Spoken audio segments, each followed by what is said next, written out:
users to combine data in a single analysis and get a holistic view of the same with an interactive visualization. Spotfire software makes businesses smart, delivers AI driven analytics, and makes it easier to plot interactive data on maps. Let's now see the agenda for today's video, but before that, please subscribe to our channel and hit that bell icon for regular updates. So now let's move on to the agenda. We'll start our session with a quick introduction to TIBCO Spotfire software. We'll then move on to workflow of TIBCO Spotfire, Spotfire Components, Spotfire Architecture, and data connections. We'll then discuss Spotfire software setup, data modification in Spotfire, and data analysis in Spotfire.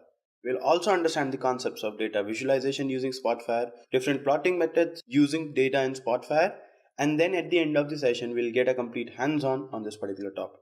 So that's all for the agenda of this particular video. Let's move on to our first topic. So before I go more deeper into Spotfire essentially, so the first thing is that what is Spotfire? So essentially, we know that in a very layman's term, I would say it's a tool, right? It's a tool, and any tool will help us in achieving something. So what does exactly Spotfire does?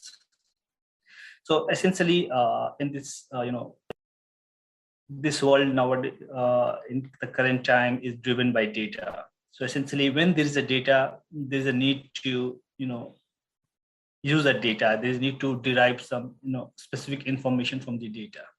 So that is where Spotfire comes in picture. So there are, over hundreds of different BI or reporting tool in the industries, and one among them, and a very famous tool, Spotfire, very robust and vast in it itself. So essentially, what it does is that it helps us, consuming the data, explore and discover the data to bring us, with quick insights. So essentially, as we know that, say that we have some, GBs of data. It's 50,000 or it's a million rows of data with some 25 different columns. So it's very difficult to get some a quick insight, I would say, a very quick information out of that. So if I present to you information with this respect, in this table, it's not that we can't use this or we can't get information out of this, but that would be very time consuming, and so it's always good, or it's always better to have some way which I would look into it for a couple of seconds, and I can just get it. Okay, yeah, this is how it's working. So similarly, this is where Spotfire help us. You see, get easy consumption of data into the report, quickly creation of reports, and different varieties of way how we can present our data to the user. So if I look at this dashboard, it gives me a very clear picture of what is happening essentially, right?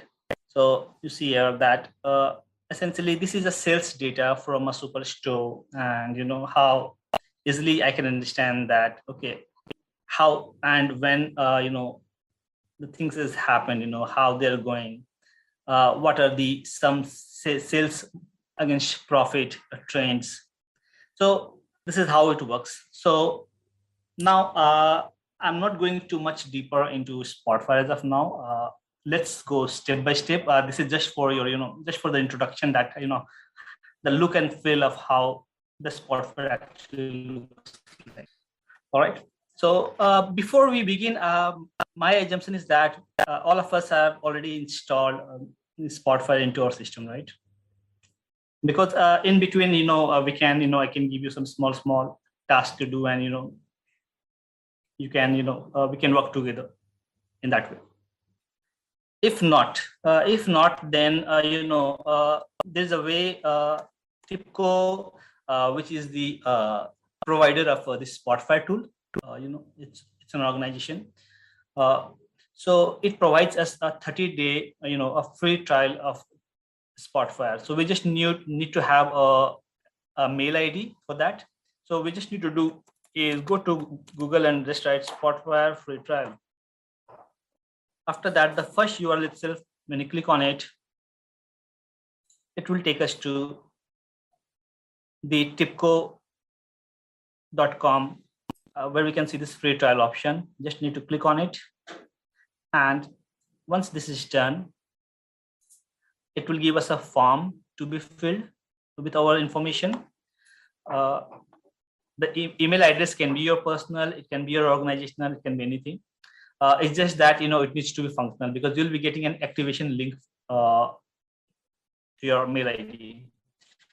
So once you fill up the form, you'll be getting one activation email. Once you click on that mail, it will take you to another page where you need to provide your passwords.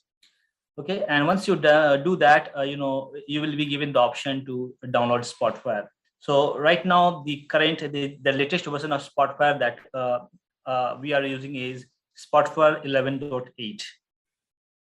So if you open the Spotfire tool here, right, and go to help, and you'll find the information of this, you see the build information.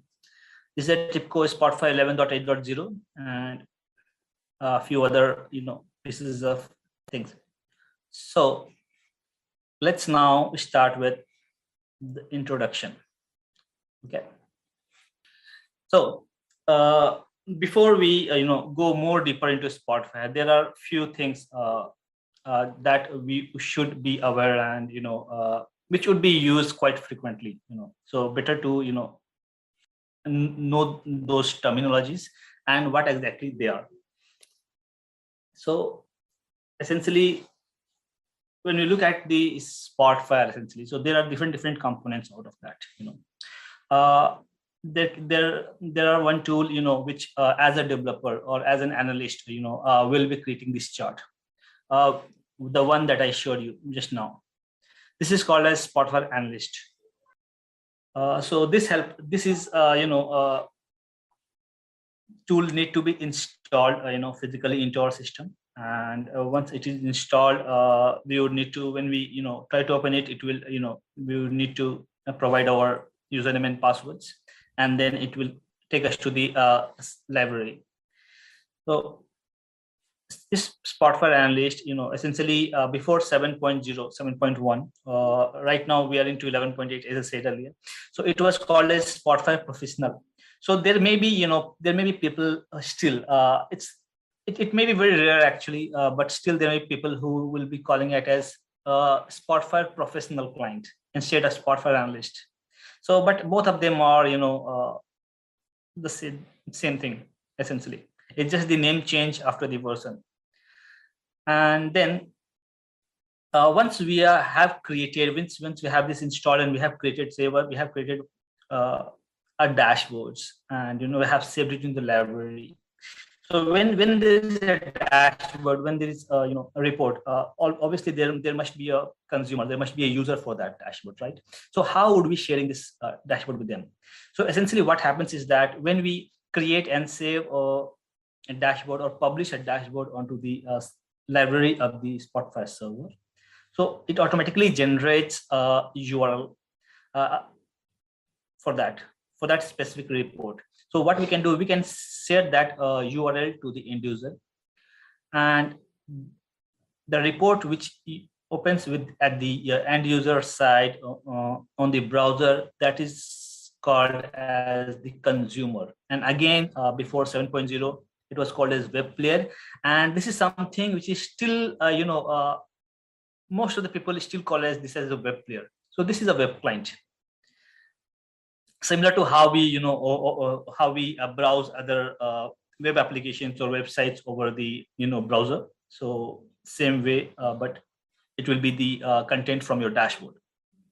Now, since we have this, different clients, we have these thin clients, we have these thick clients. So we have this library where the dashboards will be published, so it can be shareable to others. So all of these things, are taken care of by the Spotfire server.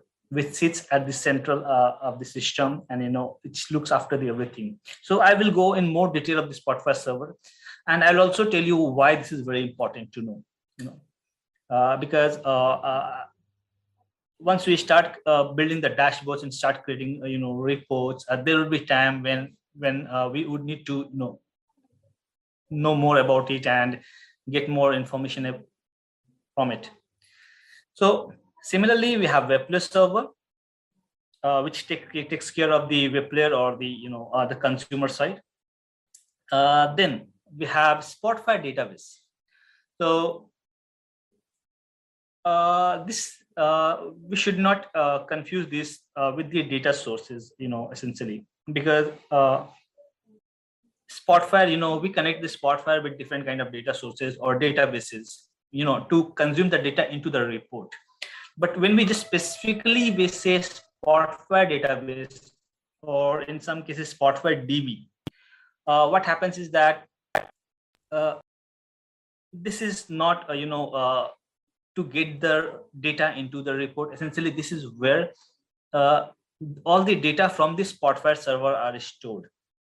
So that's why sometimes we tend to confuse that why I have mentioned only two types of databases. Can't we connect with different other databases? Yes, we can obviously connect it, but yes, for the sake of storing our repository, the Spotfire repository or Spotfire metadata information, only two types of databases can be informed. The latest version, they have included, if I'm not wrong, the PostgreSQL as well. So now it supports three types of databases. So the other is Spotfire desktop.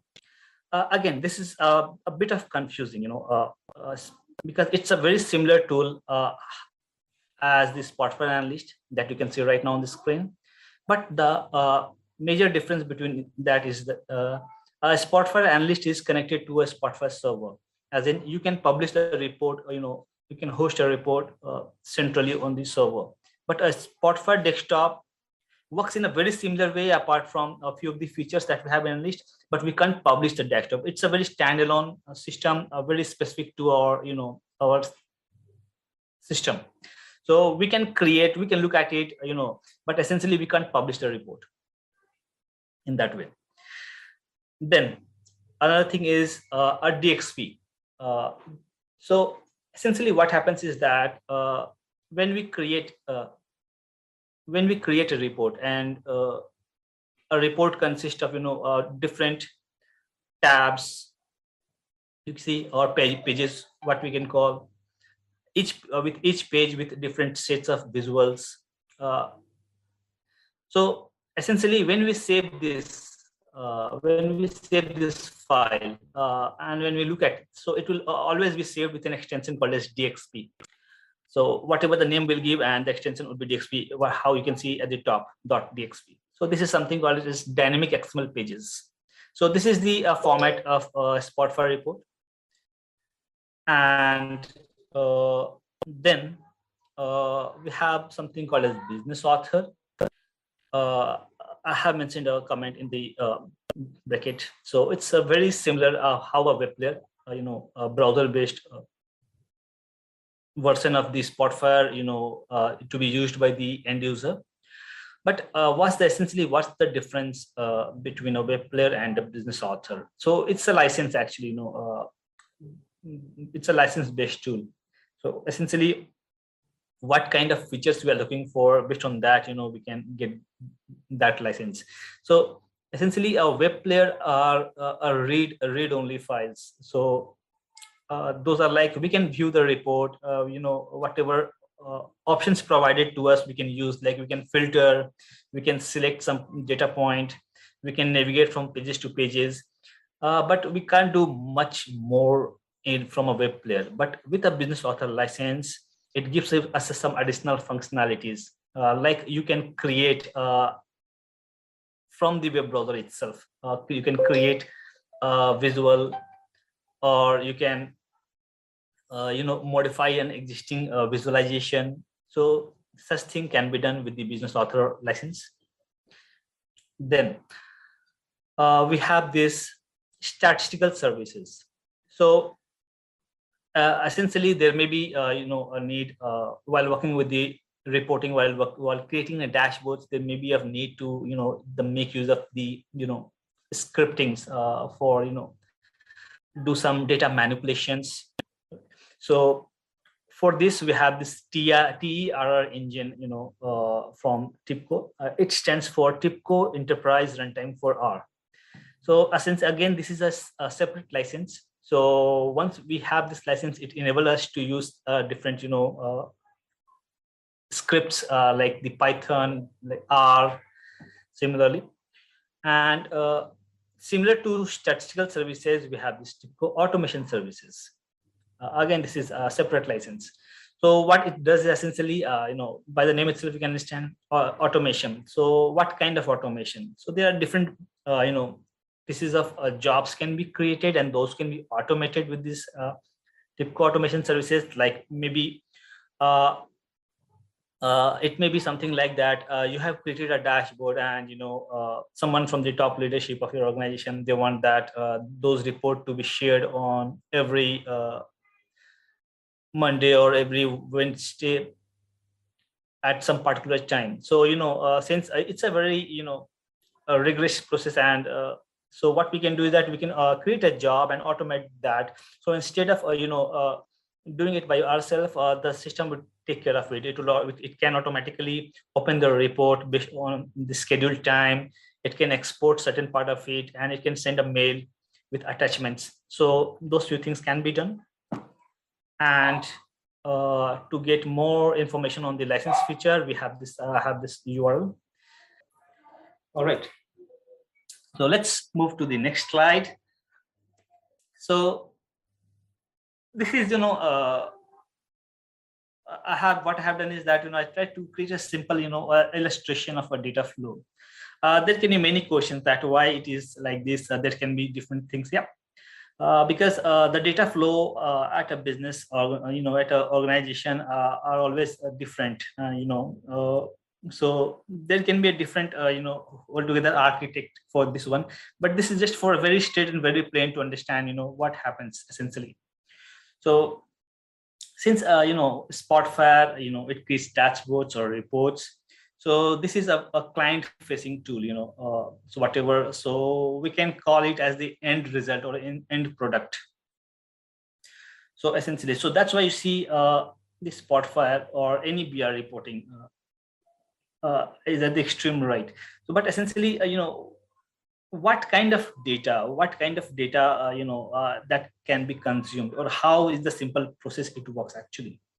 So essentially, it can be any kind of a finance industry, it can be a pharmaceutical, it can be a healthcare. So day by day we have different transaction applications which generates huge bulk of information. Let's call it a banking. So there may be different different applications or transaction applications used by a system for different processes. So essentially each process always keeps on generating the data, and this data will be stored at different systems. It can be different kind of databases, it can be same databases depending on the organizational structure it follows.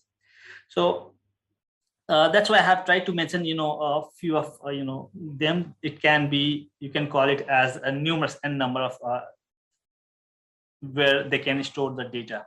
So what happens essentially is that since we have data at different places, and since we have data, we would need to look into that and get some information out of it. Like say that the company can say that, okay, let's combine all the data and let's see that how our business is growing, what is the overall the trend it's going on from last 15 years or 20 years, or how or all the departments merged together are behaving, and they are correlated to each other.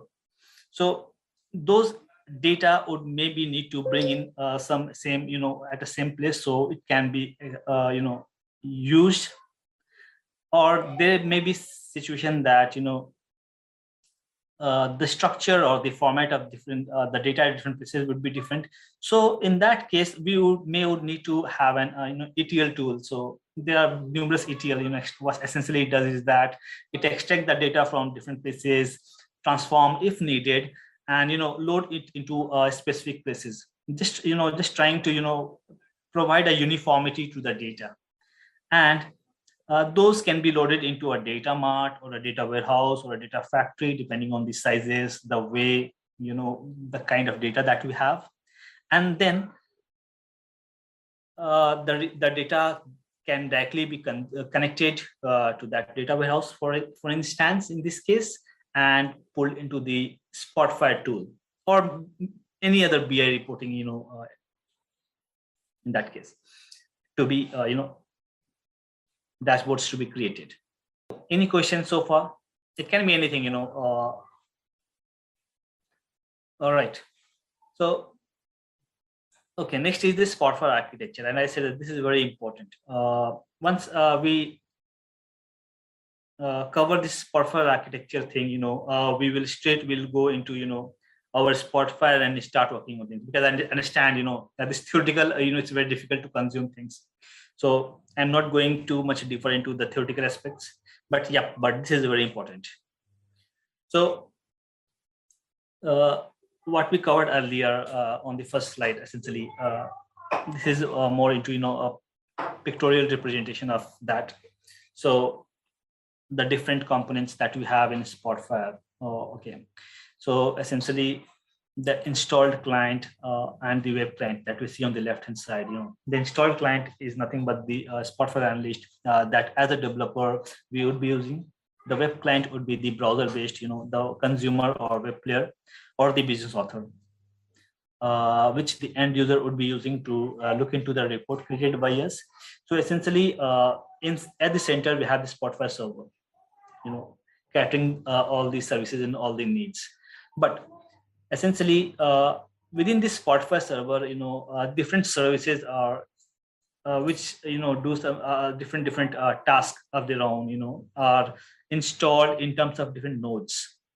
So there comes a concept of node manager in Spotfire. So people who are working from the administration point of view, they know.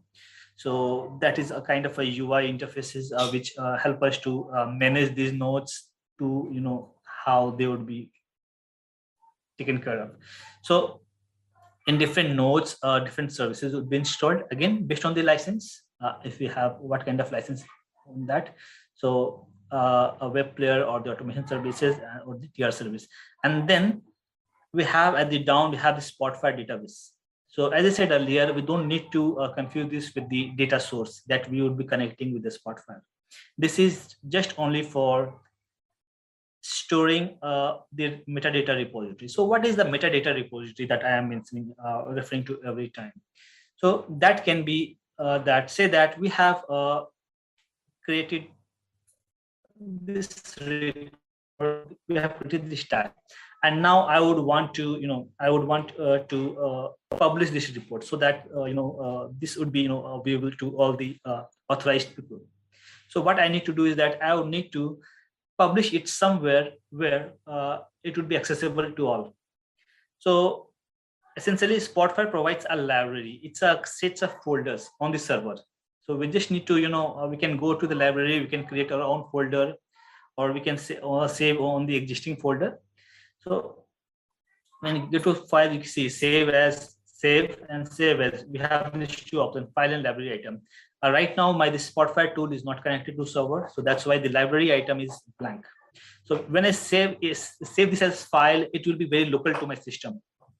I can directly share the DXP file itself, but it won't open or on the browser. When we save it in the library item, it will be viewable on the what I say is by the other user. So all this information saved on the library of the Spotfire server, it can be the DXP, or it can be the connection that we have created with the databases, or it can be different filterings. We would have created some joins. So all this different information would be saved on the Spotfire database. Apart from this, it also has the action log, as in who user has logged in at what time, what is the report that he has or she has tried to access, what they have done on the report, at what time it has been done, was there a failure in terms of access. So all these report are stored on the Spotfire databases. So now why this is important, I said earlier actually, is that there may be situations where we may need to look into that, how all the reports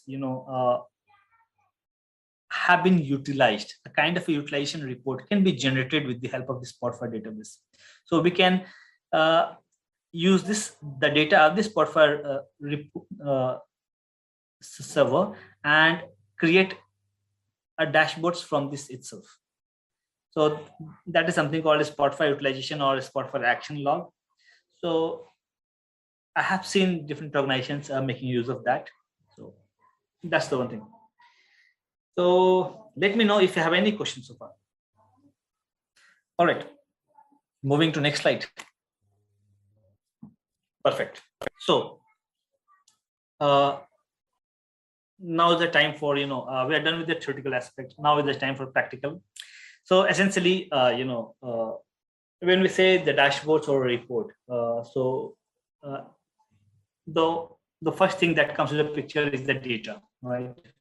We need data, which we would be using. So what data we can use, or from where they can be used, right? So essentially,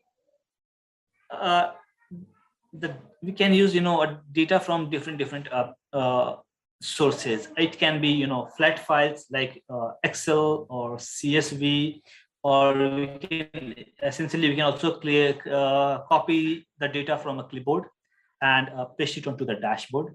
Then apart from that, we have two different kinds of connections. One is in-DB connections and one is in-memory connection. So essentially, what does these two means, in-DB and in-memory connections? So in-DB connection is that where we would need to physically have a connector or the driver of the database. Say that we want to create with Microsoft SQL Server and with our report and get the data from that. So one way is to install SQL Server driver directly onto our laptop or our system and connect with our report directly. Other way is that to have the driver installed on the server. So most of the time, essentially, when we have the Spotfire tool pre-configured, so most of the important, or I would say that the very common databases type like SQL Server, Oracle, and few others, those drivers would be pre-installed on the server by the admin itself.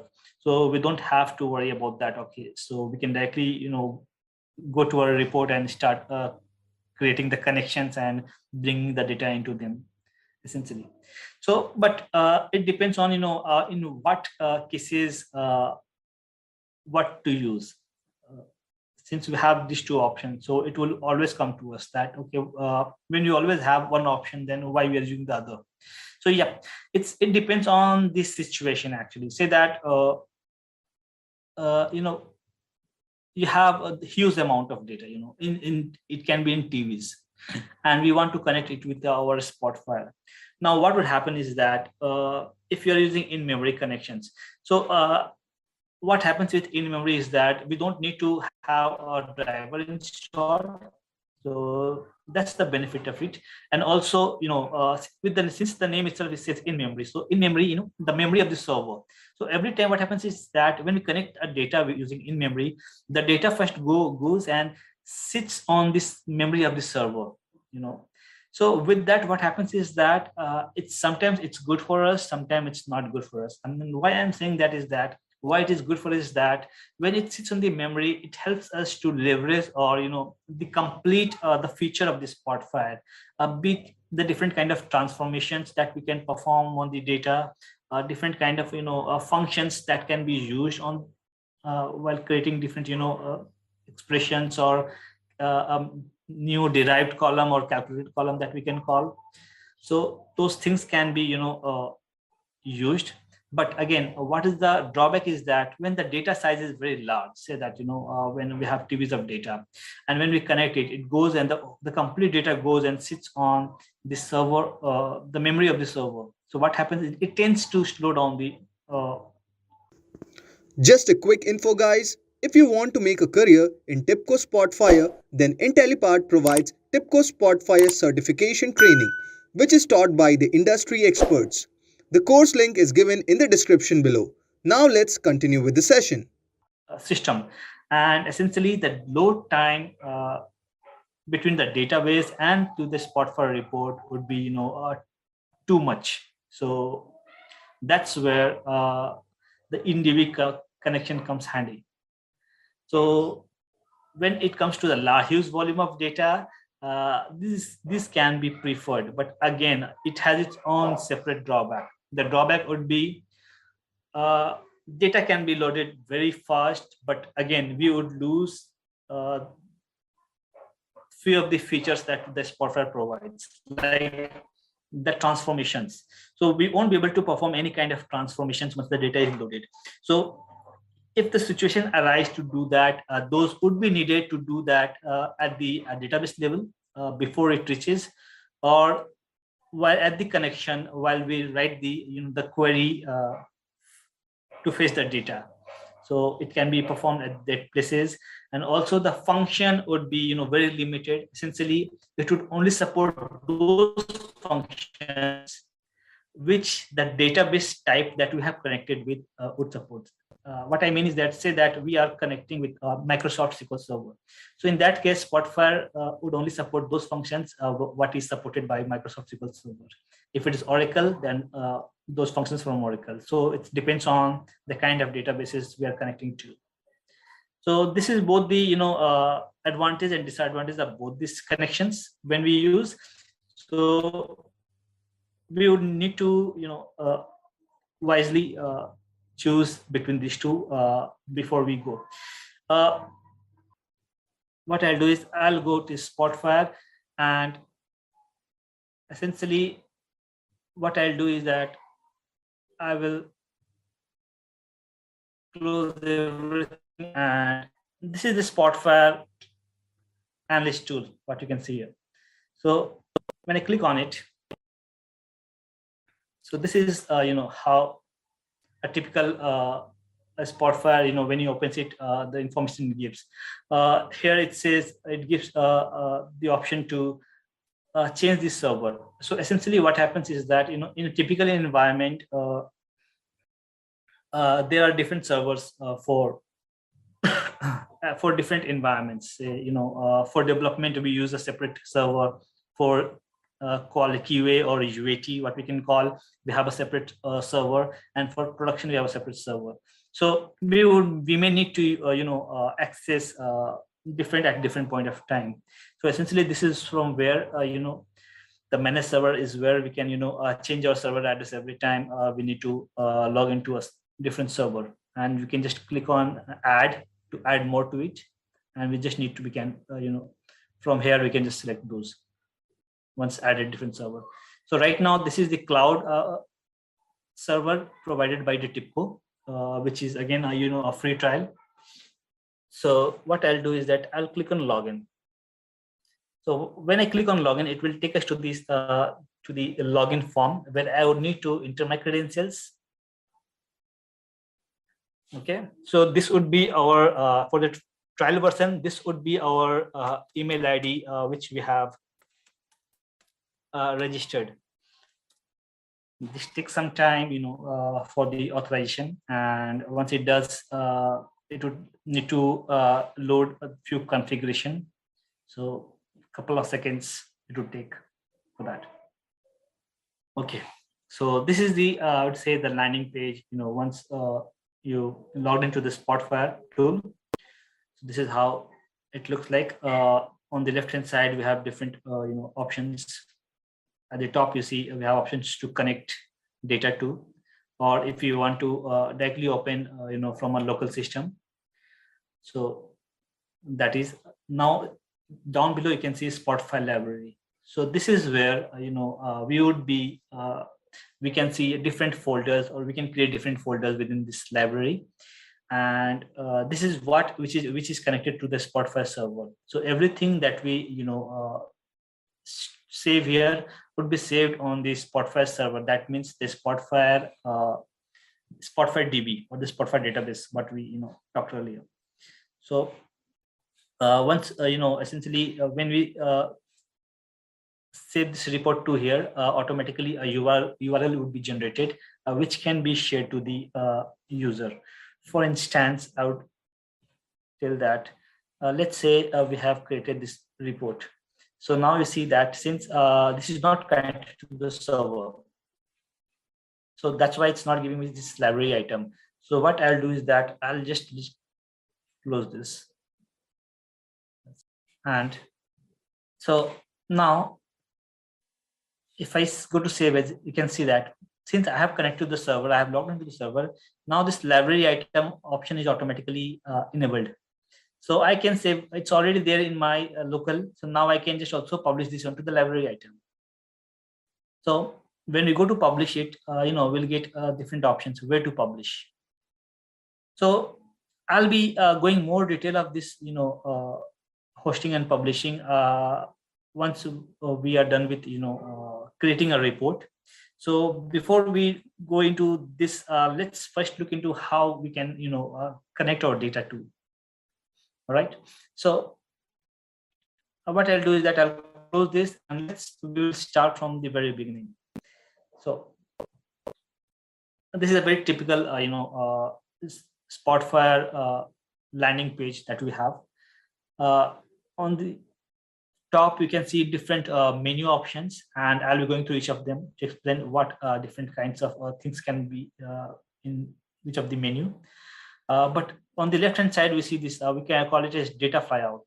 So essentially, this panel, it is very important because most of the things would be, taken care from by these four options at the top and one option at the bottom.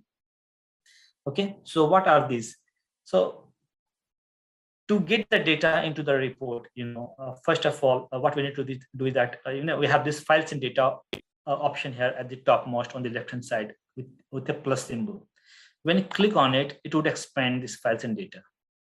So what it does is that, why files and data is that it helps us to open a already created file. Also, it helps us to bring in the data to the system. So right now, for this, I am using Superstore data. It is a sample data, which I have downloaded from the Google. So I'll be sharing this data with you. So it has 3 different tabs: orders, returns, and people. And each of them, have a different information. The order is it's about the order of some, different. What I say is that different kinds of products being sold at a superstore, and our returns have what are the different products has been returned, and then we have people. So this is of not very interest, but yes, orders and returns. So I'll be using this data into the report. So what I need to do is that I need to go to my report. On the left hand side, on the files and data, we see browse local file.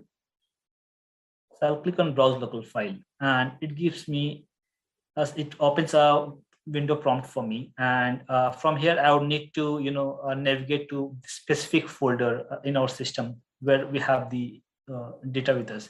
So in this case, since I have just, recently opened this folder, so this is opening directly to me. So I'll be selecting sample superstore. This is an Excel file, and click on open. Okay. Let me cancel this. Actually, there's something which I missed to inform you. When I select the sample superstore, so the data would load into, and I'll get this prompt. So what all we have actually. So at the top is the worksheet. It's a drop down. So as I say, as I showed to you earlier, that the Excel file it has 3 different worksheet. So this is where we can choose which worksheet to load into the report. So if I just click on the dropdown, it will give me all the 3 options. So whatever we want, we can have them. And this is to refresh the data, say that we have loaded it, and again I got to know that someone has changed the data has refreshed in my Excel or whatever files we have. So I can just click on refresh for the data change to take place. Now we can see we have few information on the left hand side and at the top. So these are all the name of the fields or the column names from the Excel file, and automatically it takes based on the data it has, it automatically picks the data type. But there may be a situation where we may want to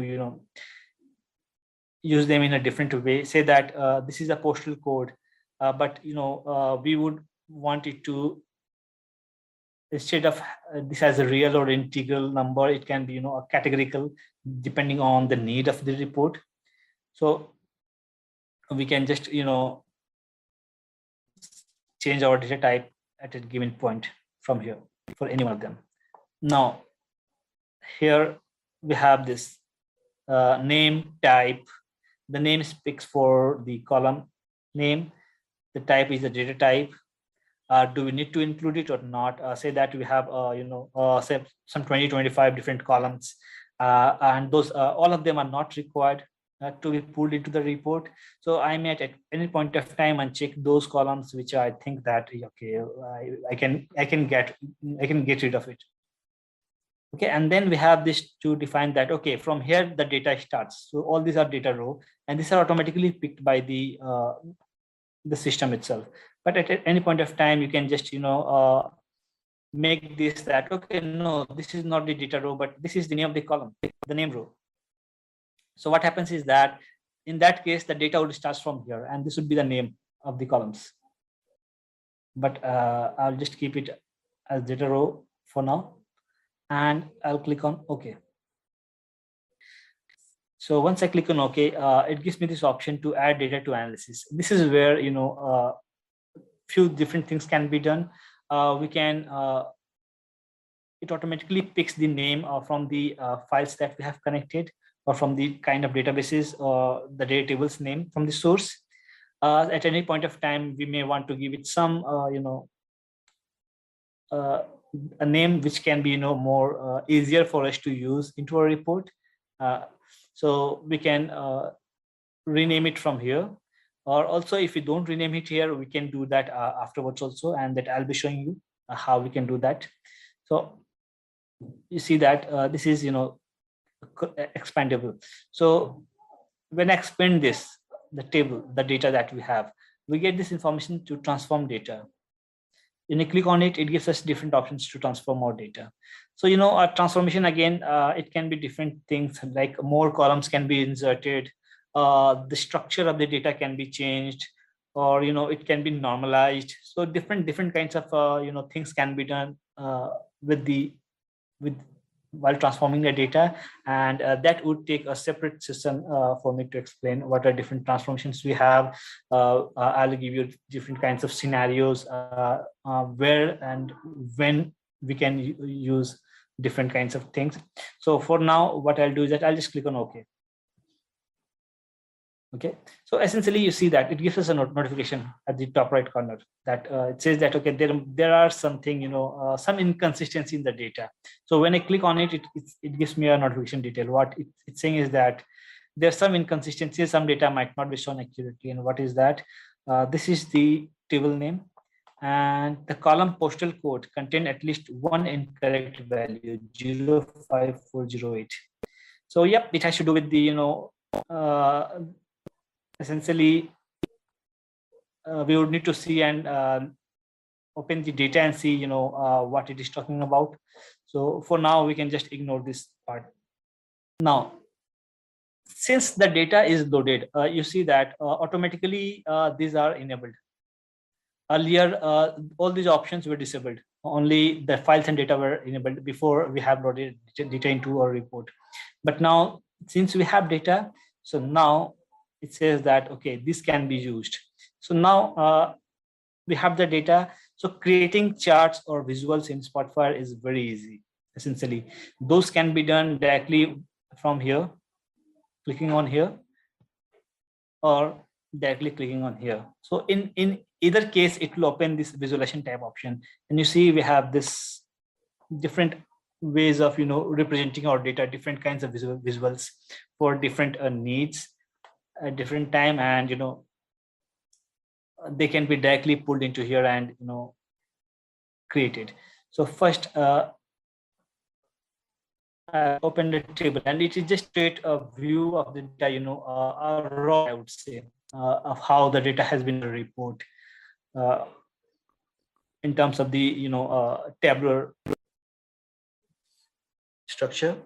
So this is the name of the table at the top, the title, and these are the different columns that we have.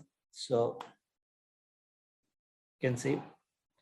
So this is how we load the data, from a flat files, one way. The other way can go to, and let's say we have data in a text document like this.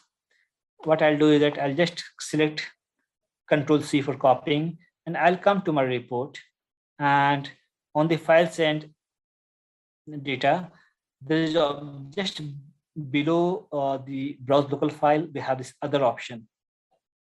So on the other, I'd go to paste data from clipboard, and see it has opened me the same informations from the notepad on here.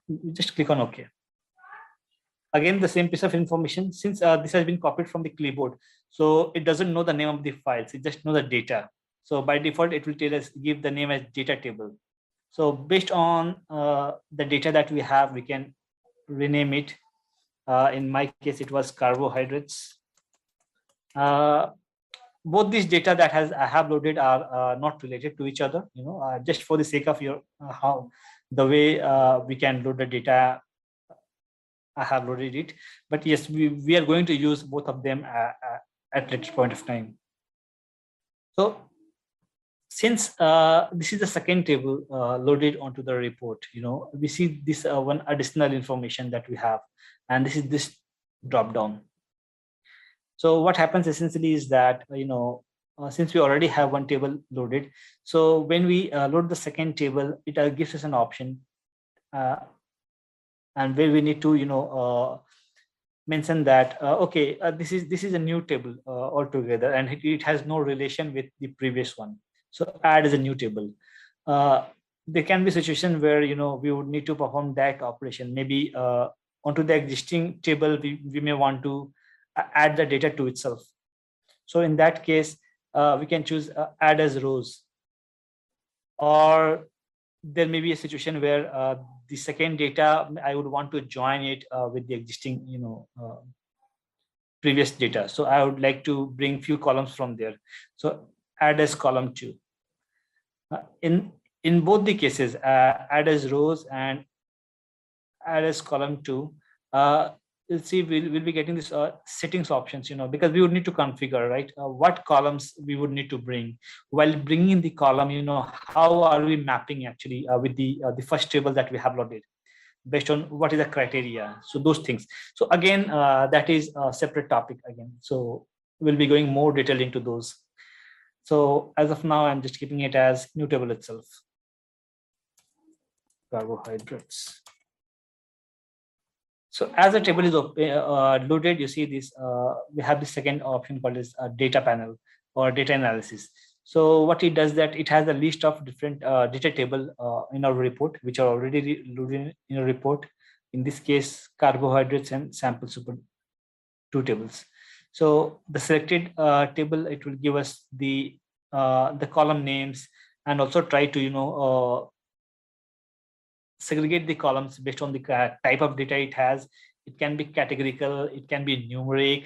If I look into this, because it has more columns, so you'll see different it adds more dimensions to the data. It says that okay, these are the 4 majors or the 4 numeric columns, and After that, these are the columns which has date or timestamp in it.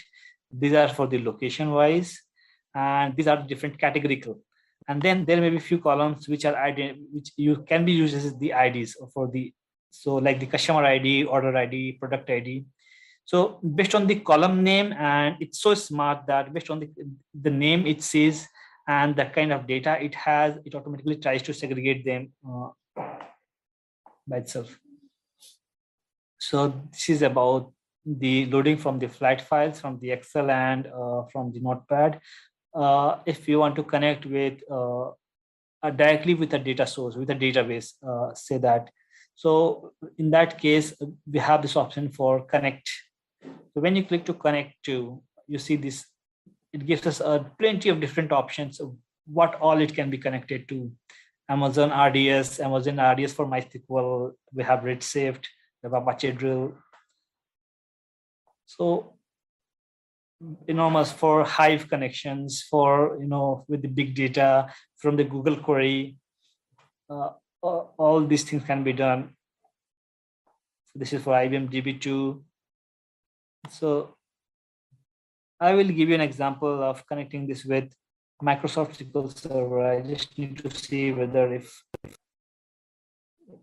driver is installed. Okay, no problem.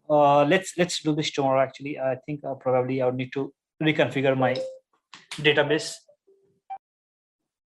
So I'll just explain to you everything about this connectivity in detail. All right, no question. Fine. So, okay. So next thing is that say that we have the data connection part is over in terms of the flat files in Excel. So what all next can be done? So there are different, sets of exercises that I have. So we'll be going one by one. So next, it can be, what can be done with this data? That's the thing. Second thing. So let's say in our Excel file, we have this sample order data and also the return data. So for that instance, I'll also load the return. I'll choose a sample superstore. And why I am doing that, I'll be explaining to you as well. So I'll be selecting returns and okay. So again, this would be, I'll just call it as the returns. And again, this is a new table and I'm not adding any transformation as of now. Just click on OK. All right. So I'll add another table to this. All right. So at one side, we have this order table. At the other side, we have this, the return type. So we can see this, essentially these are the order detail, these are the return detail, but return in terms of what? So it has the information of return in terms of the order ID, which order has been returned. So there may be situations, wherein we may want to use the information from both of this. I'll give an example. Let's say I would need to create a chart, or I need to have this information that for the returned order, what was the total amount, or what was the total sales value for the order which has been returned. But when I look at this return table, I don't see any information as such, right? We have just information whether our order ID is returned or not. So what can be done in that case? How we can get those informations? So when we know that these two tables are related, so the next thing would be to know how they are related. So essentially, when I look into the data, I see that the order table has order ID, the return table has also the order ID. So essentially, if I map these two tables based on order ID, I can get the sales value from this order onto this return table. Or other way of doing is that I can get this return information, whether the product has been returned or not, from return to order. Again, it depends on the total business scenario. What exactly, what would be a better for us, essentially. If you ask me, my take would be better to get this return information into order. And why I'm saying that, because that would complete our data in that case. So since it has only one column to be added, so essentially if I add the sales value from order to return, in future there may be the requirement, it may be that we may need to add more. So better I have this return added to this, and that will just complete the data for us, actually, from the data readiness side, I would say. So how it can be done? One way, it could have been done while loading the data. If you remember, while we were loading the data, I'll show you again.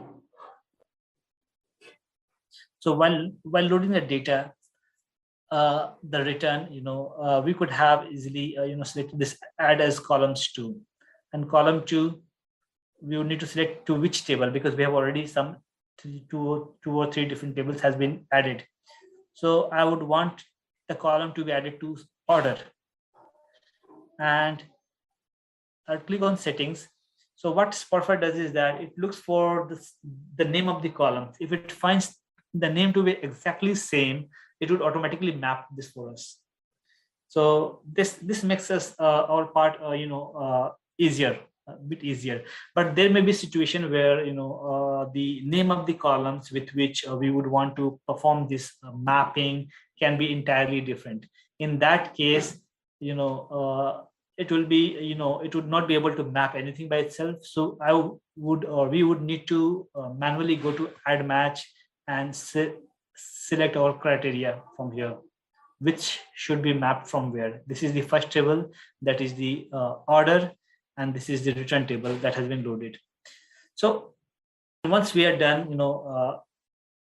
we would need to specify different information, like what columns we would need to pull it from this mapping, what kind of joins we are looking at, and then we can do it.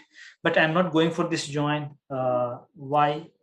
The reason is that since I've already have this return table loaded into our report, then why I would not want to again reload again a new copy of the return again, because while creating this report, I would also want to look or take care of the performance of this report. I would not want to load any unnecessary data which might impact the performance.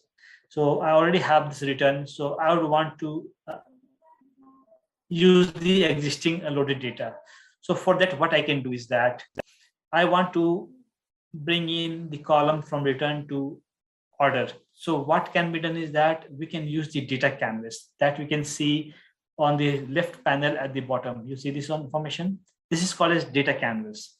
So once we click on it, it gives us a pictorial representation of the data flow, how it has come to the system. So at the top, we have this drop down with all this data which are been loaded into the system.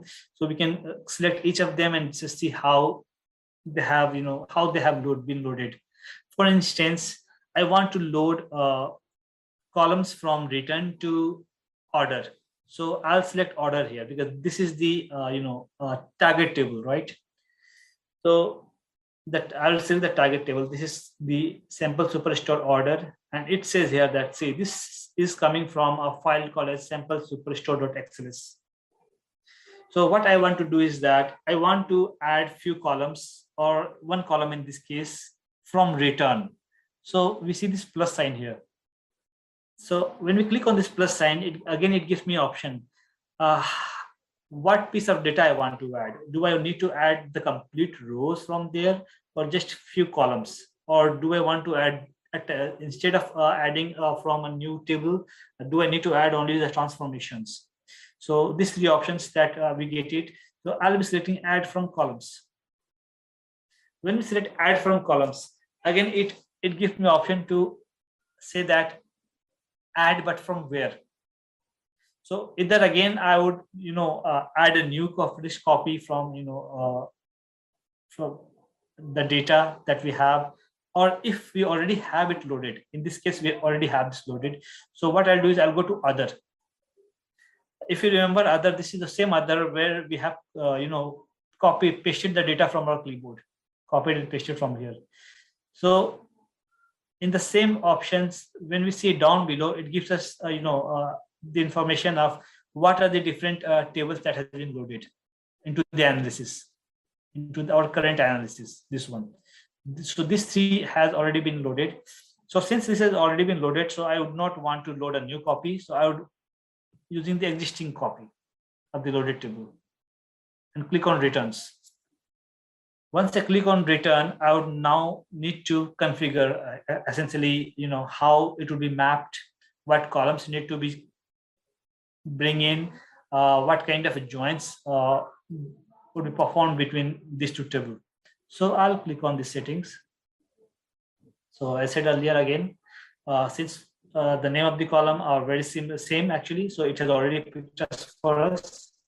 So I would not change it. So you see on the left hand side, we have all the columns from the orders till here. So what it has done is that this, since order ID is the mapping, so it would be at the almost at the extreme end, and from here you will be able to see all the columns from return. So in our case, the return has only two columns. One is the order ID and one has the returned. So this is the I would say the interconnection of order ID from both these two tables, from order and return. So based on the type of join mentioned here, see by default it says left outer join.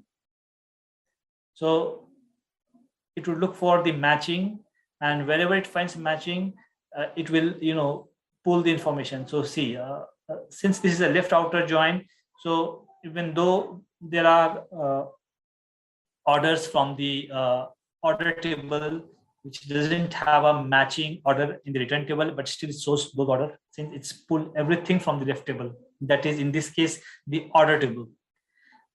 This is the instance where it matches with the return.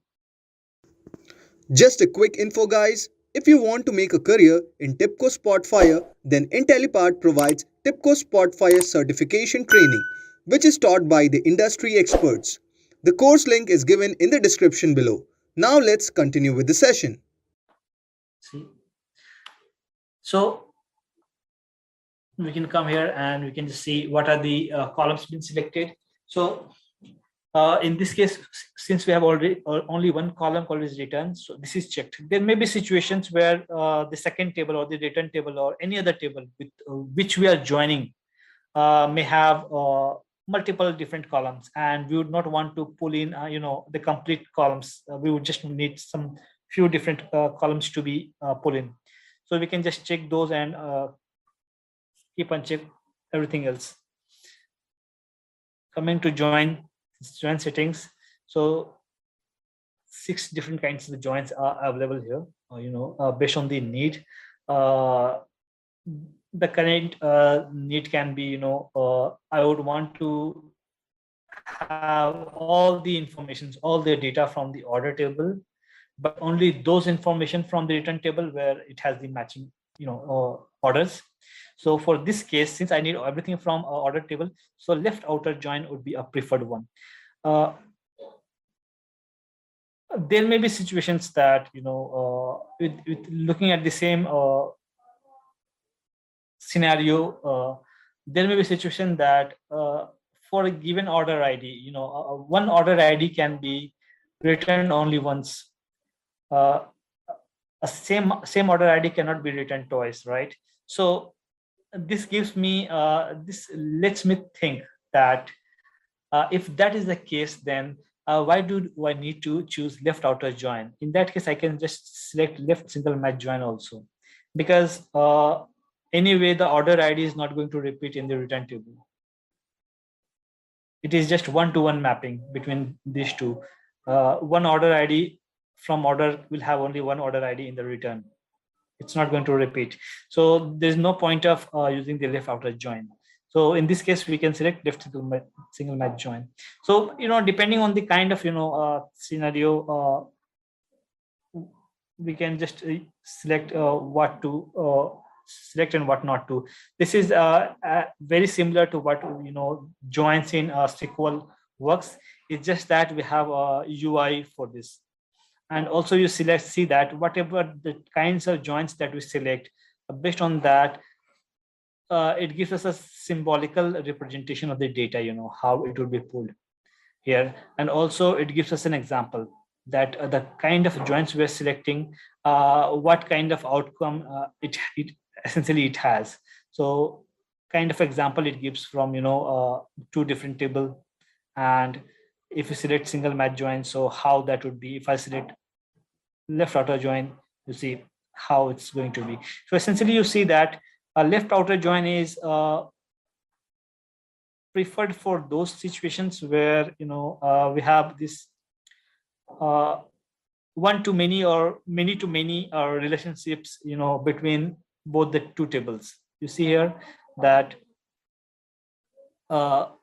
between these two tables, A is the common columns.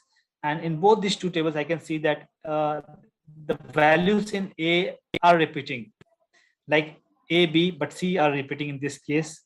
And in this case, again, C is repeating. So based on that, you see that we have many-to-many relationship between these two.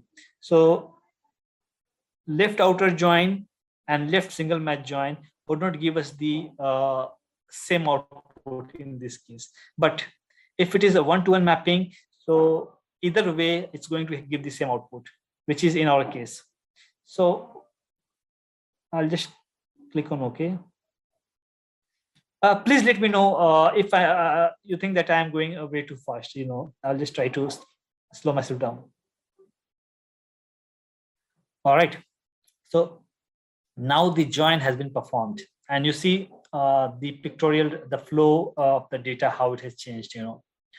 It says that first the data is coming from the order, and then columns has been added, and the columns has been added from return, and then this is the final output.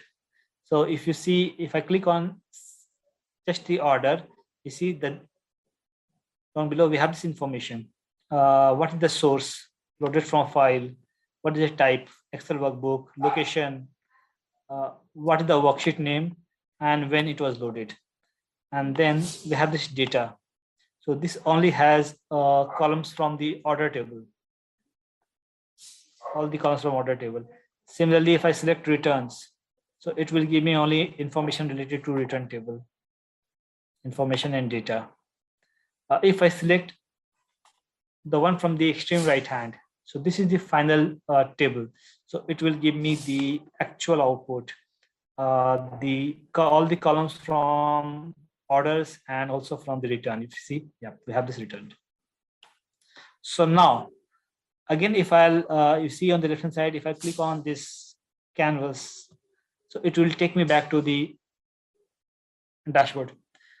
And now if I look into the order, so this is the same tempo set which we have added the return.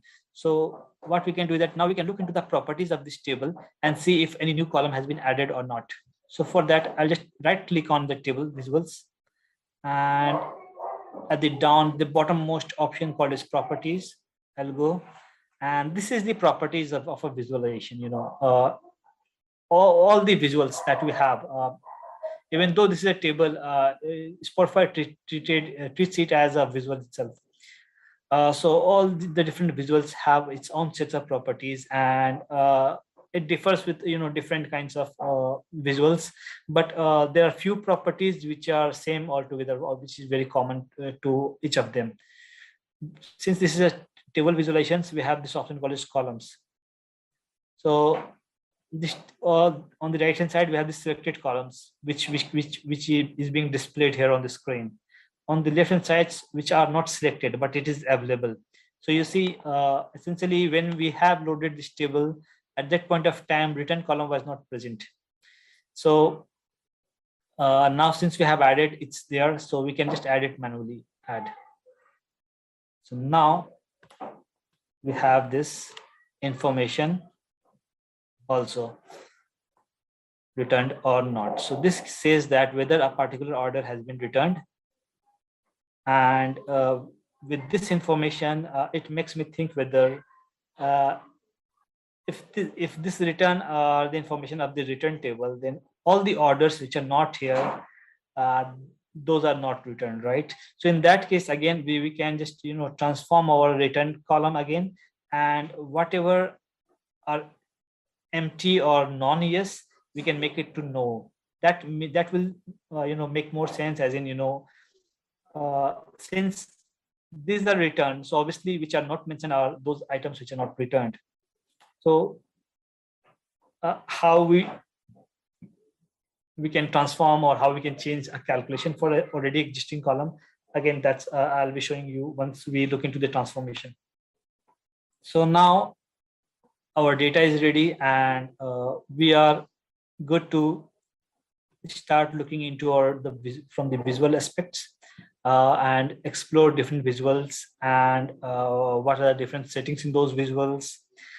This is going to take some time because we have too many visuals, and I would not go into all the common settings that we have, but depending on the types of visuals and what are the different important settings for each individual visuals, what it does and what it means to us, I'll be explaining to you. So it's 10:27 here, so let's have a 15 minutes break, and we'll be back at 10:15. Meanwhile, we have 2 minutes time before that. So any questions so far?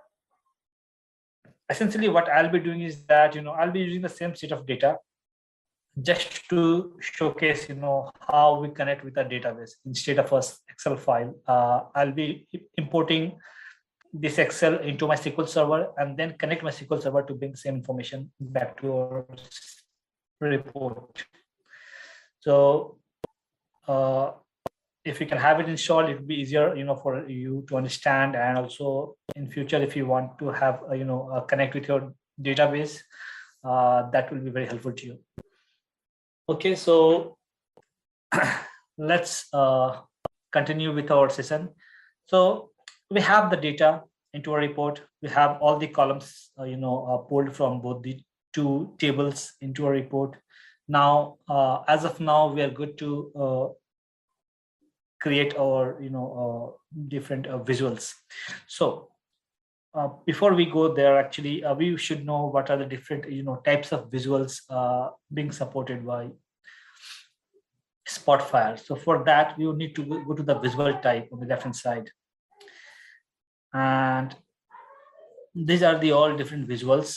We have total 17 different types of visuals which are native to Spotfire, so which we can easily connect our data to. So it starts from table visuals. We have this cross table, which is also called as a pivot table, very similar to a table, but the difference is that the values would be pivoted in that.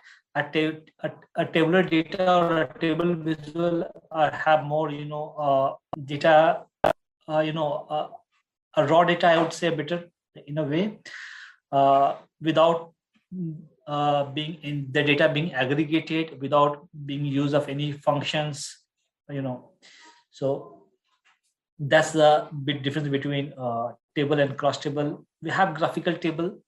By the name itself, we can see that again it's a tabular structure, but we can add few graphs to it, and how that would work, again, I'll show you. We have text area. Again, this is not a graph or not a visual. A text area is kind of a space, a blank space on the page. We can right? Or where we can mention some kind of description, can provide some title to the report, or we can add few links. We can add few UIs like buttons or drop downs or few other, few things. We can make it. Can add some HTML, CSS, and JavaScript to make it more attractive and appealing, uh, user friendly. Can add menus and sub menus from there. So this is the space where we can do all those stuff. Apart from that, a text area can also be used, to create visuals, a few different visuals, which we already don't have in Spotfire, or we can say in a way that which is not supported directly by Spotfire. So we can make use of the scripting. We can bring in some, extension, something like, from third party. Maybe it may be the high charts, or it may be from the D3 library. We can make use of those things and create a different sets of visuals onto the text area. Then we have this bar chart, as a very common one. A waterfall chart, again, it's a kind of bar chart, but the way the data is being interpreted is a bit different. It's more of a cumulative bar chart, if I would say, in a stepwise, the bars should be created in a stepwise. So we have a line chart to see the trends. So better we do this way. Better we start looking into the properties, right away, and I can explain you. So the first one is the table plot. So essentially, when we click on this visual type and click on this table, so automatically table is created. So essentially, how it happens is that it automatically brings in the data which has been added very recently. So, for example, if I'll open a visual type and click on table, it opens for me sample superstore order. Now, why it has ordered to me? Because this is the table which has been manipulated lately at the end, because we have added columns from returns to these orders. So automatically this table will open every time I open any different kind of visuals. So kind of a default settings. So but there may be need, where we say that, okay, no, I have other tables also. There can be multiple n number of tables within the report. I don't want this table. I want to see some other tables. So yes, we can do that. And how? I'm just going to showcase you. So be it table or bar chart or any kind of charts, there are different pieces of information at different places, available. So most of the things which can be changed from the properties, but there are few other ways also which things can be done. For example, when we look at the bar chart, the top one is the title on the left hand side, sample superstore order, and automatically this title are picked from the name of the table, name of the data table. Essentially, I would say, because within Spotfire, a table means a table visual. What now I can see here. If you're talking about the raw data, it is called as data table. So essentially, whatever is the name of the data table, automatically the title would be in the same way of the table. So on the left hand side, we have the title. On the right hand side, we have a few different options. One is to expand the visuals. Then we have a few things to show or hide. It's more like what data to show and what to hide. For example, you may want to just display the top 5 sales value, or you may want to display the bottom 10 sales value. It's kind of an example I'm giving you. We can do a lot more than that, essentially. But this is what we can do from there. Then we have this settings or properties options. Then we have this legend. Essentially, apart from the table data, what other options can be displayed on the table. It may be something like the color code. Probably we have set a color code for a column. and we want to display that what each color represents essentially.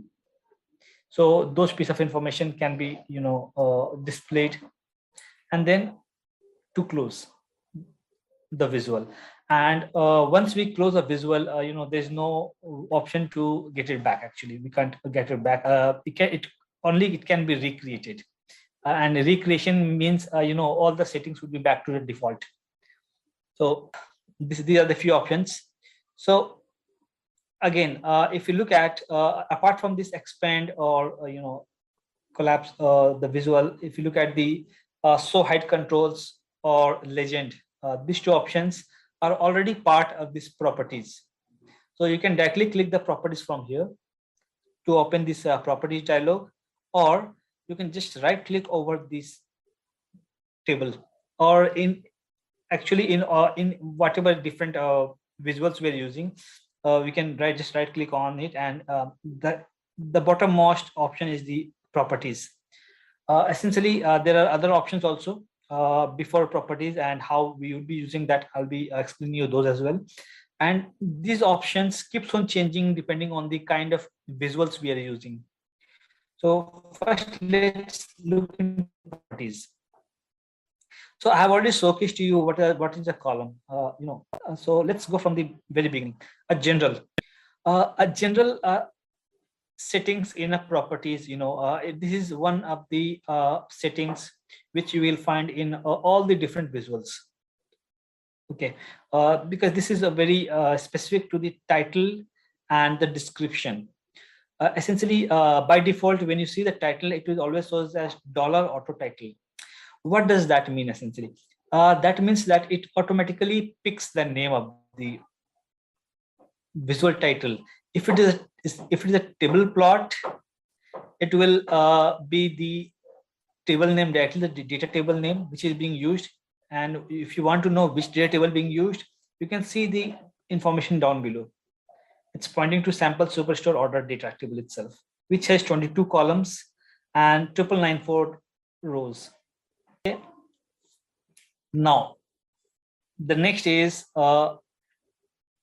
instead of this, you can give it something like hard-coded value like order detail, and this will be fixed. If you want, in cases you may not want to display the title, you say that no, it's good without the title itself. So you can just uncheck this.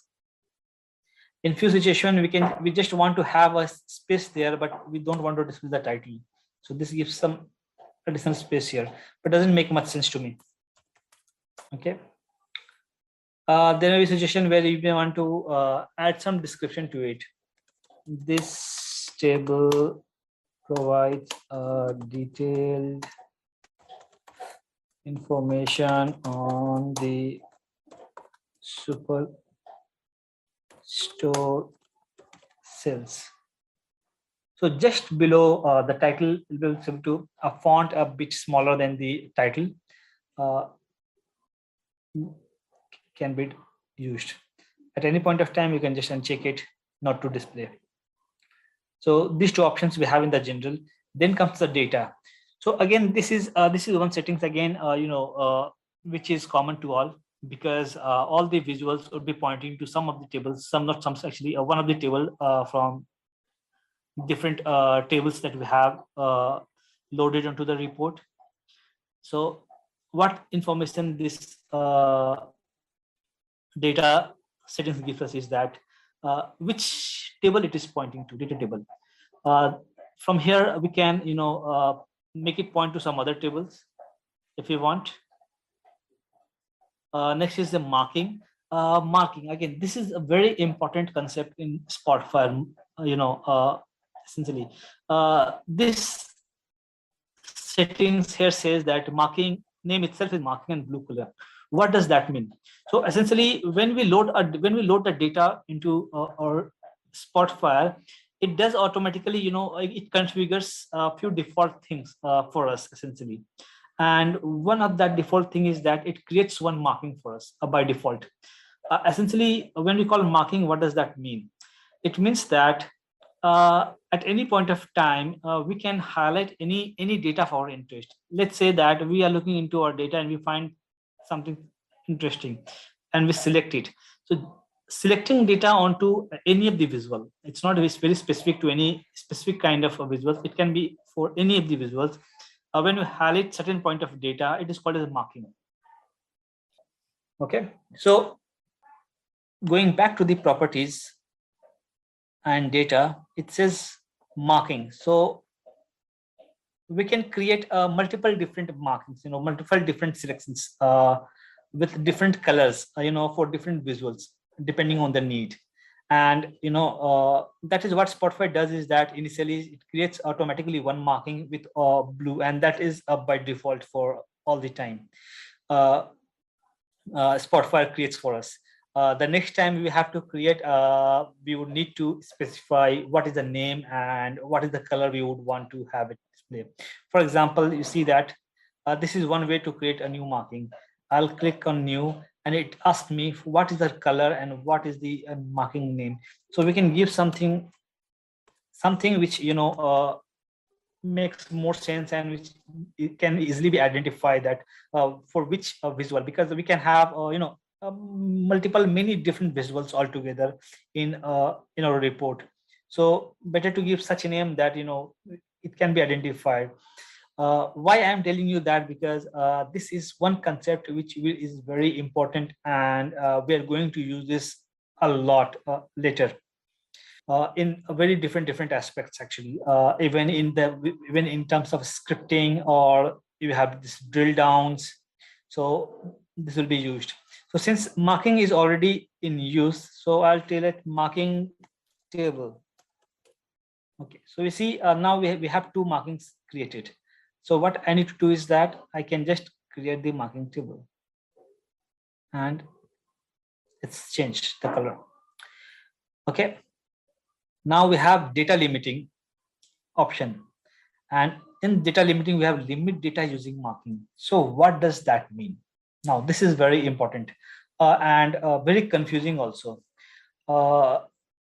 and this takes a few of the sometimes getting used to it and practicing, because marking and limit data using marking, it sounds like the same actually, but how it works. So let me explain it to you in a way. Say that I have a bar chart in my report. Okay, I have a bar chart in my report. Now, there may be a situation that we would want to have this drill down functionality. Drill down as in when we select some piece of data onto a report, we would want to look into the more detailed approach of that, detailed information of that piece. So say that when I click a certain part of my bar chart, okay, I want the detailed information of that bar. Okay, so right now the table is displaying all the informations. What I want is that this table to be driven by the bar chart. So let's better to have the bar chart on the left and table on the right. So I'll just from the title I will drag and drop over itself. So my bar chart is on the left. So what I want is that say that my bar chart is displaying this sum of sales over the shipping mode. It has 4 different ship modes. So it says that for each of the ship modes, what is the sum of sales being done. So what I want is that when I click on a bar, say that first class, so I want my bar chart to drive the data for the table plot. What does that mean is that the tables should display only those information what has been selected here on the bar chart. So how we can achieve that is that with the help of this marking and limit by marking. So the table, the visual on which we are selecting, though their marking should be enabled. The table which we want to be driven by the other visual, the same marking should be selected, but in the limit. That means we are marking here, we are limiting here. I hope if I'm I'm not confusing you and making. So now you see that if you look at the marking name here, it says marking, and same marking is being used here as limiting. That means what it says that this is restricting the data to display only those data which has been marked on this table.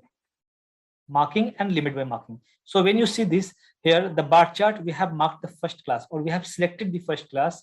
And when we look at the shift mode of the table now, all the data, it will just say first class, because now it is restricting the data to display what has been selected here.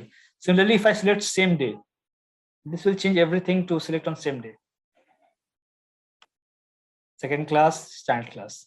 So essentially, this is a way of displaying the data, a more detailed information of the data.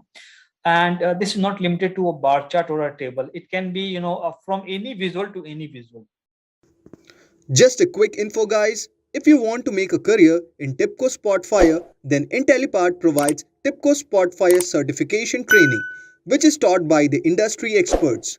The course link is given in the description below. Now let's continue with the session. It's not just that, the table being driven from a bar chart. It can be vice versa. I could have done just opposite, actually, marking here and limit by marking here. So whatever I would have selected on the table, only those pieces of information would have been displayed over here on the bar chart, or in other case, any other different visual type. So that is the use of marking, or you can call it as selection or highlighting, but in terms of Spotfire technicalities, it is marking. Okay. Next is, you say that those must be included in and any. Now this is disabled. Why this is disabled? I would say because right now the use case is not supporting that. Because this table right now is being driven only by the bar chart. Now just think of a way that I also have another visual. Say that line chart in this case. Okay, we have a line chart which says sum of cells with respect to the order date. So what now I want is that this table being driven by bar chart, but I also want this table to be driven by line chart as well, not by just bar chart. So what I'll do is I'll create another separate marking for this line chart, and I'll call it marking line. But when we practically starts working, things are better to keep the name with the title or with the use case, essentially, because there can be multiple line charts within our analysis. So this may confuse, but for now I'm just keeping this. So what I'll do, for the line chart, I'll make the marking selections to marking line. Okay. Similarly, what I did earlier on the bar chart, this one is marking, here limit by marking. So same thing on the table. I will change the limit by marking. So one is marking, the other is marking line. First one is for the bar chart, second is one for the line chart. Now, as soon as I selected marking line, automatically my data has got hidden, even though standard class on the bar chart is selected. The reason why is that because now this table is also being driven by the line chart, and since nothing is been selected on the line chart, so it is not able to understand what to display. So in that case, we would need to choose what kind of conditions between these two selections, whether it would be and condition or it can be or condition. And condition means the table would always display the intersection point between these two visual, between the bar chart and the line chart. Or means it will display all the selected value between these two, whatever selected here and whatever selected here. So right now this is and since there is no intersection point between these two, why? There is nothing selected on the line chart. But as soon as I select something on the line chart, you see automatically it will display the intersection values between these two. Based on the situation, there may be a situation where we want that, okay, let it show any of it, whatever is marked. So I'll just change it to any. And in that case, even if nothing is selected on the line, still it will display whatever selected on the bar. If nothing is selected in both, then it won't display anything at all. And similarly, if I'll just select on the line chart, and this will display. Now, similarly, there may be situation where say that if nothing is selected in any of them, in that case, what to do? Because there may be different use cases. Again, there isn't a fixed way. At different times, we would want to do different things. At one point of time, we can do that. When nothing is selected, we don't want to display anything at all. How it is right now, empty. Just leave it empty. That is one way. The other way would be that, okay, when nothing is selected, in that case, display everything, all the data, when there is no selections made. And when the selections is made, then it should respond accordingly. So that is the other option. Third option is that instead of empty, why not to have a message been displaying there, that because it would make the user understand, okay, what exactly they need to do. So in that case, they can just select a message on empty background, and you can just type your message here. What mark items on the line chart or the bar chart to display data here. All right. So this would make the user understand, okay, okay, there's something need to be done from my end, essentially. So these are the three options, with respect to this drill down. But again, these two options would only be enabled when we are using this limit data using marking. As soon as we uncheck this, both these options will be disabled. That means that this visual is independent. It's not being driven by any other visuals. Okay. The next is limit data using filtering. So this is like, one aspect where we use the filtering. So in Spotfire, there's an option, different options to provide filtering options. So because we may want to look into very specific category, into detail of any specific a column or multiple columns. So how those can be achieved? So if you look at the extreme top right hand side, we have few different options. I'm not going to very detail of each of them right now. Again, that would be a separate thing. But since without explaining the filtering, it would be difficult to explain the properties of the visuals. So I'm just going to the filtering option. So the funnel option at the top, what you can see here, when you click on it, so automatically it will open the filtering panel. Okay, so this filter panel can be placed on the left hand side or on the right hand side. Just need to drag and drop. Now, if I again look into the properties and just try to understand what it's saying, we have gone through limit data using marking. This is limit data using filterings. So again, by limit data, we know that it's a way of restricting our data, based on it's just a change in the way how we are restricting the data. So it's saying that how, with respect to the filtering, use the current filtering from the page, or second option is filtering scheme. So what is, to understand it, we need to understand what is the filtering scheme. So let me explain you this way. For that, a report can have multiple visuals and multiple different pages. Okay, so let's say we have page and we have another page called page 2. Fine. And again, we can have any different visuals here.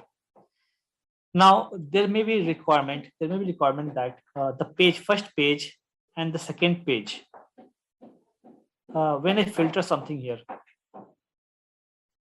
say that I'm filtering from the shape mode. I'm just keeping the first class check, everything has been filled. Okay, so you see automatically all the visuals have responded to the filter change. Let me go back to the second page and I see that, okay, even has also been responded.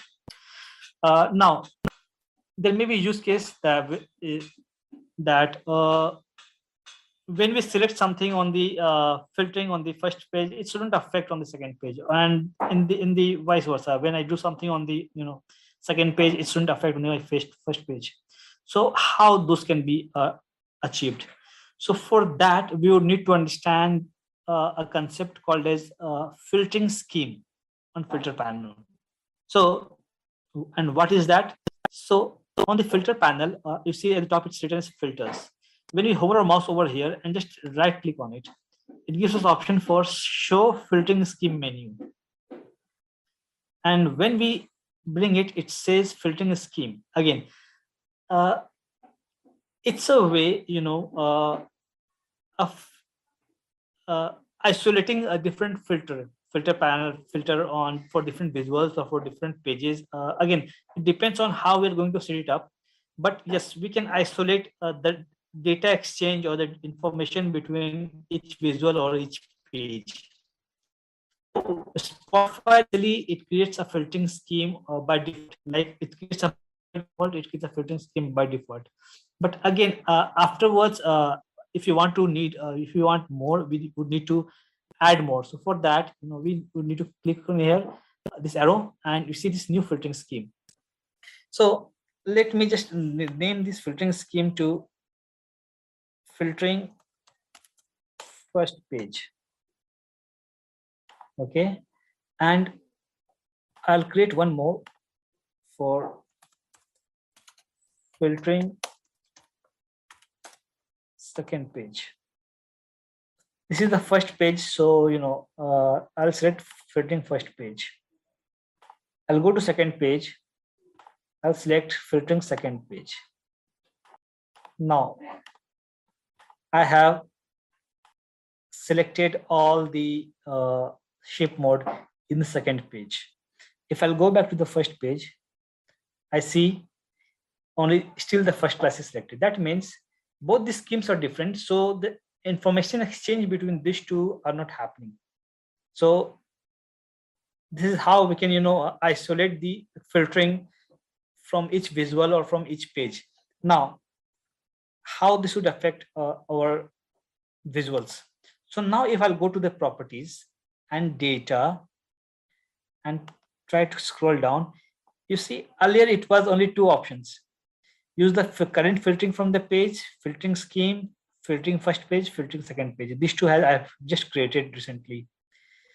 Since filtering first page is being used on this page, so you see filtering first page currently used, or the first option, use the current filtering from the page default. So what does that mean is that the first option means that whatever is being used here, use that one. Is it filtering scheme, first page, second page, third page, whatever is being selected here, display that. There may be, or you may uncheck it and select something else. So in that case, if you do any selections, other visuals are changing, but the table is not changing. Why? Because this is not pointing to the filtering first page. This is pointing to filtering scheme. But if I change it back, this would automatically respond. So this is a use of how which filter to use and which not, which one it would follow, which one not to follow, whether there should be information exchange between different visuals from one page to other page or within the same page, or there shouldn't. Again, these are all depending on the use case, and I'm just trying to explain that when the need comes, we would be in a position to know that how and this can be achieved. Okay. So this is about the limit data using filterings. Now again, the last coming down, we have limit data using expression. You must be thinking, what's happening? Why so many limit? Yes, so this is different ways of limit the data. And out while working on the real-time example, I will show you that how each of them are very important. Which things can be used for what, and why. So now we have seen limit data using marking, limit data using filtering, and now it's using expression. So what does that mean, expression? So for that, what I'll do is that let me uncheck this marking. Let's say that it is not following any visual, but there may be a situation that at any point of time we want the data to be fixed, that it should display only certain piece of information. And a very simple example of that is that, let's say that I want this table to only display the shipping mode for first class. So what I would do, I'll go to limit data by expression. This would open this expression window. Essentially, this expression window will have again separate sets of window panel with different options. The first one is the column names. This would be pointing to the table being selected over here. When the table is changed here, automatically the sets of columns in the expression would change. So this is now pointing to order. These are the different columns here. These are the different properties, and again, what this property stands for. We have different properties in Spotfire, and those are very, very important. And now, what are the different functions available? So those we can see here. So essentially, we have 12 different categories of functions, and in each categories we have several subcategories and several functions, within those. So we can select our functions from here. But right now, I'm not going to, into writing very complex expression or function. I'm just saying that I want to display only those data where the shipping mode is first class. So for that, I would just ship mode. So I can just within a square bracket, I can just write the column name. This is very important to remember that we should always, when we are referring to a column name, it should always be in a square bracket. Or you can directly pick ship mode from top to here, equals to, within double quotes, first class. So it's anything that there may be typo in the category name that I have provided. So maybe I think it is about the character. Nope. So I'll look into the value. First FIRST, first class. That looks to be good. Then what's the issue? Oh, because nothing is selected on there. My mistake. Back to yes. So this is something that this table is being hard coded only to display the shape mode as first class.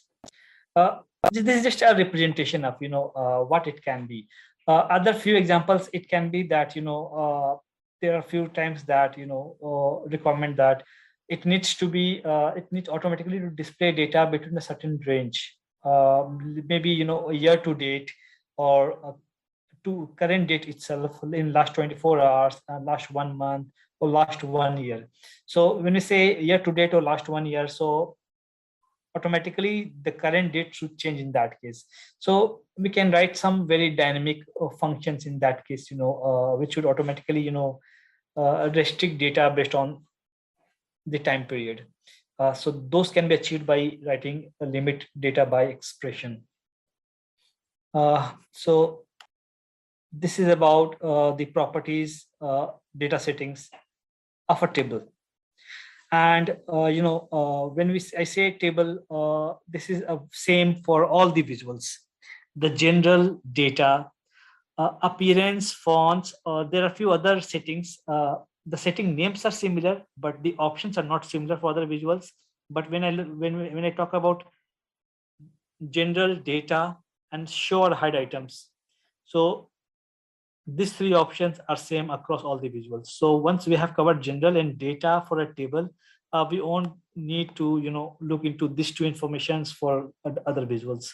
In from for others, we can directly look into those specific settings for visuals. So just below expression, if you see, there are few disabled options, grayed out options, and these are more related to the streaming data essentially. Now what we mean by streaming data is, so the kind of data we connect with into a Spotfire, those depends on whether those are static or not. This can be data, but this depends on, say that we have connected our Spotfire to a database. Now I don't know when is the data has changed into the database, right? When we open the report would automatically get refreshed. But what if the data has not changed in the database? I don't know that essentially. So these are more like a static data. Until and unless I refresh the data, it does not change. That thing. Streaming data is something where the data is streaming. It's just keep on changing. Something like a web service. So we have a TIBCO stream base. It's again a different service from TIBCO, which provides these services to get the streaming data. So when we connect our report to data stream, so we'll be getting streaming data, and that will, without having to do anything, we can see that data will be changing every time in that. And in that case, when the data is being pulled using this data stream, we will be able to see these two informations, which are very specific to the streaming data. Okay.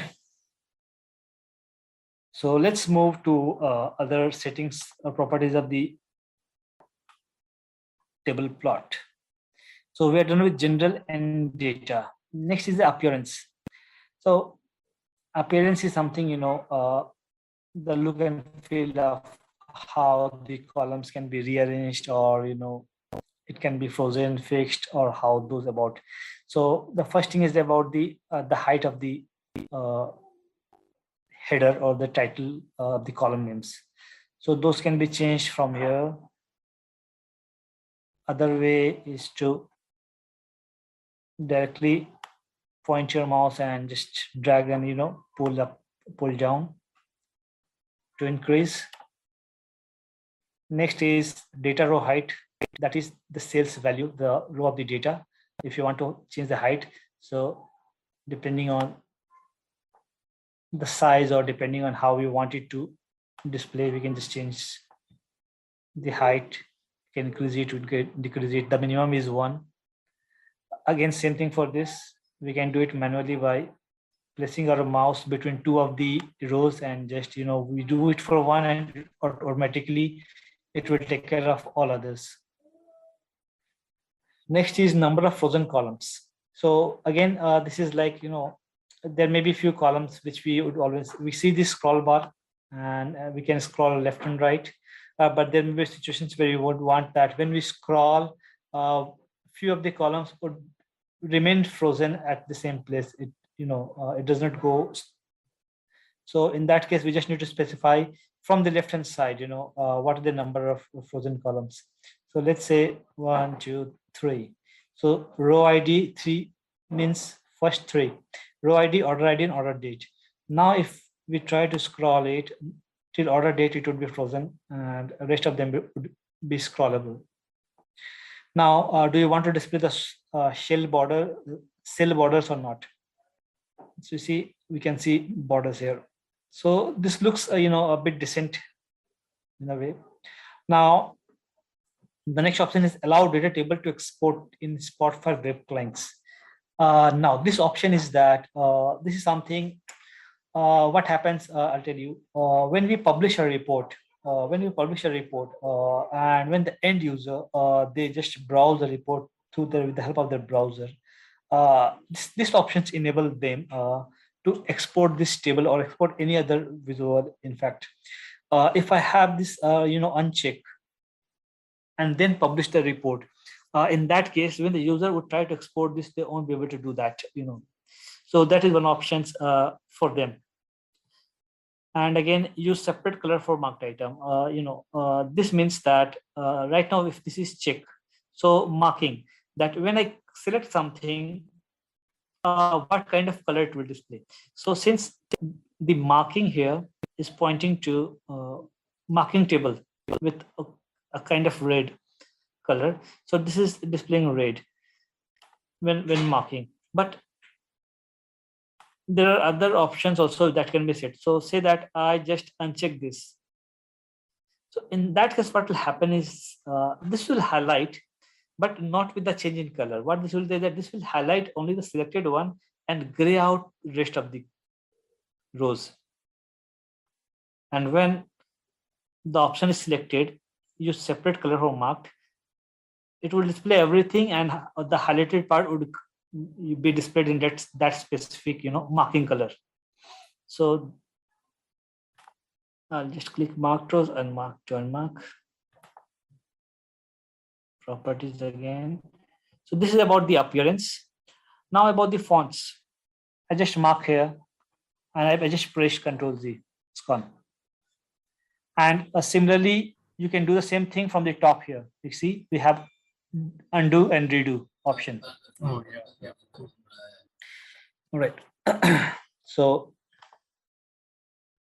coming back to fonts. So fonts again, the different, the font size or the style, or whether they need to be displayed in italic or bold. So those things can be controlled from here. And what all things can be controlled, the table text, the text of the table. So you see, all of them are default, so you can change it any time. Okay, so this is about the text. We can make it bold or italic, or change this font style, from Times New Roman to Arial or to Calibri for the text. And then we have for the table headers, for the column names, say that we can just make it bold. Okay, and then the legend. Legend is something, as I said earlier, that apart from the data that we have in the visual, it displays few additional informations. I gave you an example of color coding, so I'll show you what that means. So I'm just skipping the legend as of now. Description. So description is when we have a description. So if you remember, I have unchecked it earlier. So this is the description. Now if you go back to the fonts, so now this description can be changed likewise. And this is details visualization message. Details visualization message, if you remember, when we perform this data while limiting, and they have this message on empty background. Okay, so what details the message we would want to print, that the font for that just give me a second, let me uncheck this. The font for that message, if you remember, please mark on something, we can just change those font style from here. For example, let me, so this is about the font of this message. If you go to the fonts and detail visualizations, you can change the, so this is about the fonts. So this is about the text, header, we have for the legend, description, and detail visualizations. Apart from that, we won't be able to change the font of them. Coming to columns. So when we open a table, all the initially or by default, what we say that all the columns that it has will automatically be pulled into the table. So essentially, at any point of time, we may want to get rid of few of the columns. Not all the columns would be required all the time. So we can do that with the help of this add and remove button, or you can just remove everything at a time. Now, apart from that, we can change the we can arrange the order of the columns. There may be a few columns which we would want to place it before or after. Those can be done with the help of move up and down. We can select a single column, or we can select do some multi-select and move up or down. So that will do. There may be a situation, again, this is pointing to sample superstore orders. Okay, just think of a way, think of a situation that this is not coming from Excel, and in fact, this data is connected to a database. Just a quick info, guys. If you want to make a career in TIBCO Spotfire, then Intellipaat provides TIBCO Spotfire certification training, which is taught by the industry experts. The course link is given in the description below. Now let's continue with the session. Now, I have configured everything. I have brought in all the columns here to my report. Say that tomorrow someone makes some changes to the database table, not here in the report, to the database table, and they have added few more columns to the same table. They have added few more columns to the same table. Now, when I open the report, and when the report is refreshed, automatically those columns will be pulled into the report. Now, with the new additional columns being pulled, what do we want to do with that? Do we need to display them here or not? If the requirement is such that whatever columns are there, it should be represented here. In that case, we can just have this add new columns automatically checked. So any new columns being pulled into the report, automatically it will be sent here for display purpose. If you want to do that, we always want that, okay, we don't want to display all the columns. We have just selected few of them, and any addition or any extra columns added to it should not affect this, the order or the column selections. In that case, it should be unchecked. So that's one option. The last in columns, and again, this is important. It's not being used very frequently, but yeah, this is something which we tend to forget. So we have something called as column renderer. You see, based on the columns selected. So what does that actually mean? This means that the columns which are being selected, how it would render. The default selected is text. The default selected is text. So these will all be displayed in text. But let's say let's say subcategory, and change the rendering to link. So you see, automatically subcategory from text, it has changed to link. So now this is clickable. So essentially, if you click on it, it will open up in the browser, but it will not take us to anywhere because it doesn't mean anything. Phones. So this very much depends on the type of data. Say that there is a column which has a URL. And sometimes it happens actually. We receive such data. So in that case, we can keep it in terms instead of text. We can keep it as URL, so that when you click on it, it will take you to that specific URL. So that is the use of this renderer. The third option within this renderer is image from URL. Where this can be used is, say that you have different images. You have different images kept at some portal or some server, and there are different URL for each image, and you have that information being flowing into your report. So say that we have this URL where different images are being placed. So you can use that data and select image from URL. So automatically, instead of data or instead of text, image would be displayed here. The images that would be pointing to this particular URL. Okay. So these are the three options that can be rendered: a text, a URL, or an image from the URL. So that's from the columns. Next is the colors. Yeah.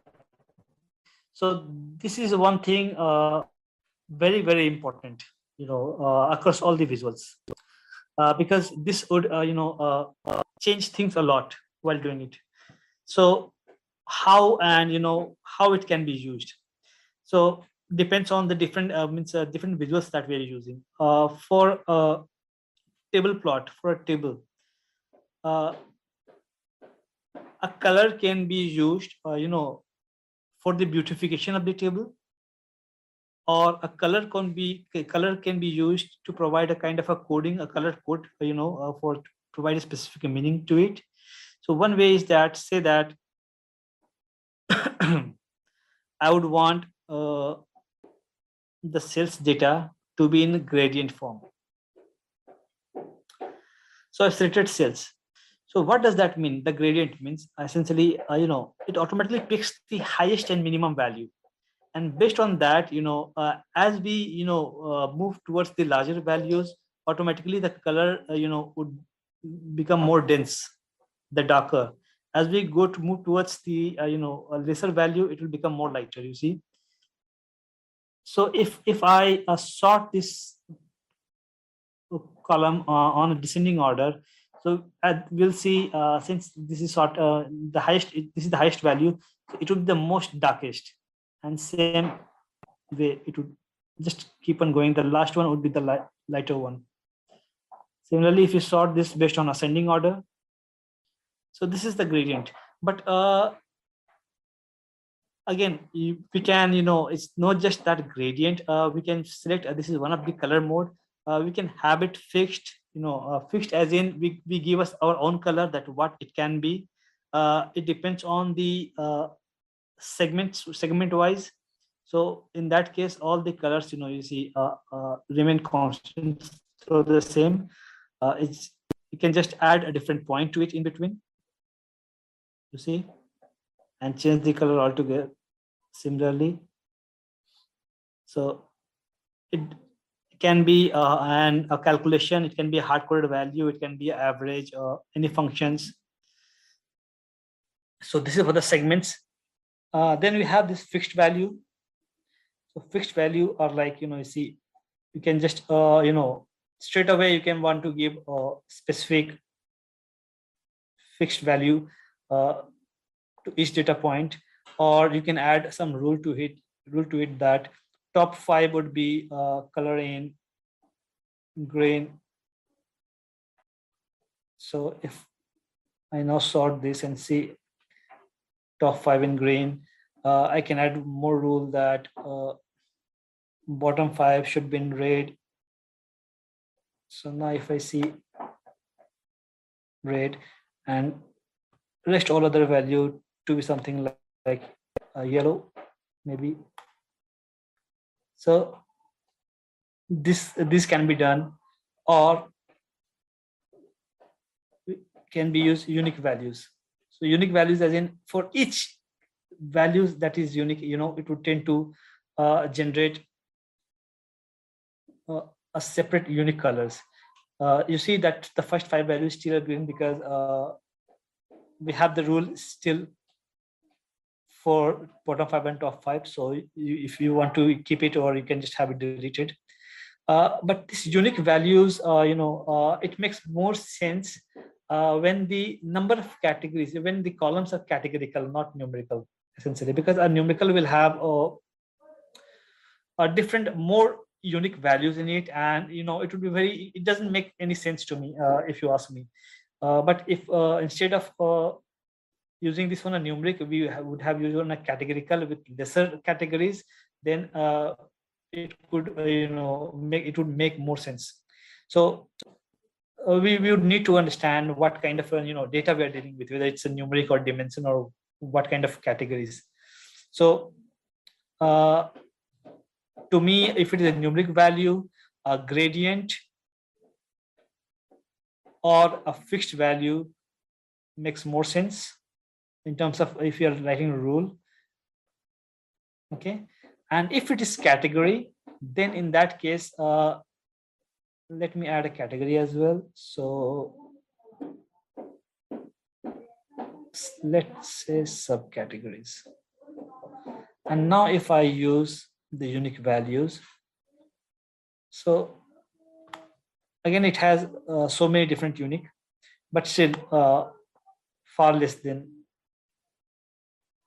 So it will, for each unique values, it will have a separate unique color. And these colors, it can be, manually, you can just have it changed depending on your need, how you want to keep it. Better way is, let me include one more just for our understanding, and I'll have this subcategory removed. Okay, and add shape mode. Why I have added shape mode is that it has very lesser category, only 4. Now you see that as soon as I have selected this category, shape mode, or prior to the subcategories, automatically in the color mode, I am getting only unique values and fixed. This is based on the type of data type of the column being used. If it is a numeric, then automatically it will also have option for the segment and the gradient, because it looks for the value of the numerical or the real values of to color code.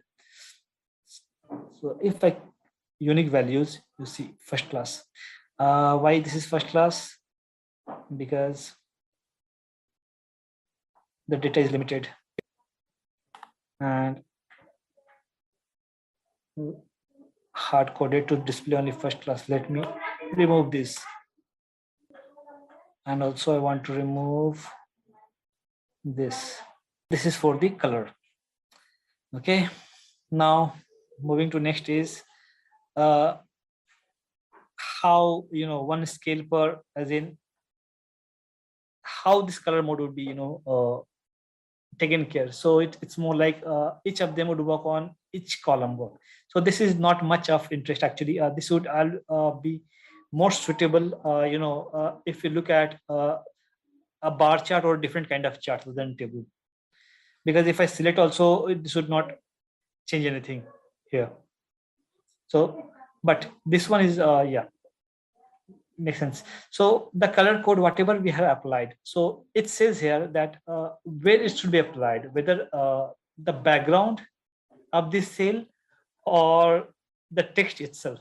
So the default option is the background. So see, the text color remains the same. It's just the background changes. So if I'll just make it to text, so now you see, so this can be done.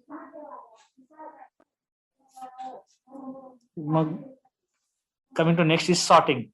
So this is like if you want to have any of the columns sorted. So I did it for sales, directly clicking on here. Other way is to go to the properties and go for sorting. You see sales is automatically picked. So you can select any of your columns of your interest, and based on whether we select ascending or descending, automatically this will be picked. Then again, this is one level of sorting. We have 3 levels of sorting available in Spotfire. So apart from sales, you can select any 2 more. So automatically you see would be added to the selected categories or the selected columns.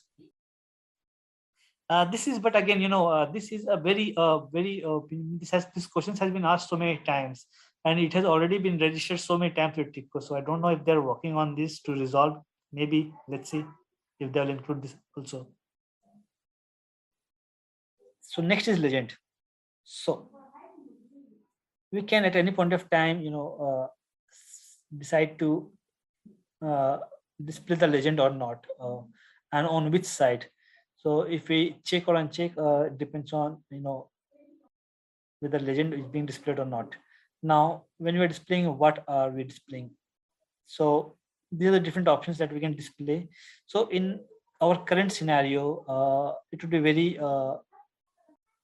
it would be better to, display the colors, because that would, it would enable the user to understand what exactly, because we have written the color code, right? But the end user would not know what does this color stands for. So providing a legend would help them understand, okay, this is what it means. That if it is red, then okay, this means that this is the bottom bottommost values of the cells.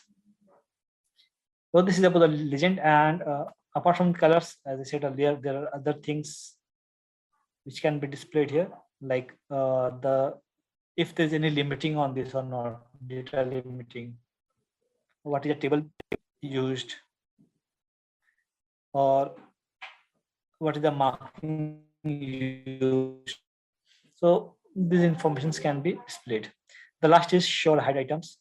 Show or hide items is that, again, it's very similar to limit by expression, but it gives us an additional feature of, not to write what I would say the function by ourselves. It automatically provide to us like rule type, top, bottom, between, equal.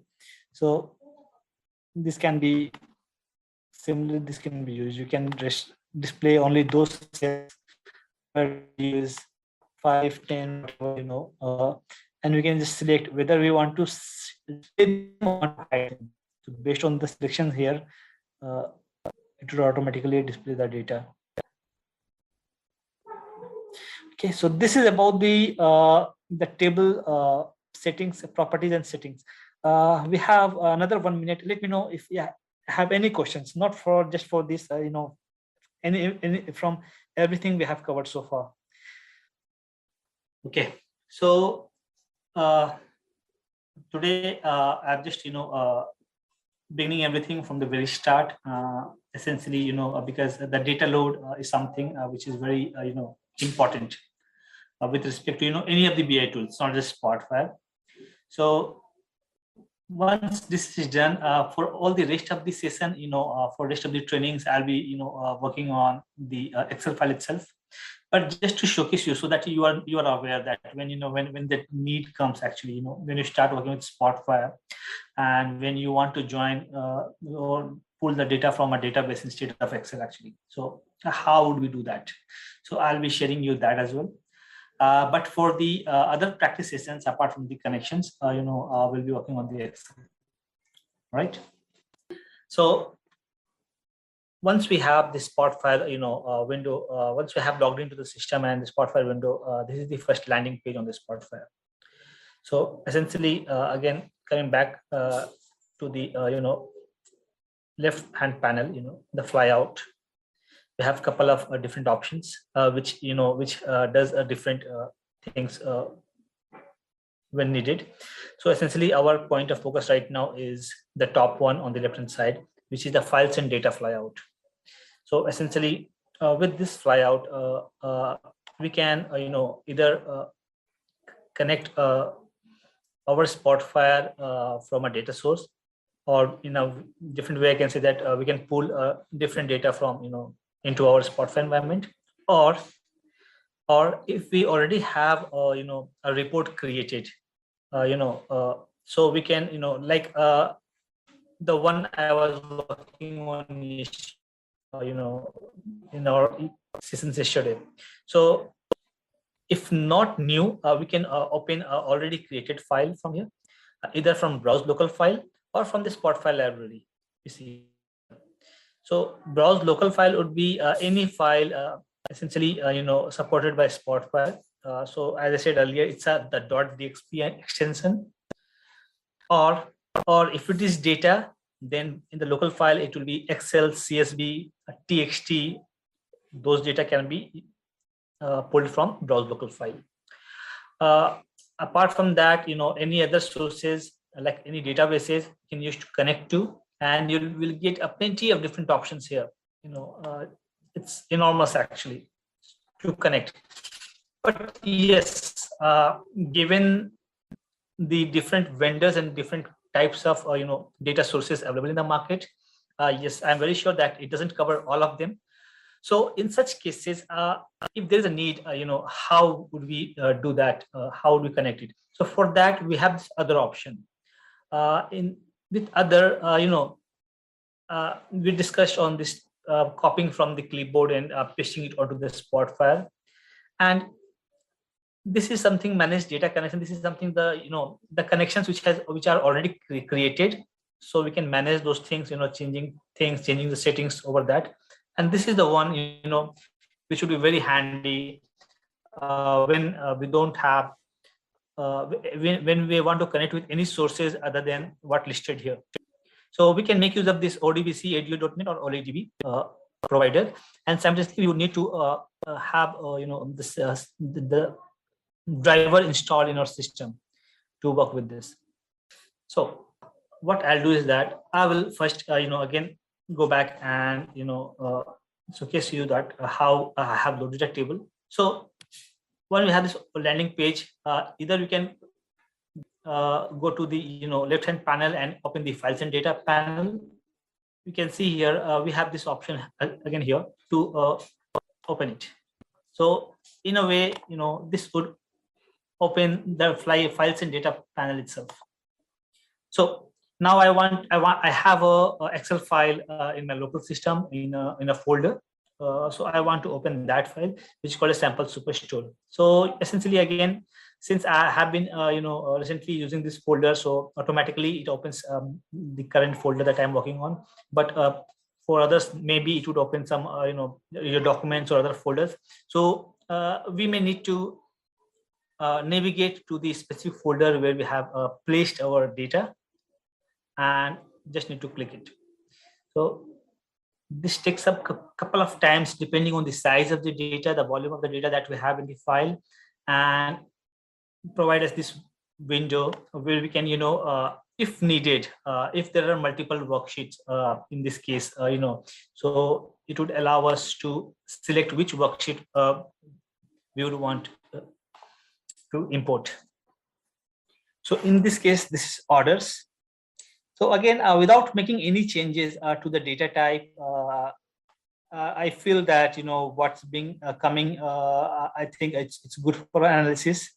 So I'm not concerned about that. So I'll leave that as it is, and straight away I'll just click on OK. So this is the option we get once the data is loaded. So it enables it provides us an option at the very beginning to to rename the table that is loaded into the report.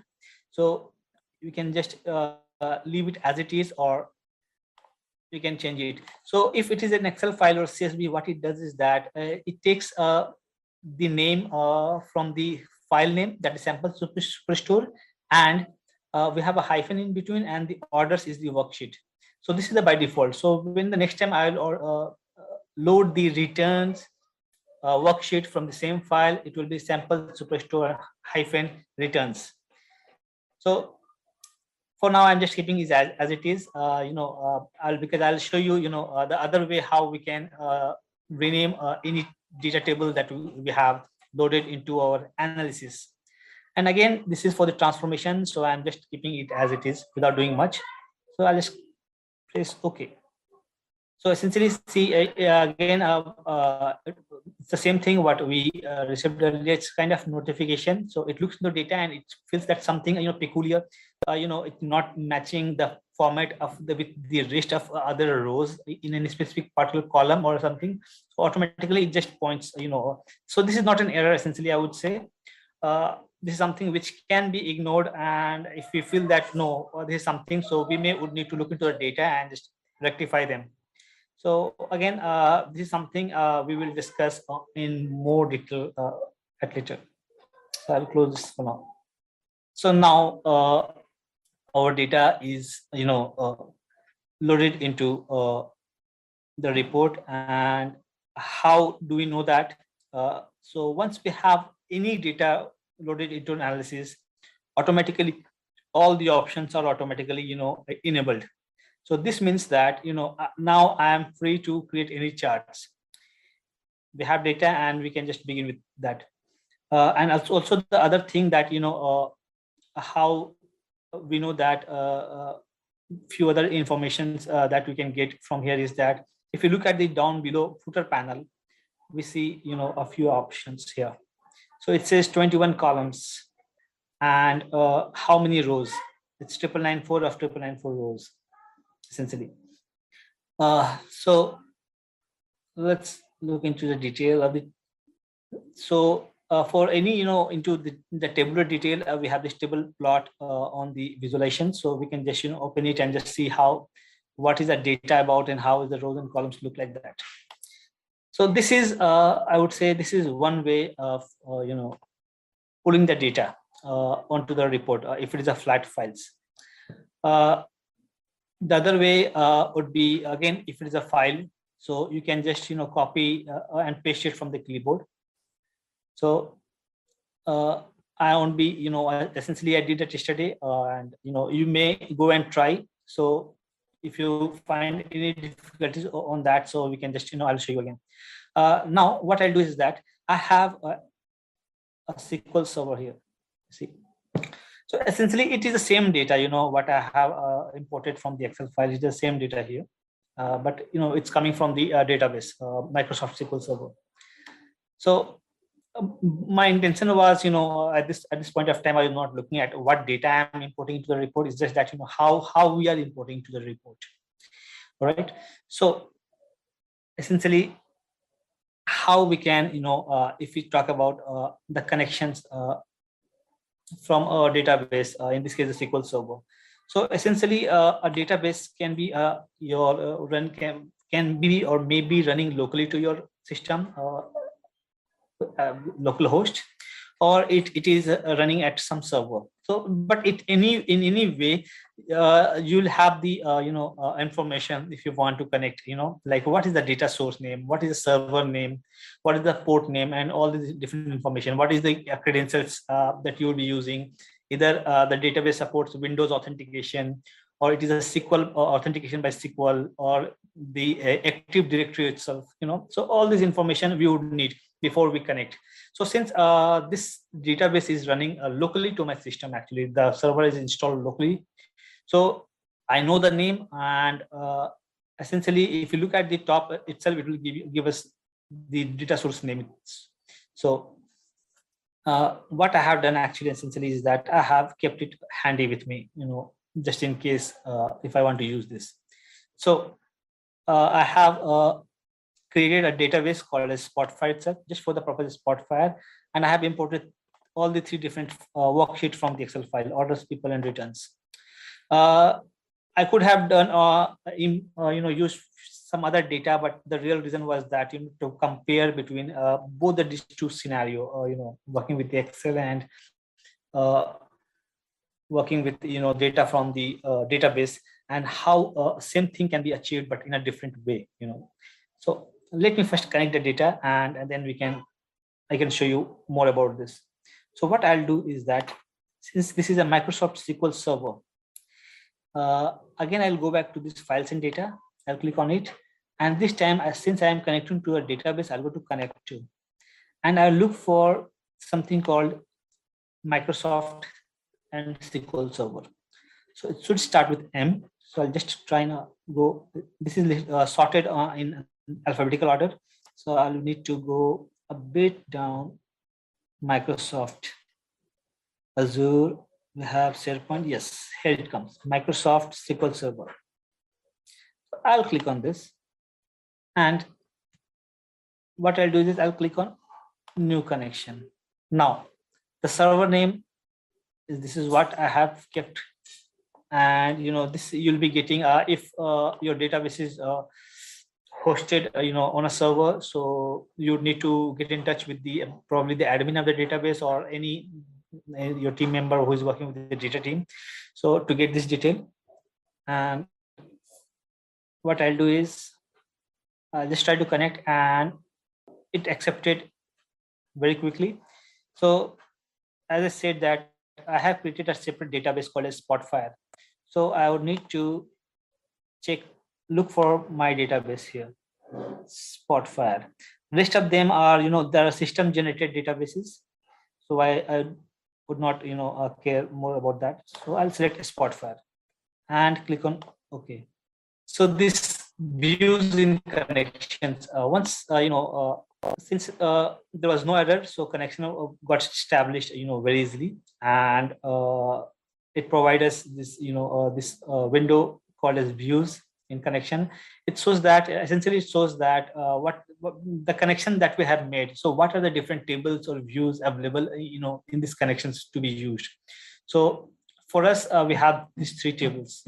So what we can do is that we can individually add them here, and once the tables are added and selected here, it automatically shows all the columns that it has on the right hand side. So again, similar to Excel file, we can check and check different columns which are needed and which are not needed. We can define a primary key if needed, so which one or not. Essentially, it does not make much sense essentially, but yes, when we are working with the streaming data, so in those cases, at times we would need to define the primary key, and I'll tell you later actually why is that. So I will add returns also. So returns. Just a quick info, guys. If you want to make a career in TIBCO Spotfire, then Intellipaat provides TIBCO Spotfire certification training, which is taught by the industry experts. The course link is given in the description below. Now let's continue with the session. And what I'll do is I'll straight away press in. So both the 2 tables are being loaded here. It's the final, click, one click. We are just before one click here. So, but there's one thing which you may have noticed. So essentially, this add as new data table. So this option, we get, when there is at least one single table already loaded in the Spotfire. Because if there is no data loaded, so obviously the first data would be a new table itself. But when there is one table, at least one table is loaded. So after that, all the tables that we load, it gives us options for this one. Either we want to add a new table, or we are just trying to add to the same table. Something. Next is external. So essentially, as I said, when I started our session about the in-DB connections, and in memory. So essentially, the in-DB connections are external in nature. What does that mean? That means that the data is connected directly with the database to the Spotfire client. Here, the Spotfire server is nowhere in picture. So that's why when we'll work with a large volume of data, and we are connecting with directly connecting with a database, keeping it external, we can see that the data load time is real fast, when we compare it with the in-memory connections. So that's why external.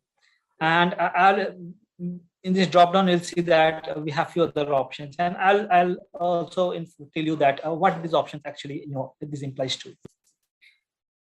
Okay.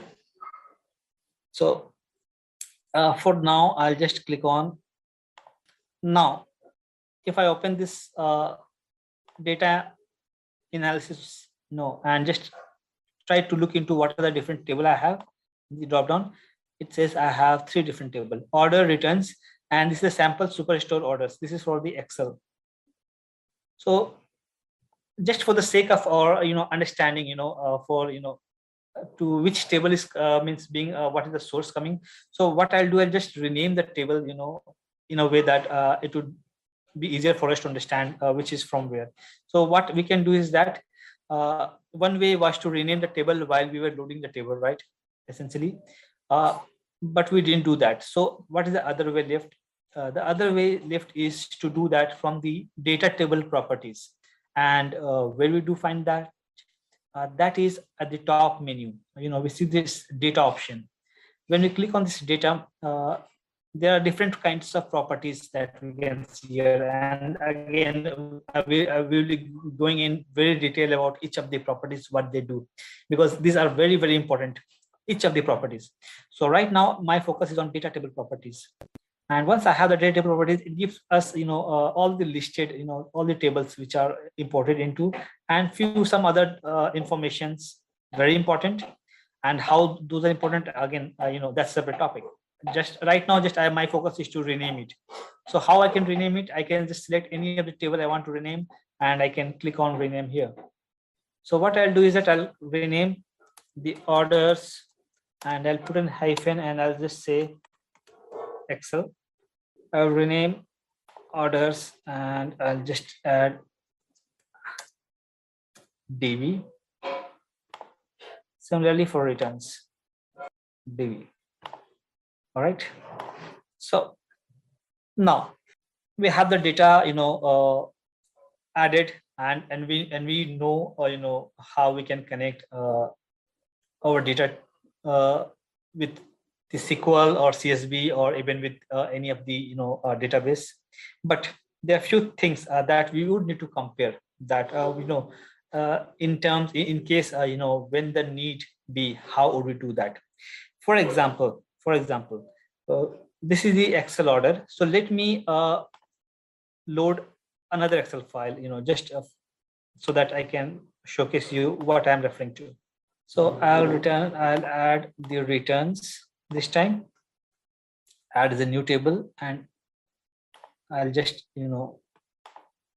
rename it here itself, returns hyphen Excel. So now we have total 4 different tables. So now my intention is that if you remember, I'll add another table view, and for order and Excel. If you remember from our session, from yesterday, I had brought this returned onto this order table, so that we would know, which order ID has been returned, which are not returned. So for that, what we did was we went to the data canvas from the bottom left corner, and here at the top we just navigated to the table, in this case order Excel, where we want to add the column, and then I click on this plus sign from here, add column, because I want to add the column from returns. And since return is already the return table is already loaded into the report, so I would not do that same again. So I'll use the existing copy. So I'll go to other and returns. So one thing, let me go back again. One thing what you would have noticed, or you can notice right now, is that in the other, it's showing here only 2 tables, and both of them are from Excel. The reason for this is that this information is being picked from the memory of the Spotfire, and since those tables which are being connected from the database, the Microsoft SQL Server database, those are external in nature, from client to client. So the server doesn't know, essentially that there is something called as those tables, and what are data in them, or what are different calls in them. So it would only display only those tables which are imported, or which are in memory. So right now I would want to add from returns. So I'll select returns. I click on the settings, just for the mapping, like which should be mapped with which one. So since again the column names are same here, so it would automatically map. So I would not need to do manually or anything over here, since it has only one column, and so again nothing to do about that.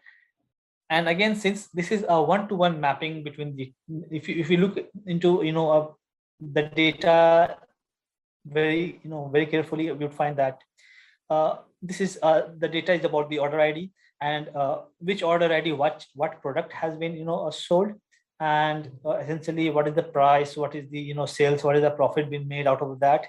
And in the return table for each order ID, if order ID has been returned or not. Essentially, it has only those order ID which has returned. So essentially, this is a very a common sense to say that one order ID would be returned only once, right? Because again, if we go and make another order, it would have a separate order ID. So one order ID cannot be returned twice. So essentially, that is a one-to-one mapping, between the order ID, order table, and the return table. So in that case, a left outer join or a left single match join would not make a difference. In both the instances, it will give us the same output. So for the very same reason, I'm just not changing any configuration here. And I'll click OK. Okay. So with this, we can find that I'll go to the properties again to see the columns, and I see the return has been added. Perfect. So we have this return information. Okay. Now, what I'll do is that I'll go to my other tab, and this time I want to open the data, but not from the order Excel, but order DB. And also I would open the table plot for tons DB. So we see, one additional information being displayed here because this is an external connection. And when the connection is made from the external for a table plot, it's not for all the visuals. For a table plot, if you're looking at the data in a tabular way, it would max it would show 10,000 rows at a time. So that's why it's displaying this. But now, if I want to do the same thing, what I did for the Excel, so the data that I have imported for the Excel, bringing in the column from return to order ID, how can I do that? So if I go to data canvas again, and I'll just try to order DB. Okay, this is the order DB, and here I want to add the column from return, but I don't see a plus sign here. So this is the limitation I was talking about yesterday when we use an external data or in-DB data and between in-memory data, because when we are loading the data to a server, it slows down the data, the data load. That's understand, but it gives us enormous different features to do. So we can add columns, we can add rows, we can add transformations. So many things can be done in that case, but here we don't see those things. But again, you may ask me questions, but Amit say that okay, I understand that, but we don't have say that we can't. The situation is such that the only connections available for us would be external. How would we achieve the same thing if you want to do that? So in that case, the only options left for us would be bringing those things into the same table before the data is loaded. Okay, so merging both these two tables before it is loaded. So how we can do that? So for that, we would need to go back to our connections. So let's make another connections, and then we can see. So I'll go to these files and data again, and I'll go to connect to, and again I'll just come down to locate Microsoft SQL Server, where it is, and I'll go on. See, this is this connection is already existing Microsoft SQL Server in our analysis, but and it has these two tables. I just want to create a new connections. Okay, connect Spotfire, it's automatically picking up.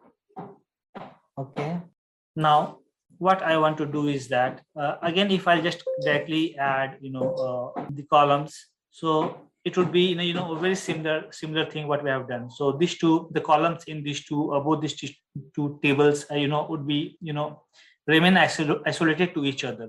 So what we can do is that at the top we have this option for this custom query. We can go to this custom query and we can just write a new custom query. So we can just write order returns, and here we can define write our own customized query to whatever data manipulation that's needed, that can be done. And it can be a very simple straight select query to joins or maybe complex subqueries. So anything can be done. So I'll start with writing select whatever columns is needed to be pulled. So what I can do is that I will define the columns later. First, I'll define from which table I want to do that. So left join returns. I'll give an alias to this return, and what is the joining condition between these two would be the order ID. So it would be order ID from this equals to return dot order ID. So this is the mapping conditions, and what I want all the columns from the order and the returned column from the returns. So what I can say is that ord dot star and ret dot returned. So I'm selecting everything from ORD, so order table. So that's why ORD dot star and only the return from RET. Because I would not want to again, bring in the order ID. That's already part of the order table. So no reason, to have the same column again. And I'm performing a left join with the returns on and mapping them both based on the order ID from both the tables. So I'll just try and verify this, and it says perfect. It's verified, and see the columns is pulled, and see we have the returned here. I'll click on OK, and you see here. So essentially, I had added orders in return just to showcase you. I don't want that. I just need this query, because order and individual order and return table are already part of our analysis. So I'll click on OK. We can rename this as, yeah, even that was fine itself. So now if I look at the order returns query, so now if I look at, so we have all the columns from both these two tables combined. So this is how we can do it from if the data is external, and if you want to add any columns or from any other two table. Now there is another way. There's another way of doing the same thing, but again there is a cost for that, and I'll show you what is that without writing the query, similar to what we did with the Excel file, going to the data canvas. But how we can do that? So for that I would need to create another connections. This is just for showcasing you how different we can do the same thing in different ways. And once we have our understanding clear with this connections part, I'll be removing all those unnecessary duplicate or redundant table from here. So SQL Server, and I can just select the first one, click OK. Now I will rename them here itself, orders from DB, but this time I would not keep it external. I'll keep it as imported. That means I'm making a connection with the database, but I'm importing the data to the server to the memory of the Spotfire. So that's why I imported. So with this, since the data is will be, the Spotfire would know that okay, we have this data with us and what all we can be done. So since order DB already existing, so automatically it has appended 2 with that. So what I'll just do is DB imported. Okay, same thing for this. I'll keep this as import and DB imported. Now let us open order DB imported, returns DB imported. So you see, it's not giving us the same option, like same information, like only 10,000 rows can be displayed, because right now it's not external to Spotfire. It has it's there in the system, and now the Spotfire understand the data, and it says that okay, now you're allowed to do different things with it. So if I go to the data canvas now, and I see order DB imported. So this is again the data sources, but the only difference between this and this is that here we don't have a plus sign, even it's the source is same. But if I look at order DB imported, we have this plus sign, the option to add rows, columns, or any kind of transformations. The only drawback I would say is that in this case is that since the data volume as of right now, we have around 10,000 rows, a bit less than 10,000 rows. So it's not taking too long to importing the data, but say that we have data in millions or billions, in that case, importing the data would take a very long time. So in such cases, we would need to consider what can be better options. In some cases, the load time, those can doesn't matter, but the feature matters, because there may be so many different transformations within the report, or the use of functions within the report are more. So we may want to consider which one to use and when. So again, it's the same thing. Since we have this, so it's available to be added, and again, those will be available in the table analysis, unlike the previous order return table, which were external in nature. So no change here whatsoever. I click OK, and we have everything here. So far we have we know how to now add data from Excel. If it is CSV or TXT, it's the same way. It's just the changes in the file format, but the data, once it is imported to report, or how the data is imported, it doesn't changes with that. After Excel, we know how to copy the data from a clipboard, and also we know how to make a connection with a database, in this case a Microsoft SQL Server. How things changes when the connection is external in nature, and if it is external, how if needed, if the nature of the data is such that it cannot be directly brought from the table or views. In fact, we would need to write some query, so where we can write those queries. And in case of, if we want to perform any transformations after the data has been loaded, if it is in DB connections, so how we can make them imported and then perform the transformations. So this is the one thing. Now there is one more thing for the data load, which is there, and that is again, I know it's like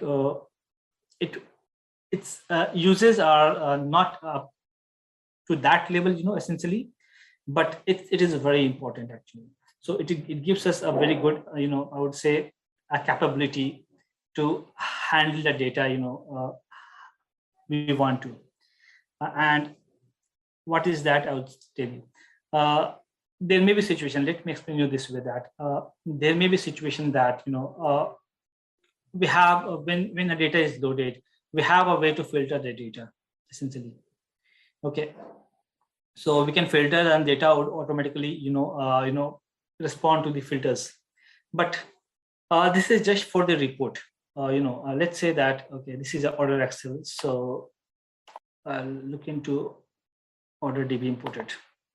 Right. So when we filter anything, you see it just filter out everything. It says 0 of 9994 rows.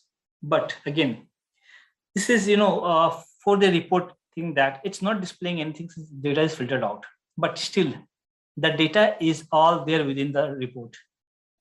It says 0 of 9994 rows. It knows that it has 9994 rows with the data, even though it's not displaying anything right now, but still the data is there. So there may be situations where we would say that, okay, at any given point of time, we don't want to see all the data. The requirement can be such that we always have to make a choice what kind of data we want to. Then in that case, why to bring all the sets of data within the report?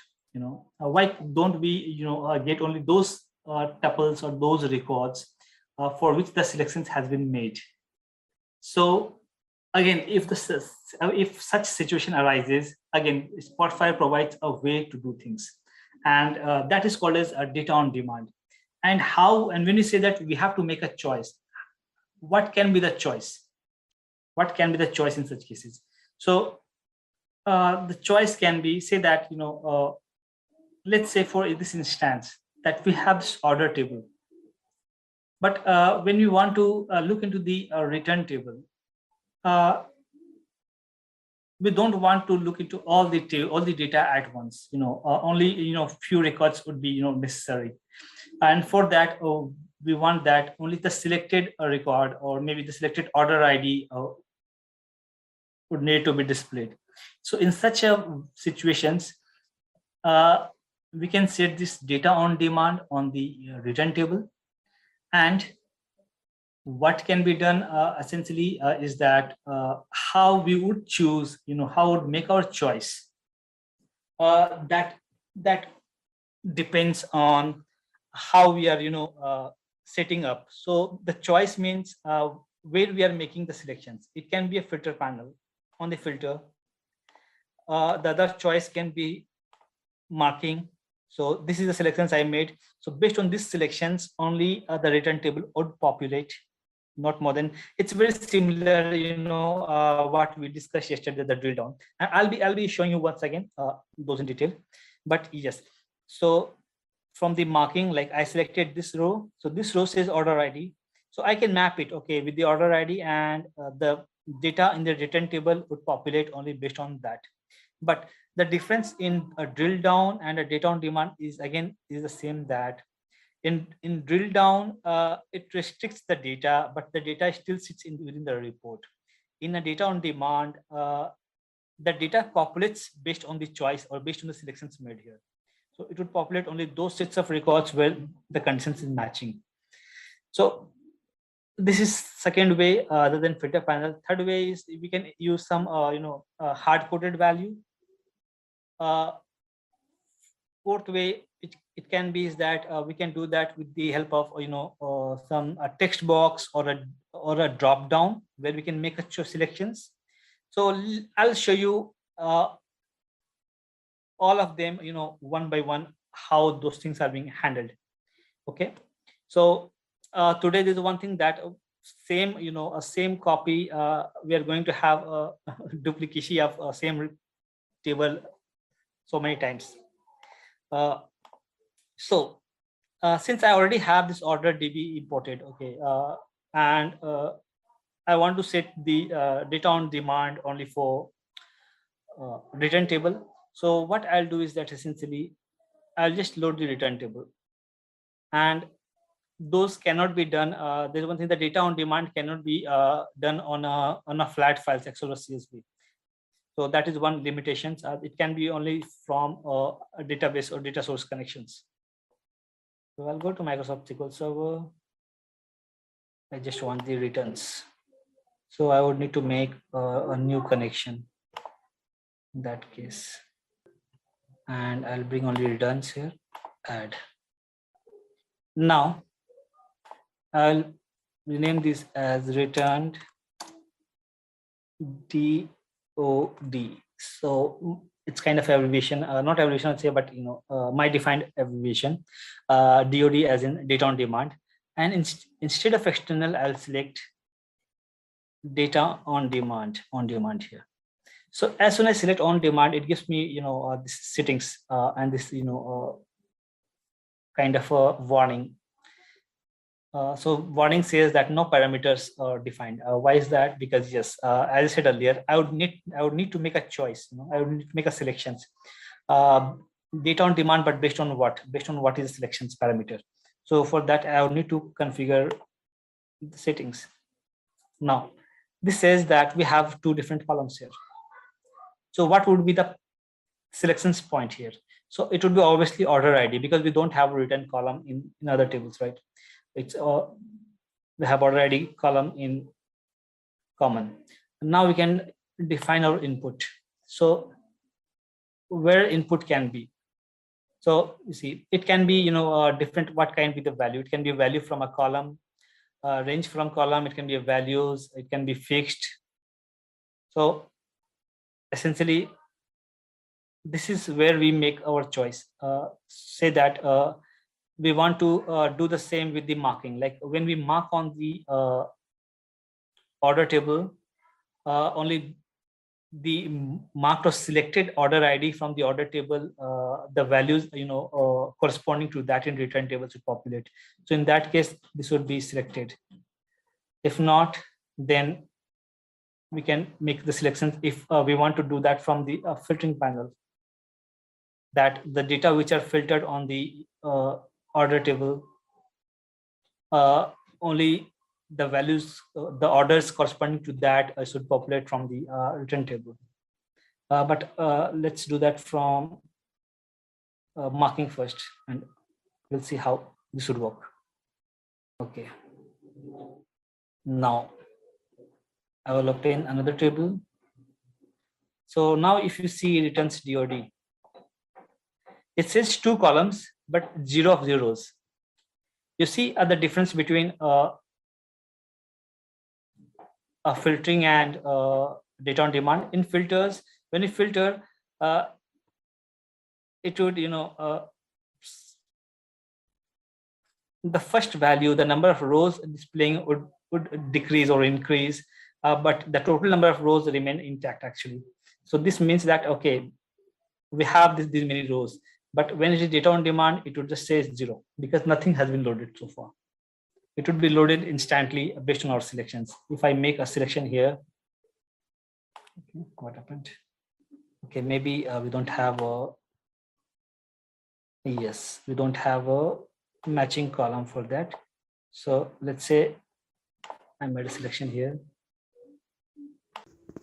Just a quick info, guys. If you want to make a career in TIBCO Spotfire, then Intellipaat provides TIBCO Spotfire certification training, which is taught by the industry experts. The course link is given in the description below. Now let's continue with the session. And we have data loaded from the, so now it says we have only 1 rows. So this is one of the mechanism, just to when the situation matches and the data can be loaded based on the selections. So data on demand can be a very good choice in such a situation. Now, apart from that, what else can be, apart from marking, what else can be done? So for that, what I would do is I'll go to this returns DOD, and I'll just click on these 3 dots here. I just need to select the source, and on the 3 dots, when I click it, it will give me an option to replace that data source or to go to on-demand settings, or we can add transformations here. So I can go to the on-demand settings, and I can just define just my input here. And instead of marking, I would just say active filtering. So since marking was selected, so it was waiting for the input. So now it should automatically populate. Right now it's populating everything because nothing has been filtered out. But when we start filtering out, we can just so that is another way of data on demand. What other way we can do that? The other way we can do that is to say that let me showcase you a way in Spotfire, similar to how we have other visuals. We have text area. I said that, okay, this is a kind of a blank area. It's not a visual, but we can write some title descriptions, add some some informations to the report, some stories, or even we can add some UIs like button or text boxes or drop downs. I'll show you actually how we do that, essentially when we go more in detail with all the visuals and especially the text area, because this would be very handy when we will start working on the scripting part, essentially. So, but just for this situation for data on demand, I'll just show you how it works. So I'll click on this text area. You see this text area automatically, give me a blank space. Now what I can do is that I can just right click on this blank space and it gives me different options. So I'll just go to edit text area. The other way to do that is to directly clicking on edit here. Once this edit text area is open, you can see at the top it gives us different options. We can write anything straight here, or we can add anything from here, like the background color, image. This is action control. So I'll in detail I will explain you each and everything. Right now my focus is on the drop downs or the list boxes or the text boxes that can be used. So let me use the drop down list here. I'll use a drop down, and when I select anything on from the list here, it takes me to this property control essentially. So this is essentially when I use any, I create any of the UI, it asks me to create a document property, and I'll explain you why that is needed essentially. This is required just, to let the Spotfire know that what is the selection made. So when we create a drop down boxes, okay, what is the value selected in that? Okay, how would the Spotfire know? So in Spotfire, what happens is that a drop down or a text boxes or similar kind of UI, when we create it, it is linked to a property called as document property. So it's more like a variable essentially to store some values. So when we link when we create and link a document property to a UI control, or called a property control, what happens that the selections made here, if I select something on the drop down, that value will automatically come and sit here. I'll show you. So I'll just create a new and property name, and this is just to make selections of my order ID. So I'll call this order ID drop down, and there can't be any space, and we need to select what kind of data it's going to hold. So this is order ID is a categorical value, so string in this case, and I don't have to define a value straight away. Okay, now since I had selected a drop down, so this gives me what would be the value in this drop down. Are we going to hard code any values in the drop down, or it would be coming from some data? So in our case, it should have the order ID, right? So order ID is from, so order ID is a column name. So that should come from, not return, it should be orders DB, order ID. So this will display everything, all the orders from the order ID. Fine. So right now, I just created a drop down, which will have a list of orders from the table. Okay, now if I make any selections, nothing will happen because I haven't defined yet that what this will do. This is just making a selections. But when I have made a selections on the drop down, I said that there's a document property I created for this with the name order ID drop down. So this selected value will you will find that selected value will be stored on that document property. And how we can see that? For that, we need to go to File, Document Properties, and in here we have other different options, different informations. I would need to look into the properties. I see here order ID dropdown, and this is the value selected in the dropdown. So next, if I want to make use of this dropdown, the selection in this dropdown, what essentially I would do is that I would need to make use of this document property. I can make this Spotfire understand that for this data on demand on the order table, display only those order ID which are selected in this dropdown or which are stored in this document property, which is linked to this dropdown. So we know what is the document property name, which is connected to this dropdown, and the name itself is order ID dropdown. So now I can link this data on demand instead of marking or filtering to this dropdown. So I'll click on again. I'll go to on demand. I'll go to define input, and instead of values from column, I'll say it's a fixed value and a fixed value from. So we can just hard code the value here. We can write an expression here or the property. This is the property where we can define our document property. So I'll just select this property, go to select. This will give me a list of all the document property we have so far. The first two is the default, the system generated, document property, and I'll explain you again what does that mean essentially.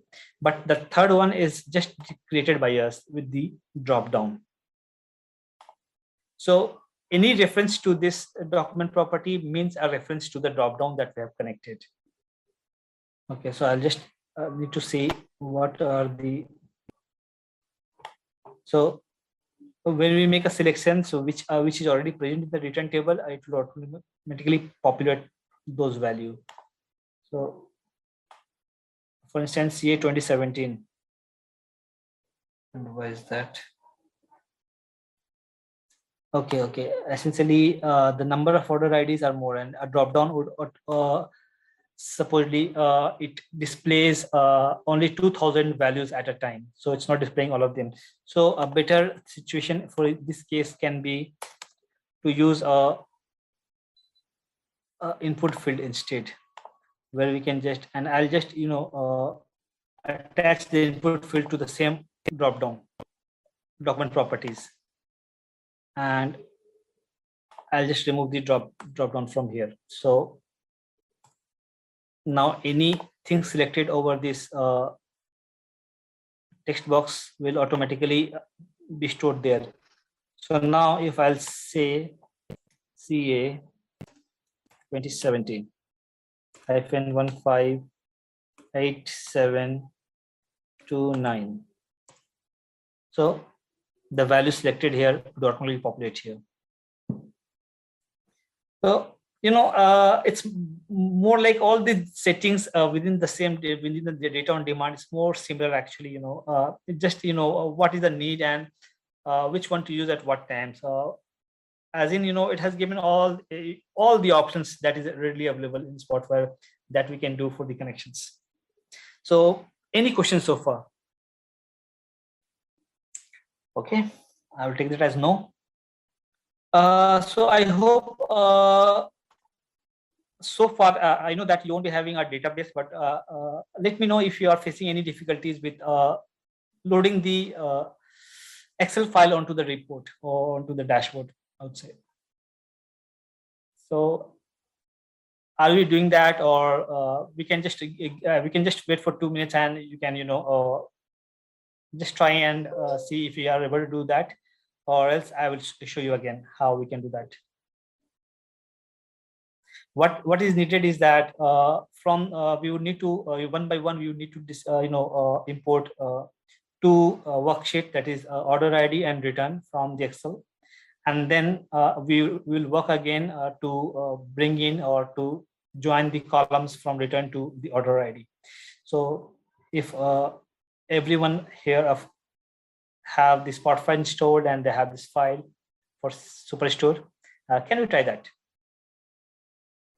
Once done, you can just say yes on the chat window, so that I would know that we are able to follow, and if we can continue from here. Perfect. Okay, that's a good progress. All right. So now we have both these two tables are added to the report. What I would want you to add both these two tables alongside. So what we need to do is that we would need to want to go to visualization type on the left hand side and click on table, and we'll do that twice to add two tables. We just need to make sure that we have not added the same table twice. If that is the case, we will just change this to the second one. Okay, now we'll do the same thing again. We'll go to on the bottom left corner, we'll click on the data canvas, and we'll open the order Excel, because this is where we would want to always we would need to be understand this, that we would always open on the drop down here that table where we want to add. This is the target table essentially, not the source one. The data would be coming from source, so the data from source would be added later. But here it would be the target one. So in our case, we want to add from return to order. So order here. Once we have selected order, we would need to click on this plus sign here, and this will give us an option to add columns. So we'll be selecting column, and when we select that column, the data panel will automatically populate here. We don't want to browse the local file again. Okay, we would go to other and select the return from there. Because again, there's no need to have the copy of the same data again. So we can do that actually. Right now, you can add another copy of the return from worksheet from the Excel. Either way, but this is just for our understanding. For future sake, once we start working on the real time and the data size matters. So having a duplicate copy of the same table can increase the load on the report. So better to select, go to others and select the returns from there. Once that is done, it would automatically open this window. Actually, it would ask to open this window. Need to configure there. So when we click on the settings, we'll get this window. And essentially, right now, we don't want to do anything here because this has been automatically picked by the Spotfire itself based on the name of the column. And once we click on OK, you'll see that, how a graphical representation of how and, what is the source and, the data is coming from where and what has happened in between and what is the final output. All right. So once we are done with this, after that, you'll see that in the order table, you'll be able to find one additional columns that is called as returned. So this operation is, very similar to what we did, a couple of minutes earlier when we wrote this custom query while connecting or the data with SQL Server and with an external connection. So this is very similar to the same operation, what we call as a join operation. So adding columns very similar to join operation. Similarly, adding rows in other operation, which can be done, and it is very similar to the SQL union or union all that we do. Essentially, instead of adding the columns, the column name would be remain same, the number of columns would remain same. It's just that more data would be added to the same table. So essentially, what you can try doing is that again, since we have loaded this order Excel, can we again go to this data, files and data, and browse local file and select our Excel file sample superstar, sample superstore, and select the order worksheet from here and click on OK, and just see what happens. You'll be provided this window, which is which we get every time, while we add the data. But something different happened this time, and what happened this time is most of the time, when we add a table, it says that as a new data table, right? Add as a new data table. But this time, automatically it was selected as add as rows to and order Excel.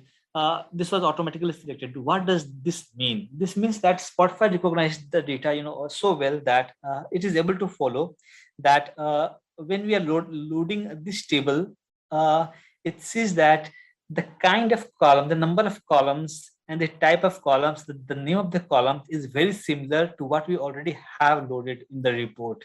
So it says that it thinks or consider that since we already have a table, so do we need another table, or are we going to just concatenate or perform a union operation or adding to the same rows? So essentially what happens is that when two tables with the exact same structure, when we say the structure, that means the number of columns, the data type, or the name of the columns matches exactly. There may be difference in the number of rows that we have in both the tables, but even the structure should be alike.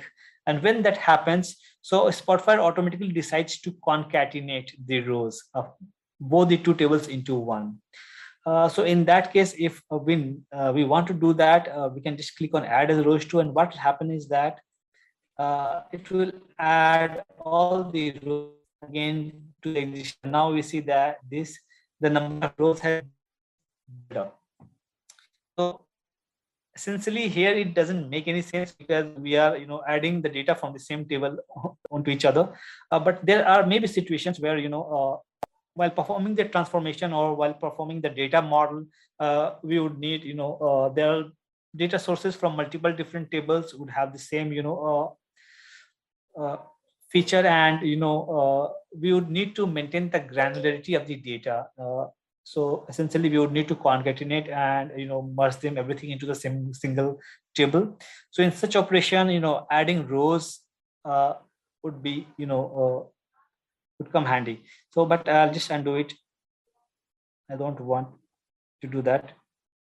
So that is one way for adding rows. Another way is the same, by going to the canvas and click on this plus sign and add rows.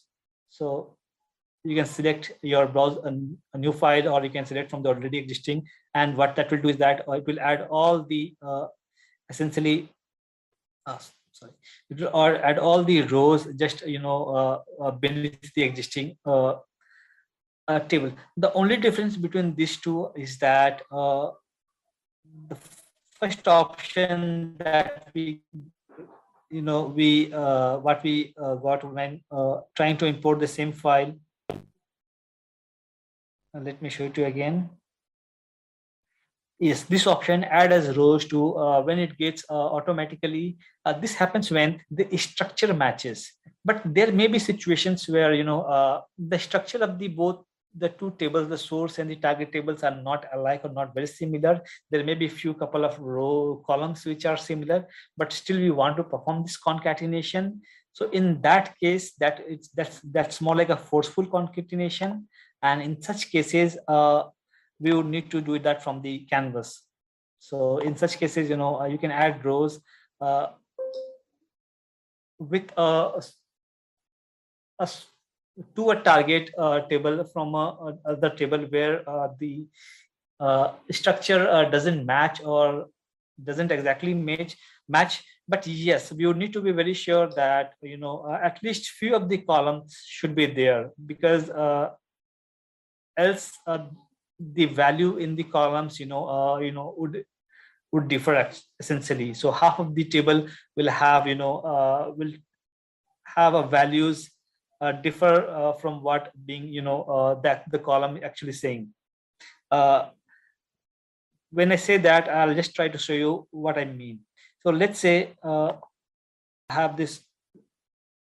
Okay, what does db? No, it's this also. So what I'll do is that I'll just remove this joints. So now let's say that we have already performed this, columns and added columns from return. Let's say I'm just trying to add rows from return. Okay. Now both these two tables are different, and they have the different informations altogether. So say that right now we have this order ID same, so this can be concatenated. But what happens is that essentially for the return column, you see it doesn't find any matching reference in the order. So what that will do is that it will add a separate column for returned. But since there is no matching, this is a new column and there is no matching column in here. So what will happen is that for all the rows that we have in the order, for those rows, it will be completely blank. and it will just start from there where the existing rows of the order table ends. So this is more like adding the data just beneath the existing data down here. So from the canvas can be done, when it's more like a forceful adding of rows, not already picked by the system, or there's sometimes when the system picks it up, but we tend to ignore it and we tend to bring it as a separate data table itself. And later we come back to the canvas and do the same thing here. Because so many times what happens is that when we are loading the data, we ourselves, we don't know that what operations would needed to be performed at a later point of time. So doing anything straight away without knowing the data can be difficult, and also any data model incorrectly done will just add on to our difficulties at a later point of time, and we may need to just redo everything. So few things when we do that while just loading the data is when we are very well aware of how the data and how our data model is going to be. When we don't know that, then it's better to load everything individually first into the report and then perform the data model and whatever the joins or the concatenations, adding rows after that. So okay, so any questions so far? By now, we have all the required data within our environment, and they are ready to be, utilized for our further analysis. So I'll just continue where I left yesterday with the visualization point. So we have covered everything with respect to this table plot, essentially. And again, one point to remember, what I mentioned earlier yesterday, that a table plot, a visualization, and a data table in Spotfire, both of them are two different things, essentially. So essentially, a table plot, the Spotfire treats it as a visual itself, and those can have a different configuration in different pages, or in the same pages altogether. But changes to a data table would reflect changes to all the visuals, be it table or be it bar chart or be it any kind of visuals, would reflect automatically to the visual. So this is a table visualization from here, from the visual type. And the one that we see here, order Excel, the name order Excel, is a data table. You see here, data table. So any changes to the data table, be it the name of the columns, be it the structure, be it any different operations, would automatically reflect everywhere where this data table is being used. Now, I'll just move to the next visual category that we have in the group. So that is a cross table. So essentially, when we select any visuals, okay, if it is a table plot, if we are selecting a table plot, it would automatically populate all the columns that it has while loading the visual. For any other chart other than the table plot, it automatically picks the suitable columns, and there is no criteria essentially what it is going to pick actually. So essentially what it does, that in case of a cross table, we have access on the multiple areas, unlike a straight table. What we can see, it has only the columns at the top and then we have data down below. But a cross table or a pivoted table, in other few other BI tools, it is called as pivoted table or pivot table. In Spotfire, it's called as cross table, and they mean the same here.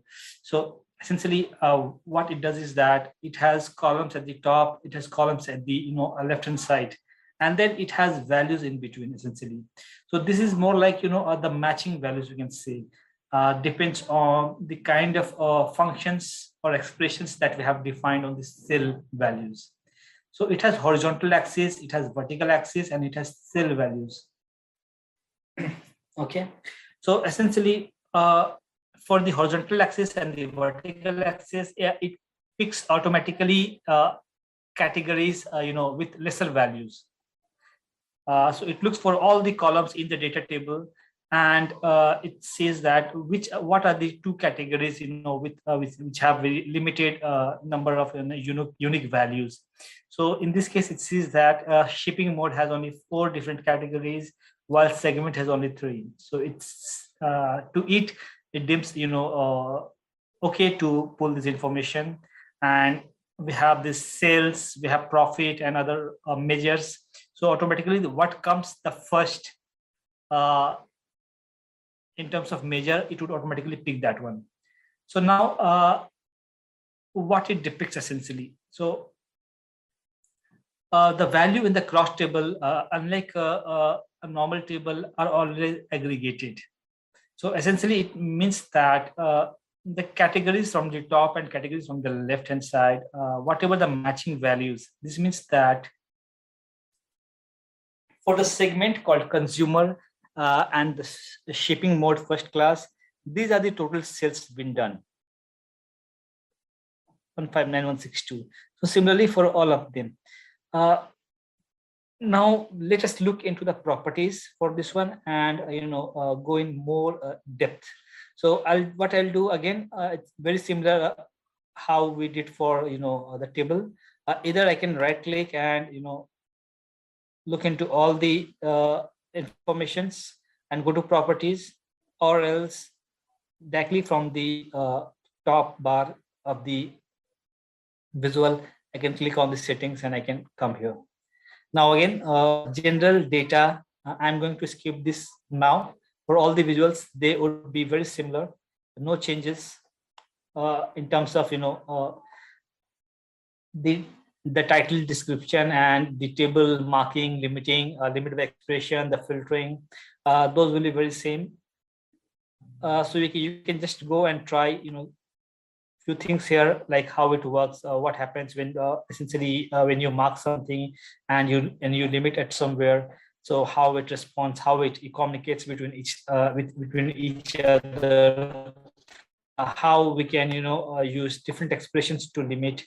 So those things you can try, and moreover, what I will give more stress on marking and limiting, because from my experience, I feel that this is somewhere that most of us we get confused essentially. That it looks like the same thing at both the places, but how they differ. So this would need some practice from your end. So let's directly move to appearance. So again, appearance is a category within the properties, which is we'll find in all the visuals, but the settings differ with different visuals. So for a table, you'll have a different settings altogether for appearance and for cross table. It depends on the kind of visuals we're using. So displaying show cell borders and allow table data to export in Spotfire clients. These two are common even in the table plot. Apart from that, we can see the scrolling is also common, but for the table plot, it's just the scrolling from left to right. We can freeze from the top, vertical scrolling, we can't freeze. So there's nothing called as horizontal scrolling or vertical scrolling for a table plot, essentially. But for a cross table, we have this horizontal scrolling. And, in that, what can be frozen and what not. So before that, if there is, if there are empty values, for now, I can see that all the values have some or the other sales values, but say that there are some categories for which there are no sales made, or for which there are no data. Just a quick info, guys. If you want to make a career in TIBCO Spotfire, then Intellipaat provides TIBCO Spotfire certification training, which is taught by the industry experts. The course link is given in the description below. Now let's continue with the session. In our table. So in such cases, how we would want to display, either it can be blank or it can be whatever defined here essentially. So the custom text is selected, in that case, this would be instead of values, if it is blank, you will be able to see only a hyphen here. Again, this is checked. Use separate color for marked items. That means when you select something, select cell, it will automatically be marked or selected in a different color, and that color depends on the marking we have selected. So it's blue here, so it's blue. But if we just uncheck this, so in that case, it would be highlighted, but not with color. It would just be highlighted, and the rest of all of them would be grayed out. So this feature is similar across all the visuals. Now about horizontal scrolling, this is to adjust automatically, but I can essentially freeze the rows header. So essentially we have, now if I just scroll, so the row, this is the rows header, so this is frozen, so this could not move. Okay, now we'll move to formatting. So formatting is an option, this option will be available with those visuals, where there would be some kind of calculations involved. There would be, numeric, especially numeric values will be used. So essentially what kind of formatting it does is that the output of the calculations, essentially how we want to display them on the screen. Essentially, do we need to just display as it is the outcome of the output, or is it a currency, so we can add dollar or INR or any currency to it, or we can just convert it into a percentage, so or more into scientific, or it is just a straight number, or any custom formatting that we may want to do. And I'll show you all of them, what they means to us. So essentially, you see that this is the formatting and format by cell values. So essentially, in a cross table, if you look at different axes, the cell value means the calculation part, and it is the bottommost axis. This is the cell values, and the other two are the horizontal and vertical axis. If you go to axis directly, you see that a segment, this is the horizontal axis, and ship mode is the vertical axis. Sum of cells is the cell value. So when you look at the formatting, by default it will be selected the cell values, and whatever calculations involved in our visuals would be selected. Now what we can do is that we can just the default is the general, so nothing to do here, but since this is sum of cells, right, so we can select actually, okay, this is something which is referring to a currency, so we can append just at the beginning a currency. That depends on what kind of currency, or what is the location or in picture. Based on that, we can just select currency from here, from the list, and it will automatically displays that. So right now INR is selected. Apart from that, what is the decimal, after the decimal, how many values do we need to see? So again, if it is auto, so whatever is the outcome, the exact outcome, it will display as it is. There's no restrictions on the number of decimals, places, but at any point of time we can just we don't want to display, it will be 0, so it will automatically round off to the nearest integer, and how we would like to display them. Then again, if the values are too large, essentially it needed to be very large, but again it's more than 1,000 or more than 10,000, or say a lakh, or a million data. In that case, we can add a comma, a separator between the digits of the values to make it more readable. So for that, we can just use this 1,000 separator. So automatically it will append commas at all the places where needed. Now there may be situations that the values are too large, and we would not want, we would just need to add the information at very higher level, essentially, that okay, it's 7 million, that would do. I don't need to look into the very the smaller of the digits what's involved in the calculation. So in such a case, what we can do is that we can just check this, use short number format, and automatically what it does essentially is that based on the values it has, essentially, it will automatically append a million or k, and there's nothing that we can do about it. It automatically picks, essentially, what better to display. So there are some certain times where situations where the user asks us actually that, no, essentially, can this be uniform? At places it's saying 1,000, and at some places it's saying million. So so for that we have this custom formatting, and we'll look into that also. But for this short number format, it picks automatically depending on the size of the value. So it gives us based on our complete selections here, it provides a sample information of that here. Next is percentage. There may be at times situations that we are not exactly displaying the exact number, but we are displaying the values in terms of percentage. It can be anything like we would need to find the percentage of the consumer in first class against within all the segments, or it can be within all the shipping mode. So it can be vertically, or it can be horizontally, or within all the data available.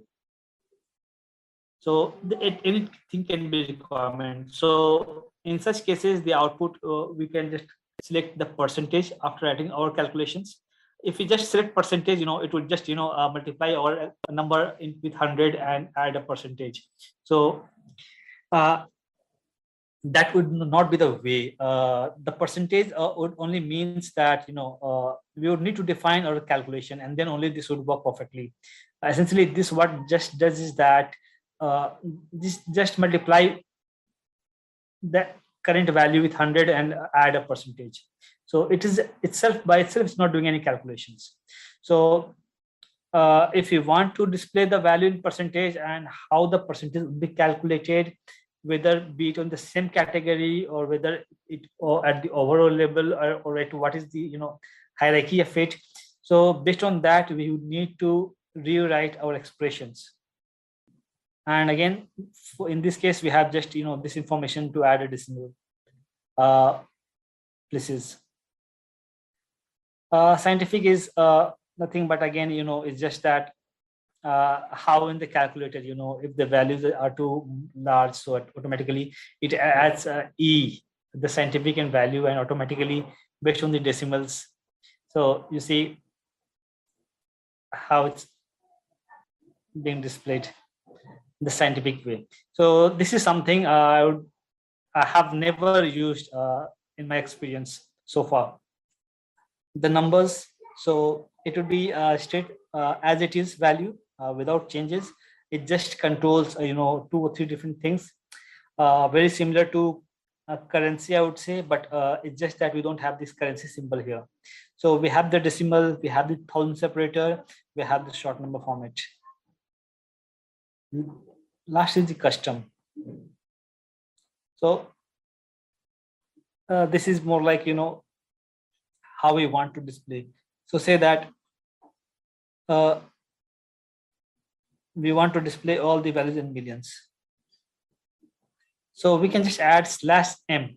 So it will add a m that is million to all. But again, if you look at the data, it just it makes no sense. Essentially, it's not converting to million. Essentially, it's this exact the same data. It's just appending a m. So in that way, okay, there's no problem. Let me check this actually. Something. So what would the exact format, and I'll let you know. So for now, I'll just skipping this custom part. Maybe I'm a bit rusty with these settings. So I would need to revisit and see. So this is about the formatting, and then the fonts. So again, the fonts are like, similar to all other visuals. It's just that, depending on the type of visuals, we have different kinds of access or colors, or different things coming into picture for different things. So similarly, we can just change the fonts for them, but they work in a very similar way for all of them. Essentially, few of them are would be like description and details visual message would be same across all of them. Rest of them would changes with the type of visuals. Okay, moving to access. Okay, so now this is something we would need to. Okay, yeah. So the access, as said earlier, so it has a different access at different places across table. Okay, so we have horizontal access, we have vertical access, and then we have the sum of cells.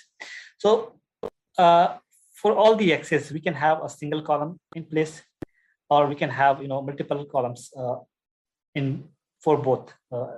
We can have multiple columns for segments. For horizontal access and even for this vertical access, and simultaneously we can have multiple calculations defined for the cell value. It's not just the same or single calculation like sum of cells. Simultaneously we can have the sum of cells and sum of profit as well, or we can have the sum of sales. Along with the sum of sales, we can have the percentage of sales altogether. And again, we can have a horizontal axis without a vertical axis. We can have a vertical axis without a horizontal axis. So this depends on like how we are looking at. So essentially, if I just remove segment, it will just give me this overall sum of sales directly based on ship mode. You can add a segment, and it will just split the values across segment and will remove ship mode, and it will just straight away calculate based on this segment. So depending on the selections. Also, if we can add more to this, let's say, let's add a region.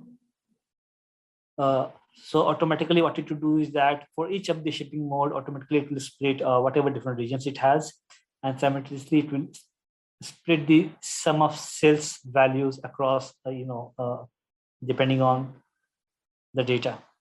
So this is about the the access value.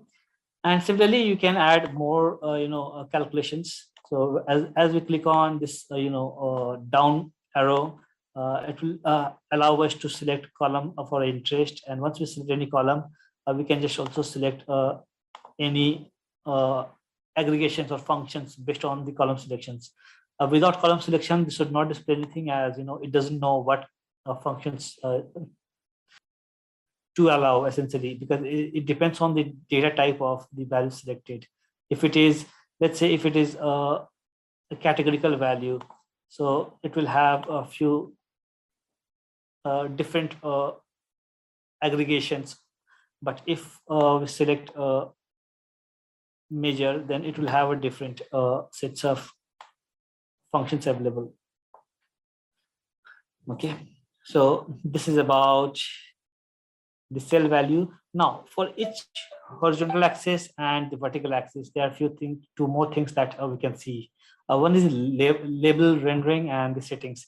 So the label rendering, if you remember from our session yesterday, for the column, there's a way to display how to display, how do we select to display the categories, essentially. So right now, by default, these will be all in a text way. They will be rendered, but there may be times then when this can have image from some URL, or this will have some URL value itself, actually. So either it can be displayed as text or link or image, depending on the selections made here. Similar for the vertical settings. Now the settings allows us essentially, that what are the, the categories, how the category would change, when the values are filtered, essentially. And when the calculation is done, essentially, when the calculation is done, would it be done on all the, considering all the categories, or only on the filtered values? So this is the settings, two settings that is, available, and both of them have been the same actually. I'll show you what I mean essentially. Say that let's say I have removed first, that's a wrong table, order DB imported. Okay, yeah. So I have unchecked first class and same day. So we see that the calculation is being changed based on the selection, but even the categories is also responding to the filter. There's some situations, there's sometimes when it is asked from us that even though we are filtering on something, just filter the data within the table, don't filter the categories, let them be. So in those cases, we would need to go to the access, and we just need to, since I have filtered on ship mode, I would have done the same on the segment, but I have filtered it from the ship mode. So it would be, easier to understand this way. So instead of show filtered values, I'll just show all values. You see, at any point of time, even though if you filter out, the category would remain constant. Just the change in data based on the filter selections. But by default, it would be displaying only the filtered values.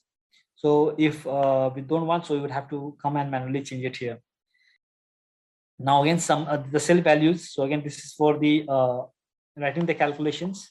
So if you want to change the existing one, you just click on the down button and change your either if it is a straight column aggregation over column, so you can just select the column and aggregation from here, or you can write an expression. If it is a bit more complex than just picking up the column names, so you can just write your expression directly here.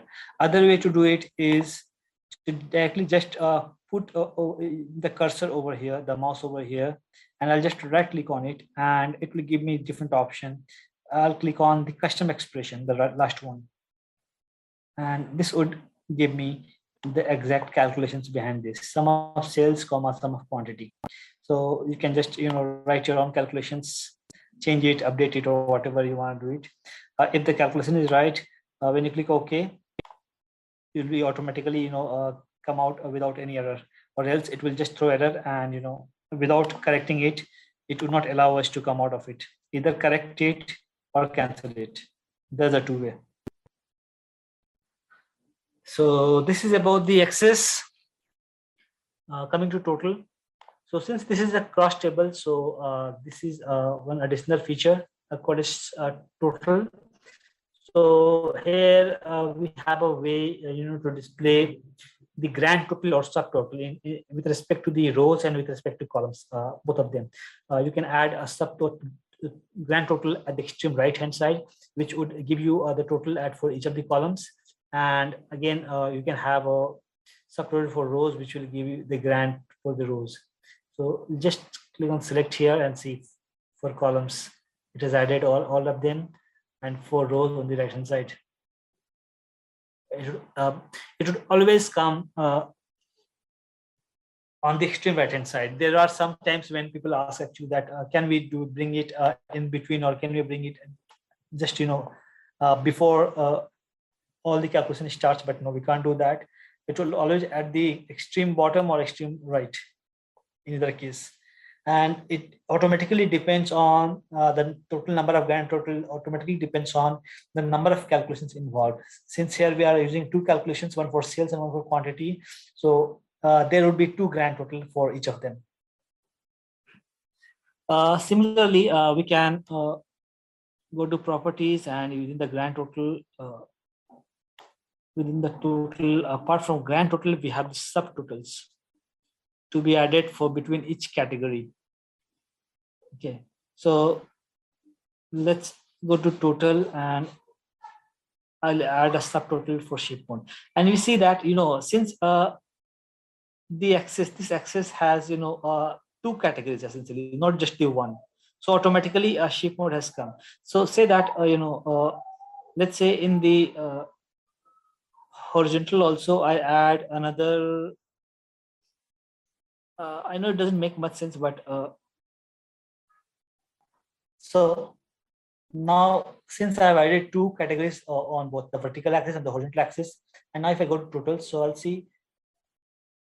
Oh, okay, got it. Oh, yes. So it won't be actually, because it doesn't make a sense essentially. Whatever hierarchy we pass on here, so automatically it will have the subtotals only on between the values that we have selected at the vertical axis.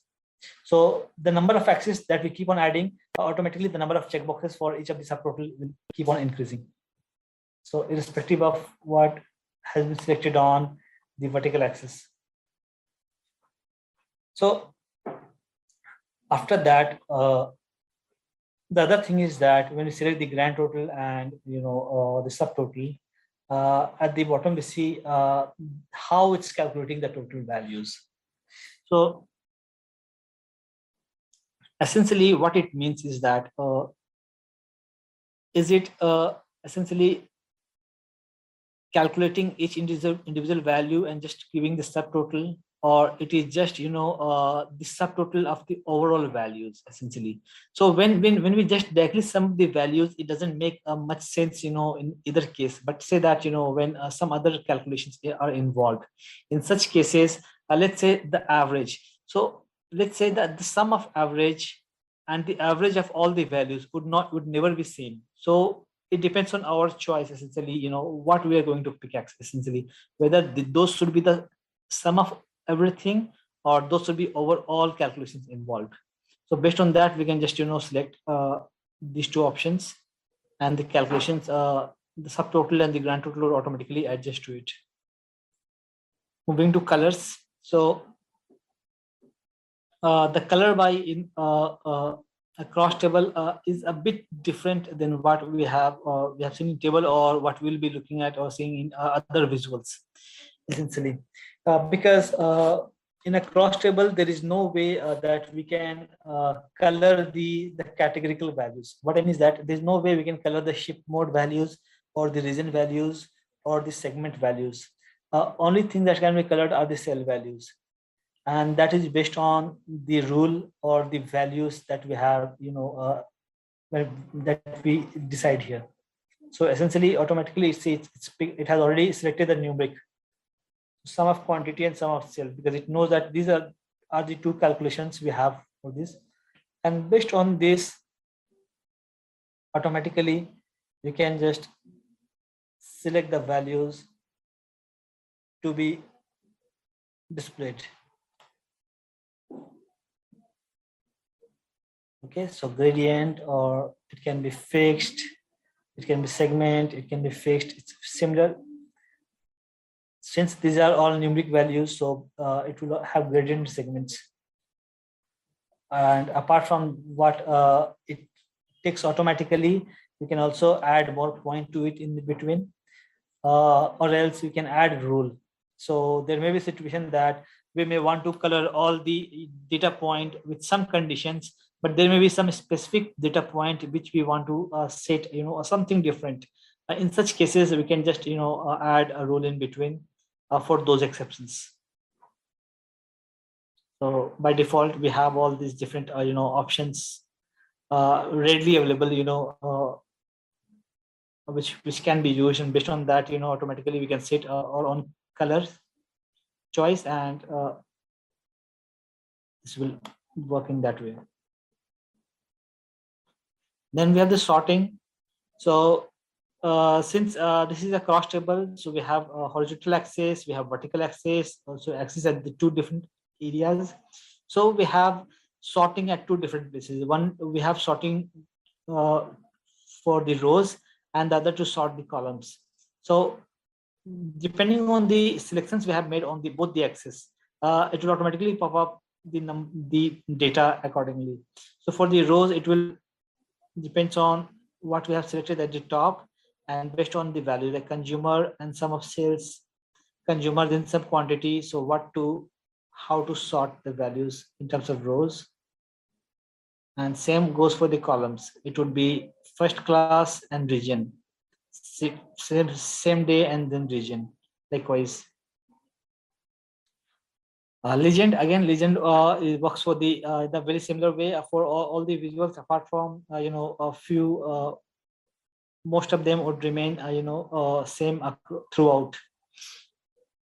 So there are a few different visuals for which it changes, like a line chart, or a combination chart, or a map chart, or a KPI with which has a bit of different settings as compared to others. So for those, there may be one or two settings within the legend that would differ, but others would be same. Then we have subsets. Subsets, as in essentially it means that the calculations that we have, we can define our own subsets of calculations. So right now it says that it is current filtering, as in, so whatever we are filtering, automatically it would respond to this. But at any point of time, you can just make it to all data. So essentially, this would not, respond to filtering at all. It would be, fixed. And not in current filtering, as in it is just the opposite of current filtering, as in what has been, it would automatically display what has been filtered out, not the value which have been filtered. So I had unchecked first class, so it will automatically make the calculation display data based on what has been not been selected. So this is just the way, whether we want to display, we don't want to respond the calculations altogether to the filtering, or we want it to respond. If we want it to respond, in what way, whether we want it to calculate based on the filtered in data or the filtered out data. Just a quick info, guys. If you want to make a career in TIBCO Spotfire, then Intellipaat provides TIBCO Spotfire certification training, which is taught by the industry experts. The course link is given in the description below. Now let's continue with the session. And then show hide items. So again, it is the same. We can add a rule like what to display and what not to display, depending on different, already available functions with us. And apart from that, you can write our if there's something which we think that we would need to write a rule which is we don't find already in the existing functions. So we can just go to Boolean expressions and write our own expression for the rule. So this expression writing would be a separate session altogether. Actually, we would need one complete session of 3 hours, essentially, just for the expressions, because we have a variety of different of functions and the use case of those functions, how those are those work with at different places. So this is all about the cross table. So any questions so far? Then I'll move to the next one. And for that, again, I will go to the visual types. Essentially, this is a bit of time taking. I understand that, and it's a bit of, a tedious task. But again, the problem is that all these visuals, they have some or the other different, things which we would need to know, essentially, because or else it would be difficult, again, if we need to do something and we don't know about the exact settings each visuals affect, it works on. So it's, good to give it some time and, go through all the settings so that we know essentially how most of them it works. But after this, most of things, understand that, as you start working, as you start practicing things you will gradually start to, remember things, essentially what all features we have, what we don't have, and where do we find things. So the next in picture is the graphical table. So again, this is the third kind of table that we have in Spotfire. The first is the table plot, second is cross table, and this is the graphical table. So by the name itself, we can understand, this is a kind of table where we have some way to include graphs. Now, how those graphs works and what all things can be done. So let's look into that. So again, similar way, we can just directly can go to properties, or directly we can go to properties from general and data. Again, same. So I'm just skipping this appearance. So appearance is just if you can just want to display the header row or not. You see, this is the one saying sparkline has gone, and also the ship mode, row header name, cell border gone, hidden rows or not. It depends on this. Since right now the number of we have only these 4 number of rows, so it doesn't matter much. Again, if for when marking, do we need the background to change the color, or it just we want it to highlight the marked area and just gray out the rest of them? So if it is checked, that means it will just change the color.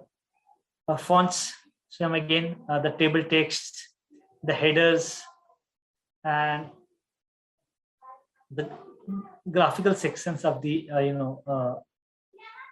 header section of this part. Then the legend that which has, if we add a description, or if we have a drill down, and we can add a detailed visualization message to it. So for those things, we can just change the font. Now access. So access, again, it's a very similar to cross table. The only difference is that we don't have a vertical access or horizontal access likewise. But here we can just add rows at the top, and we can have multiple rows one after another. And then for the graphs or for the calculations, we can just keep on adding here. So by default, it selects, as I said, like it selects automatically one category and sparkline, and within the sparkline, you'll see there's some calculation it might have automatically find for or written for itself. So you can add more from here, but for time being, I'm just leaving it just with a single selection for ship mode. Now for the graphical part, the columns, when I click on add, we have these 4 different options to add. Sparkline, we have the calculated value, we have icon and bullet graph. Now what does it mean? Sparkline is more like the lifeline. You see, it's more like over the period of time how the data has changed. The calculated value is nothing but the same kind of how it works in a cross table. We will write a calculation and it will just display the calculation as it is. Icon is something in different we can select different shape and different colors, and based on that we can write rules, and for which one it should select it to how it should be displayed, and a bullet graph. So it would again to compare a bulleted. Okay, I see a chat. In cross tab, can we not give different color conditions to cells and other column like quantity? Yes, we can. Okay, let me go back to that again. Page 3. Anything, any calculations or any conditions based on cells and quantity can be done, but we can't do anything about the categorical value, as I said earlier. So if you want to do anything, go to properties and let's go to colors. So as you said that, the color conditions, right? So what is the color condition? That depends on, let's say, select a fixed values. Okay. And we want that, I want to write a rule. This is just for quantity first. I want to rule that our top 5 values, let's say, just for the sake of, or is that I'm looking at top 5 values. Okay, this is for quantity. I do the same for sales. Okay, so sorry, since this is the part of, both of them are part of numeric, so automatically it has taken that one calculations. But we could have done, bringing both of these individually and writing individual, what I say, calculations for both of them.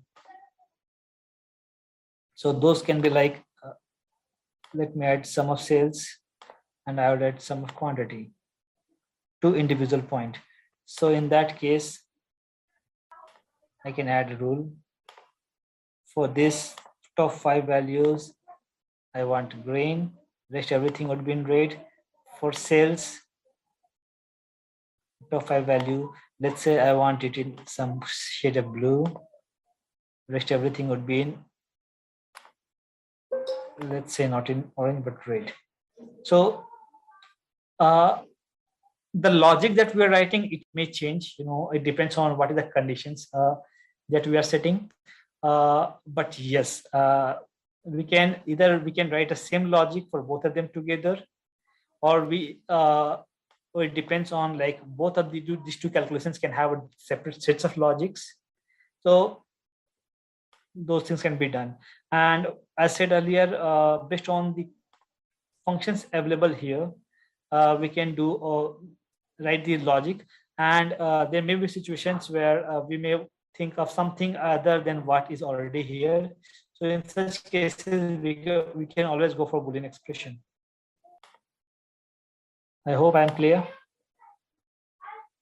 So coming back to the graphical table. So I'll go to properties and access. So we are discussing about this sparkline. So let's first look into the settings of this sparkline. So for every axis, for each of the axis columns, that we define, it has a separate sets of properties within itself. So now we can see here that a second window or a dialog has been opened for just this sparkline that has been added. And here we have a way to identify whether the data that would be used would be the same data which is referring to this complete graphical table, or it can be something. No, sorry. By data, I meant the data limiting, essentially.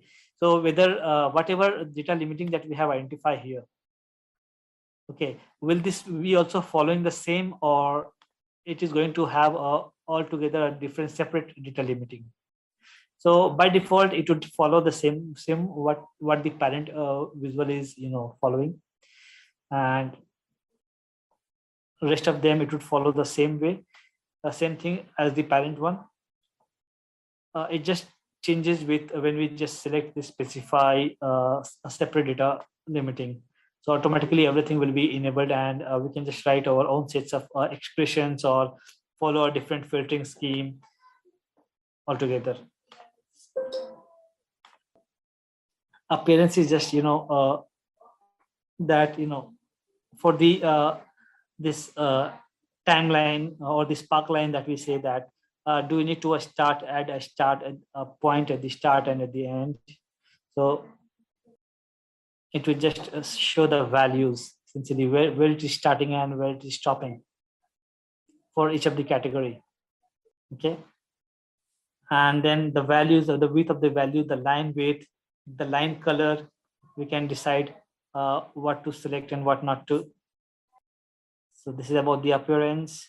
The formatting is about the calculations beneath this sparkline, how the sparkline is being generated, what is the calculation beneath it. For that calculation, how it will be formatted. It's the same thing, currency, percentage, scientific number, and custom that we discussed earlier for the cross table. Now here is the calculations involved, that how is this sparkline being generated. So this sparkline is being generated based on sum of sales. And the sum of sales over the period of time, that is order date, monthly, how monthly the sum of sales has been changing or has been growing or decreasing over the period of time. So based on that, it would automatically generated. Okay.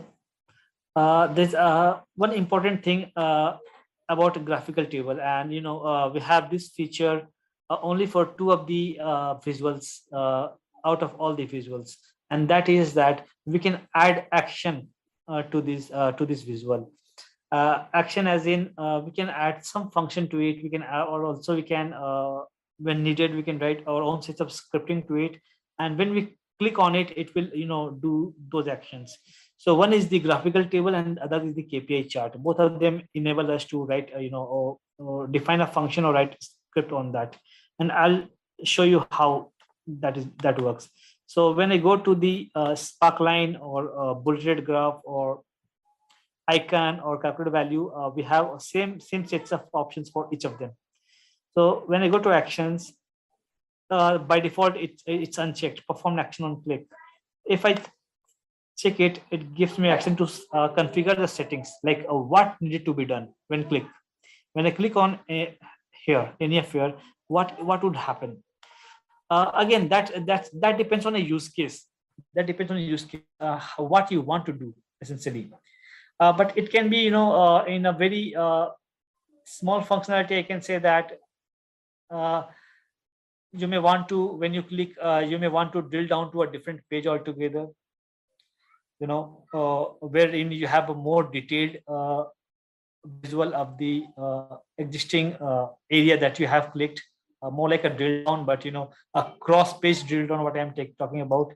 So what you can do is that you can just enable actions as in what you want to do. So we have already available functions, like essentially you can if some filters are set, you can just reset them. You can reset the marking if you have already there, or if there are any bookmarks, if you need to call a bookmark, or we just want to navigate to a certain page. Say that in this case I want to navigate to a certain page, so I just click on page, then name of the page. So that means is when I click on any area of here, it will take me to the first page. So this is just to showcase you how functions can be added to this. Not exactly what you would want to do it. There may be at different situations different things can be done. And the last one is the tooltip. So when you hover the mouse over here, what it is going to display on the tooltip. So by default it has the action and the rows. So essentially it doesn't mean much action. So the shape mode is same day. So this is about the sparkline. Next we can add a calculated value to this. Let's say I'm not focusing anything on the functions on the values what being displayed right now. Okay, so I'm just using the whatever comes to my mind or whatever I see up front. So most of the time you'll be seeing the same kind of calculations throughout, like the sum of sales being used everywhere. Okay, but we'll definitely go through a much more complex versions of the calculations going forward.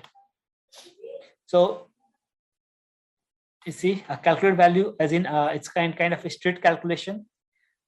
We can define the formatting, like how we can similarly we can add currency or percentage or whatever, and then to the sum of sales you can add a rule to it, like what should happen, what is the rule for each of them, and then same thing for actions and tooltip. Nothing much. Similarly, we have this icon, and again instead of values what we have in calculate column, calculate value, we have icon here, and this icon you can define the icon based on the calculations that you provide. Again, in this case I'm writing sales, and based on the rule automatically you can provide different colors and what I say, shape to the icon. Like we have top one, so we can write bottom one. Instead of star, this time I can just give something like so. And then also we can add actions to each of them. So it's very similar. So this is about the sparkline value and icon. There's the last item, which is the bullet graph. A bullet graph is more like a comparative, based on the calculations that we define here, it will try to compare the value essentially against this value essentially. So you see this, the sum of sales, and based on that, automatically it would be compared against the sum of discount. So essentially, this would not be a right way essentially, because a discount, or better if I say that sum of discount can be compared against, since discount against discount will always be 100%. So, but this would be better if we compare a profit against discount, or sales, or a discount against sales, not sales against discount. So where it stands and what they mean essentially. So okay, so based on that, it provides us a way how now we see that this is the total sales value, the bigger line, the vertical, the horizontal lines, and the vertical one are the profit value. So we know that how it's growing, like how the profit are for each of the different shipping mode when it compares to the total sales being made. Okay, so based on that, you can define, so this is for the bullet graph, and again we know the color ranges and action control. So the color ranges, again, it's like if you want to display what is the color range, and based on that, you can do things. So this is the 4 options that we have, within this graphical chart, and a different way of representing the data other than a cross table. So again, we have a legend. So again, it's the very same thing, what we want to display, what not. Subsets is very similar to all of them. So, and show item again, same for all. So any questions on this? So let's go into the next topic and the next kind of visual that we have. And that is a text area. So again, text area I'll be keeping for the last because there will be so many things that I will need to show you. So I'll go to the bar chart. Okay. So essentially,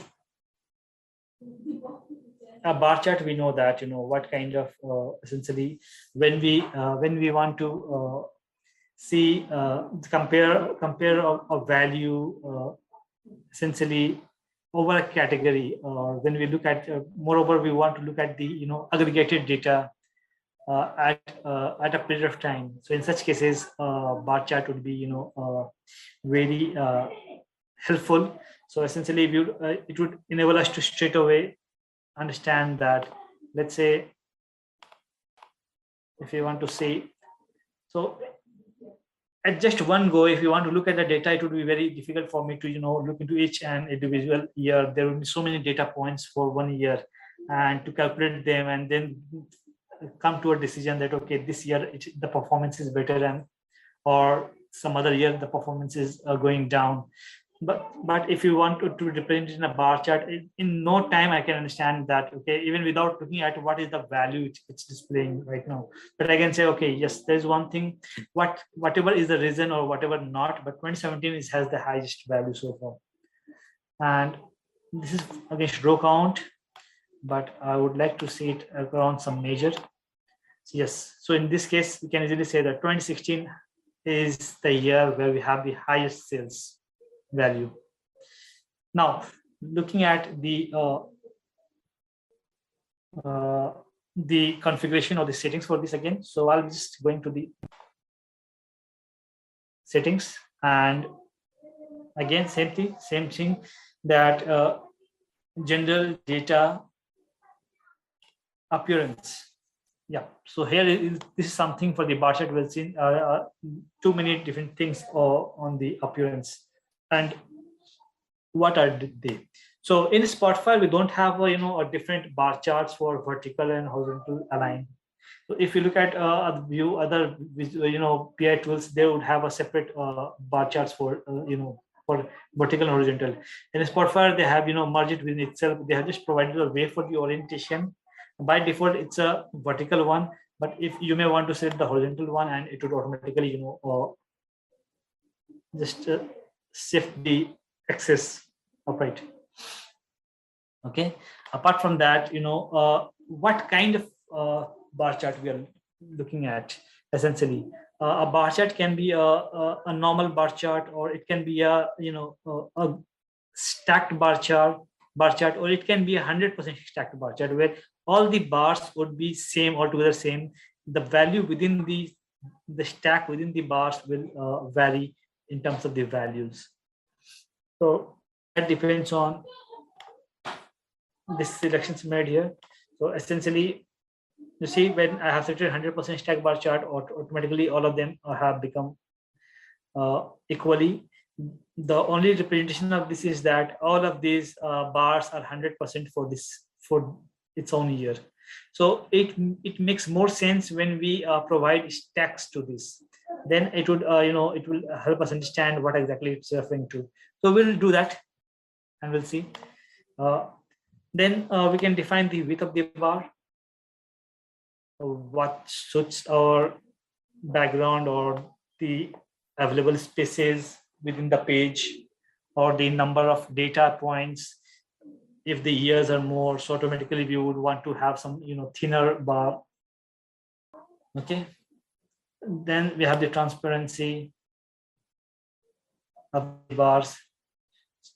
Then do we need to indicate the shadow of the bars? You see a very faded shadow you would be able to see. Again, this is the same thing. If you want, when you want to mark whether it will be marked on the same color or not. Now, how the bars will be sorted, the align the bars. When the bars are sorted by values, it would be from higher to lower, irrespective of which year it has occurred.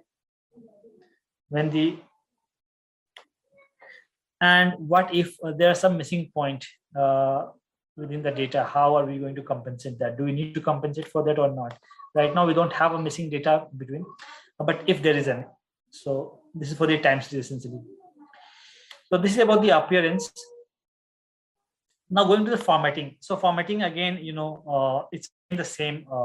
So since we have two axes over here, one is category and one is the value axis. So essentially, in layman's term, I would say category axis is the x-axis and value axis is the y-axis. So essentially, they could have named it as x-axis and y-axis, but there's a reason behind it. Essentially, the main reason behind it calling as category axis instead of x-axis is that the orientation of the bar chart. So right now, if you ask me the x-axis, I can say this is the x-axis and this is the y-axis. But when we change the orientation to it horizontal, so in this case, x-axis is this and y-axis is this, but the value or the column has changed altogether. So they called it as category axis, in which way that irrespective of the orientation, the category axis will remain this and what value axis will remain this. This is for the category, this is for the values. So for the formatting also, we have formatting for two category axis and value axis. So for category axis, since they're categories, so nothing to do about that there will be plain text. But for the value axis, as soon as we select, we can define around sets of again the same thing, dollar or currency, percentage, or whatever. All right. Then again the fonts. So we can fonts the skill labels. These are the skill labels.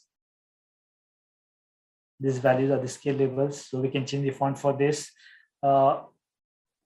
This is the value axis level, scale level. This is the category axis scale level. Then we have the axis title label.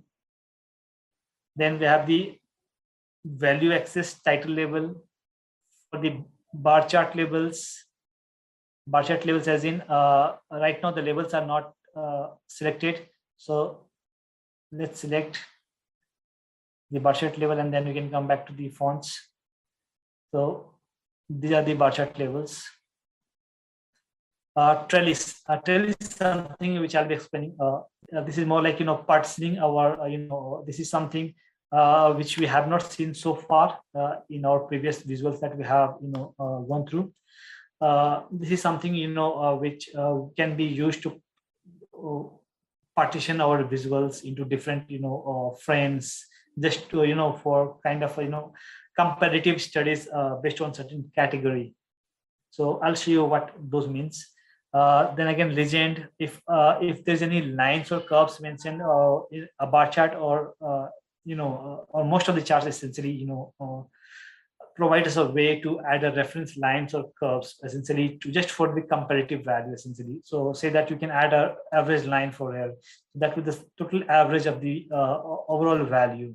Say that, so that would help us to understand whether each year how is the performance going on, whether are we above the average of overall year, or we are below. So average is just one one example I am giving. Actually there are so many there are essentially more than 10 different options you'll find calculations to perform for the lines and curves. Then again, description and detailed visualization message, also we can provide the font for that. Now coming to category axis, in a way the x-axis. So it can have the date value, it can have the what I say as the other categorical value essentially. So you can have multiple categories within the same x-axis. So you can select more columns from here. So it would be more into an hierarchical order. Or if it's a date column, so automatically you can select what for all the date column you see, automatically we have this small right arrow. So when we click on this arrow, automatically it will give us different way. It's called as time period hierarchy. How do we wish to define? So essentially right now the order date has the date values essentially, but I have decided to display at the year. But at any point of time I can select to display the data in hierarchy like year, quarter and month. Just a quick info guys, if you want to make a career in TIBCO Spotfire, then Intellipaat provides TIBCO Spotfire certification training, which is taught by the industry experts. The course link is given in the description below. Now let's continue with the session. So automatically a hierarchy is created, and just I can select to go up, level up in the hierarchy or a level down in the hierarchy. Year, this is year, quarter, this is year, quarter, month. Okay, so right now I'll just go back to year because this would make a look more cleaner. Again, for the settings we have, this is very similar to the axis that I've showed you. Whether the categories, those should respond to the filter, or those should at all times should display all the values at a time. That depends on here. By default, it would respond to the filter. And then we have, within the category axis, we can, how to display the labels. Like by default it is horizontal aligned, but there may be situations where there are too many values. So to save some space, we can just set horizontal, so it would be very look very clean in such cases. And then we can just define at any point of time how many maximum labels it can display if there are too many categories in our data. Now there's some concept called as zoom slider. And what does that mean? I'll tell you. Let's say I'll just go back to my previous settings of year, quarter and month. Okay. Now it's very difficult to get anything out of this essentially. So I have added this, check this zoom slider here. Now I can just go left and right, zooming in the data. I'll right click on it. We get an option called as a reset zoom. It will go back to the normal frame. So this is the feature of the reset zoom option. And we have this option on both the category axis and the value axis. We can add one on the value axis also. We can display grid lines automatically, lines beyond that. And then just, the scale, the reverse scale, or just, how to display. So just the reverse order. Going back to the value axis. So again, same, we can define more calculation here instead of just the sum of sales. If you want to display more, let's just, for the sake of clarity, I'll just go back to this category axis and the value axis. Let's say I want to add one more category, so one more value, and I want to also see the sales sum of profit altogether. So the blue is the sum of sales, the red one is the sum of profit. Now coming as a stack chart, but we can but we can to have a dual scale, and for sum of profit I may want to have a separate scale of its own. So you see on the left hand side we have this scale, because the value, the ranges, the minimum value and the maximum value for both the two measures may differ. So essentially we can have two separate scales, one on the left hand side, one on the right hand side for each of them. The blue says it's for sales, the red says it's for profit. So we can just compare it against this scale, and this will be compared against this scale. Okay. All right. So so far what we have done is we did try to bring in the data, that is the sample superstore order, and return from the Excel file. And we also tried and connect Spotfire with Microsoft SQL Server and to fetch in the data. So essentially it was the same data, it was just the way how it works. And then what we did is we looked into different ways of essentially connecting the data, as in how it works when the data is external, and how it works when it is in memory or imported. If we have to make any modification to the structure, so we did try writing custom query. We also made use of the data canvas to bring in the columns from one table to another table. So that's from the connectivity part. And apart from that, yes, we also made use of the data on demand, to bring in only the selected piece of data into the report. And then we started working on the visual perspective. So we looked into the properties and settings of a table plot, and then we looked into the cross table. We have a graphical table. So essentially these three are the different table structure to represent our data. Just depends on how we are looking at, if it is a very straight, if you're looking at just want to get the detail of the information, so a table plot is preferable. If you want to get a summary of the aggregated piece of data over some categories, it can be one or it can be more than one categories, so a cross table can be used. And similar to a cross table, if you are looking into the aggregated data, but with some graphical intent to represent the data in some types of icon or sparkline, so we can use graphical table. And with it also we can add some action control to this table, as in we can make it this clickable.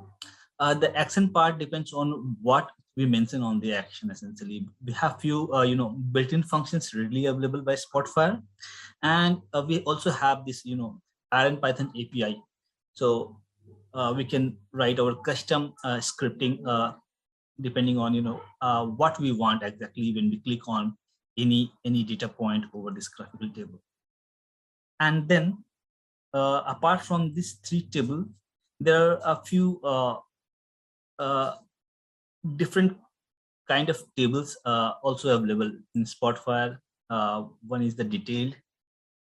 So essentially what it does is that a detailed table is also a table. It's just that it is connected, it is connected to a visual with the help of the marking and the limit by marking, what we have seen earlier, just kind of a drill down. So when you click on any data point over a visual, it can be any visual, it's not necessarily to be any specific.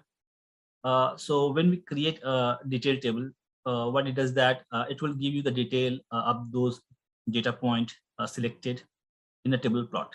So that is something we'll be looking at after we cover all the different aspects of different kinds of visuals that is available in Spotfire. And then another form of a tabular structure, I would say, to represent the data is the summary table. So essentially, a summary, it looks more like a table plot, but we can look into the aggregation of the data essentially. So it has various different aggregation functions which can be used over different columns. Essentially, you can look at over what is maximum value, what is the total sum of the values. So these are different ways in how we can represent our data in a tabular structure. Then we looked into actually we didn't complete the bar chart. We were looking into the properties of the bar chart, but a bar chart is something when we over a certain category, when you want to compare the higher level information of of our data or of any measure. So if you look at the current scenario of how this a bar chart look is that it can be like comparing the sum of sales and sum of profits over the year of the orders essentially. So how they have grown or how they have changed over the year, and we can have different color codings for different bars. It can be a group bars, how it is now essentially 2 different bars for 2 different categories. It can be stacked bar. So in that case, there will be single bar, but multiple different stacks based on categories. So how we are plotting a bar chart, it depends on what has been asked. So right now, essentially, if you look at the categories, we have 2 different categories for this bar chart to use. One is the year of order date, essentially how this the number of the groups that would be created depends on the category defined on the x-axis, or better to say the category axis. And the other category is depends on what we have selected on the column by, on the color by. Right? So essentially, there can be 2 measures involved, or we can say 2 calculations involved within the same bar chart, or only 1 calculation, but the color of the bars or the color of the stacks or groups depends on some third categories. It can be any other categories like the ship mode, it can be segment, it can be with respect to city, state, region. So whatever essentially we can make selection. So let's do this way. So it's more like an activity, and I would like to have your participation over this from you. I would like to get input from you and your help to create what we're looking at. So just think of a story. Think of a story where you have been asked, you are communicating with a stakeholder. You're working on a dashboard, and the user of the dashboard would be asking you for your help essentially to help him create the dashboard. So what he says essentially is that as he's a user of the dashboard, he would want to and let's say this is a data that what we are working on right now. So he wants to say that that he would like to see the sales and profits of the superstore over the year. And so when we say that, I would like to see the sales and profit of the superstore over the year. So essentially, what comes to our mind? What can be a better way of representing this? It can be any of the visual that we have already covered. It can be anything else that whatever comes to your mind, because we have multiple different visuals available. So essentially, my take from here is when we say the sales and profit over the year, essentially. So for each year, so that is one category that I can see from here. I have. Okay. So we have this one category from here. We have this. Now we know we have two different measures, sales and profits. But the question is, for each year there can be multiple transactions, multiple sales, and for each sale there will be multiple profits. So what would be the better aggregation, I would say, to be used essentially? Because there may be two things out of this essentially. One is for each year, when we say, then obviously we would like to see the total sales and total profit for the year, right? So in that case, sum of sales and sum of profit would be the ideal solution or ideal functions to be used. So this is very straight, what we have done in the previous page. Over the year of order date, we have sum of sales and sum of profit. So what I would want you to, I would want you to create a bar chart essentially. And in that bar chart, we would need to have the year of order date, and then we have two measures for sales and profit. I'll give you 2 minutes for this, because the next activity what we are going to do over this essentially depends on the current scenario. So if you can do it, and once you're done, you can just let me know over the chat window. So let me do together. So what I'll do, I'll open a bar chart. By itself, it has taken shipping mode as the category axis and row count. Essentially, row count is a function which essentially counts the number of rows each categories have in the overall data.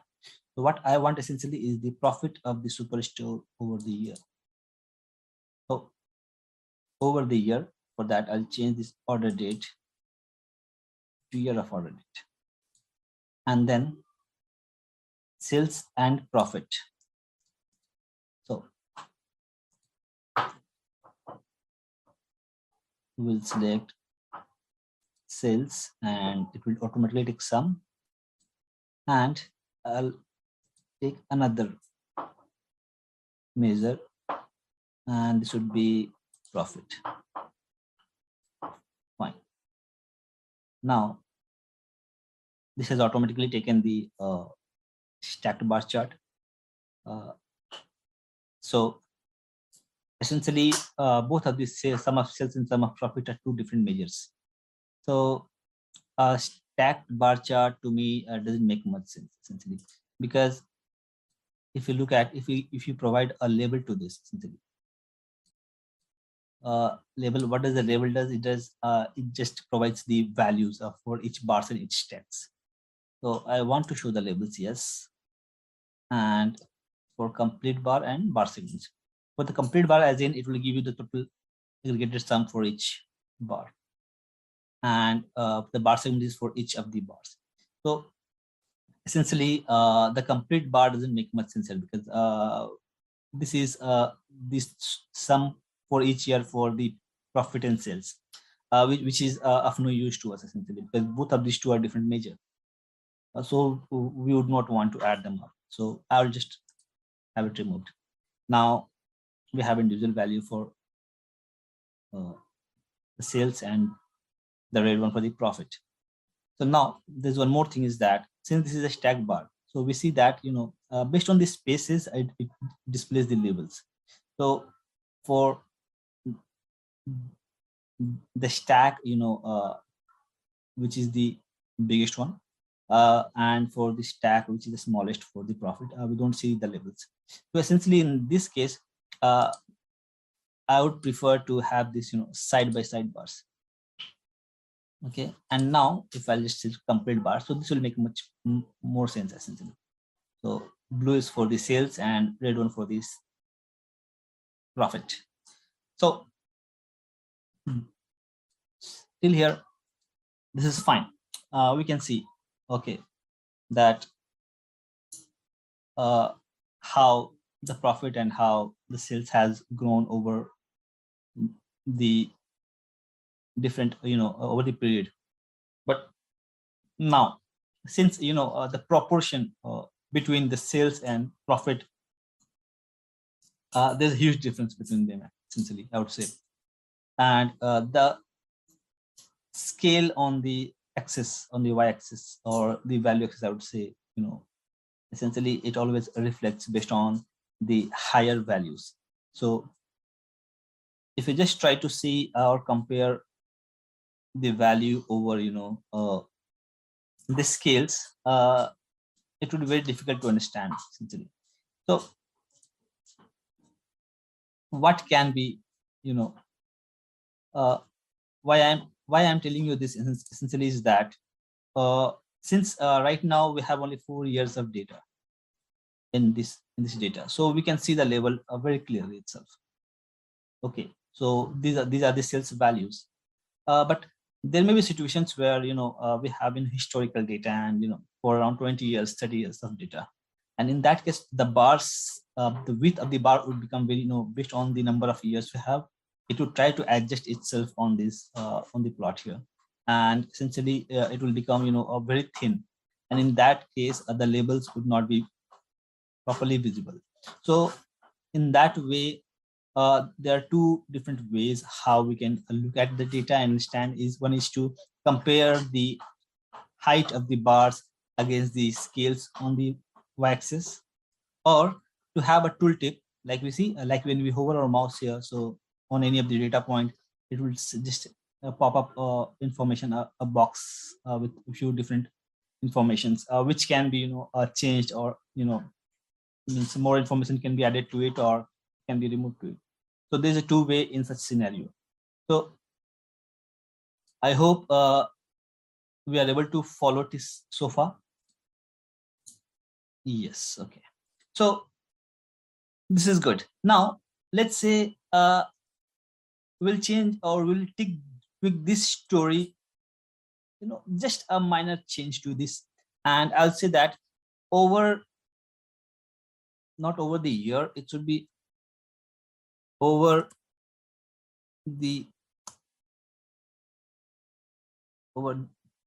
different months.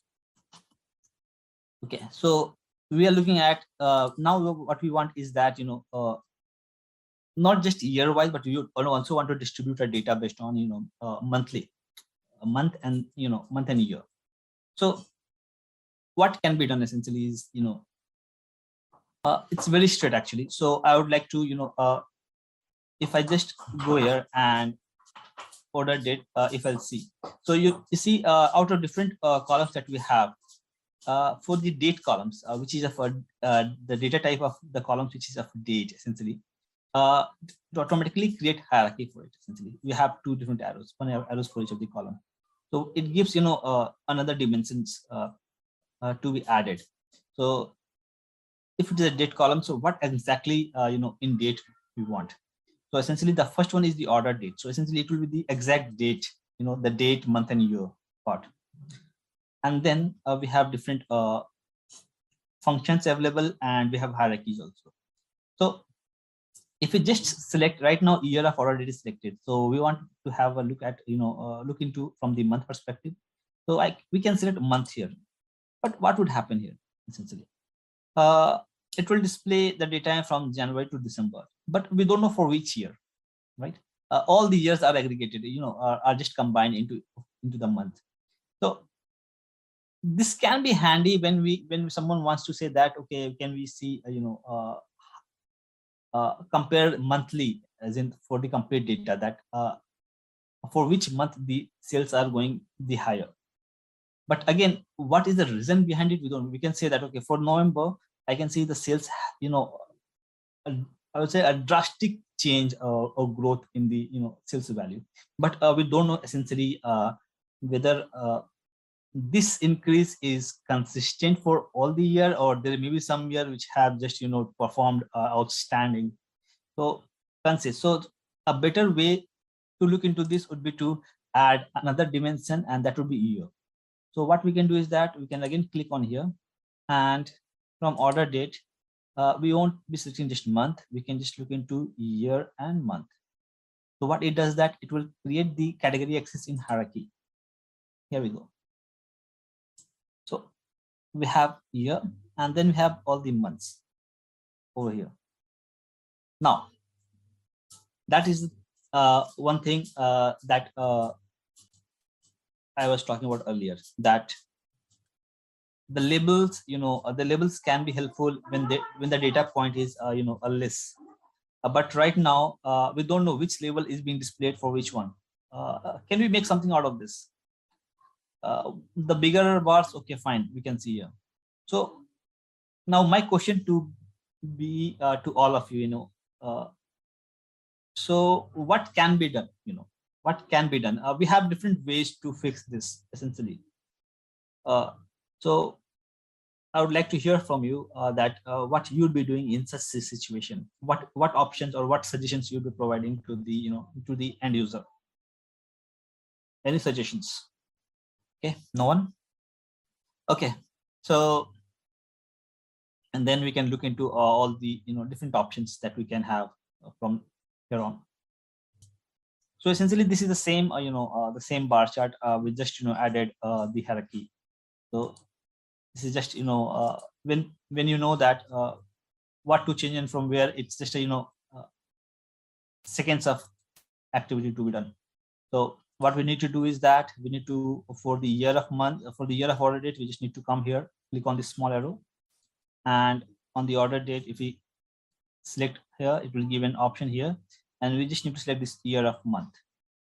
So automatically it will divide all the different bars in different months for the year. So now the question is how to make this more meaningful. So one option we can have is, first let's remove the labels from here. All right. Now, one way is that, as I mentioned earlier, that we already have this tooltip. The other way that can be done is to make use of the zoom slider. So we can go to the properties, and we want to add a zoom slider to the category axis, because the number of in our categories are way too many. So I'll go to the category axis and I'll add a zoom slider here. Okay. Now this gives us an option to just zoom in the data and see how it's behaving. But still, when I add a zoom slider, there's one thing that I see here is in the data is that even though I can make just try to understand that how the bars are behaving, say that this one or this one or even this one, we can look into the scale, and I can understand. I don't know how much is the total value if I don't hover, but I know this is something very near to this specific point on the value axis. Same goes for all this. So this is something near to 1 million. Sorry, not 1 million or 1 lakh. So, but to identify the values on the profit, because the values are way too lesser than the sales, everything looks very close to zero.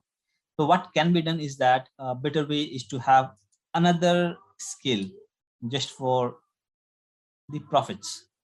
So for that, since we want another scale, okay, I don't want to compare the profit or say on the same scale we are looking at the sales. So let's have another scale. So again, that would be on the y-axis or the value axis. So I'll go to the properties and value axis. And what I'll do is instead of single scale, I'll click on dual scale. And on the right scale, I will add the profit. Now if we see the data, we need to compare the blue one with the left scale and the red one with the right scale. Okay. So now we can understand essentially, at least we have some idea essentially, if not the exact what the bar is reflecting, but essentially how this would be between something 14,000 to 16,000. Same goes for this between 6,000 to 8,000. So something odd 7,000 it can be. So a way of representing in such scenario. Okay, so I hope we have all reached so far till here. Okay. Now the other way is that that is already configured. What we call as the tooltip. Essentially, what I said is that you place your mouse over the cursor, and it will automatically pop a small prompt, which is called as tooltip, to display some informations. So this can be configured again from the properties. You need to go to the properties, and you'll find an option called as tooltip. So in the tooltip, by default for a bar chart, these three options are readily available: the category axis, the value axis, and the color by. What does this mean? So again, the category axis is where we have defined the category. If it is a vertical oriented chart, so this is the category axis. If it is the horizontal alignment, then this would be a category axis.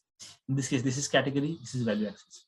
So a category axis on a tooltip, what does this mean? This means is that when we hover our mouse over a specific data point, the first value that we see, order date of month, it will display whatever is mentioned on the category axis. The category axis is mentioned is order date of month, and what is the value for this order date of month for where we have placed our cursor. So it says it's November 2015. The next is the value axis checked. So what is the value axis? The value axis for the red one is that is sum of profit and the value for that. And then what is the column names? So column names, again, it depends on what we have defined on the color by. So in this case, just a quick info, guys. If you want to make a career in TIBCO Spotfire, then Intellipaat provides TIBCO Spotfire certification training, which is taught by the industry experts. The course link is given in the description below. Now let's continue with the session. It doesn't make much sense here, so we can decide to just remove it.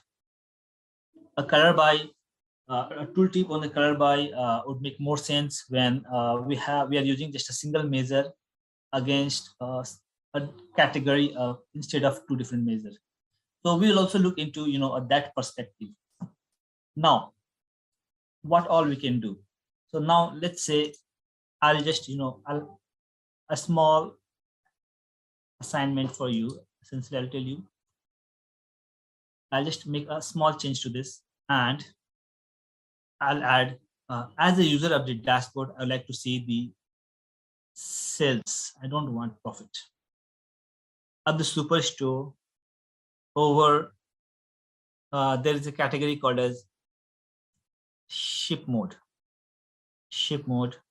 for the latest year. So let's say what you can do out of this. So I'll give you 5 minutes for this, and it's like essentially I'll give you a hint. Essentially is that we don't need a dual scale. We just would want to get rid of some of profit. We don't need this at all. Superstore over ship mode. So we know what is the category, and we know what is the value. So let's say but we need to remember one thing, that we need to look at the data only for the latest year, essentially. So what is the latest year in this one? 2017. So can we try this and let me know once done? You can just let me know on the chat window once you're done. If you're not able to, I would just want you to try once to get the latest year. If not also, then we can just, complete till the shape mode on the category axis, and we can continue from there. And you all know where to locate limit by expression, right? Properties, data, limit by expression. Okay, so are we done, or we need some extra time? So let me first convert this to the minimal requirement. So what I'll do is that I'll get rid of sum of profit here. Right click and I'll remove. Oh, we have this bar chart on based of sum of sales, but I still do see 2 axes, which is not needed. So I'll go to properties, value axis, and go to single axis scale. Perfect. Now, what else? We need to see the sales on the shape mode. I'll go to category axis again, and instead of order date, I'll select something called a shape mode. Perfect. Fine. Since we have very fewer categories on the shape mode. Oh, so in this case we can make use of the labels. Complete bar. Perfect. But the question comes when we say for the latest year. For the latest year. Right now, this is displaying, for all the data that we have, for all 4 years of data. When we say latest year, what is the latest year of data that we have? With respect to order date, I see 2017. Minimum is 2014. So 4 years of data we have. So essentially, we would want to do something which would enable this bar chart just to display the 2017. So one way is that we right click on this, go to properties. In the properties on the left-hand side, we see data, marking, we have limit by marking, we have limit data using expression. So we can make use of this. And this is something like what we want is that latest of order date. And essentially order date is a date column. It just doesn't have a year, right? But we are just looking at the year perspective. So in this case, what we can do is that on this limit of expression window, we have this function category. So when we click on this, drop down to see what are different categories of functions. So I'm looking something for date and time. And in here you see a different varieties of functions which are related to date and time. Why I have selected date and time? Because this is we are looking at the order date and we just want to fetch this year value, right, for this. So let's just try to scroll down. I'll see different. So I want something, and what you can do is that when you select any of the function, automatically here at the bottom of it, you see the explanation for the function, and also it gives kind of an example what it means. So you see, so I'll go more down. I'll see year. It says returns the year from a date, and how it will need to write year of the column. So let's do that. We can directly insert the function from here, select and insert, or straight away we can just start typing, and automatically it provides an IntelliSense, essentially. So it provides a prompt. So if we have not done any typos, so it will automatically provide a different varieties of options to be selected from the list. So year, and year of what? So year of order date, I'll set from here. So fine. So year of order date should be, so one way is that when we know that we are looking at 2017, so we can directly hardcode 2017. Okay, so automatically this is the data has changed to display for the 2017 instead of all the what I say, all the time period that we have. But the question comes here is that, say that the data keeps on changing, right? There may be a situation that so far we have data till 2017, but after some days or some weeks down the line, there may be more data to it or a date. So once we have 2018 or 2019, let's say 21, 22 different years of data being added to this, does the current settings or the limit by expression what we have done would make sense essentially, because it has been asked for the latest year, right? So once the data changes, the word in itself, latest year, is would keep on changing, right? Based on data. So in that case, hard coding a limit by expression to some values, essentially, in that case, say that we have another 1 year of data. So if we have written our limit by expression in this way, then every time the data changes, you need to come back to here and change our year. So can we have something, it makes us think that, can we have something which would enable the dashboard to change by itself? We don't need to necessarily come and update it every time here. So in such situation, the expression that we write should be very dynamic in nature. So how that would do? So essentially, we know we are looking at year of order date. So year of order date should be latest. So when we say latest, what does that mean? Latest. Can we say the highest? And when we say the highest, can we say the max value, the max year, when the year is the max of all the data? So how we can write in that way is that we have a function called as max. So max of what? So out of all the year. So what this does is that this will limit, this will just filter in those year, which is those year of the order date, which is max of the year. So now any change to data, would automatically, the expression would automatically adjust based on that. We don't have to, update it every time. So we'll look more, deeper into the expression essentially, because we need essentially at least 3 hours just for the expressions. We have so many different, functions and, different aggregations and different ways of, because this is, as a data analyst, this is what we need to do is essentially, we would need to have all the, weapons available for us to compare the data essentially.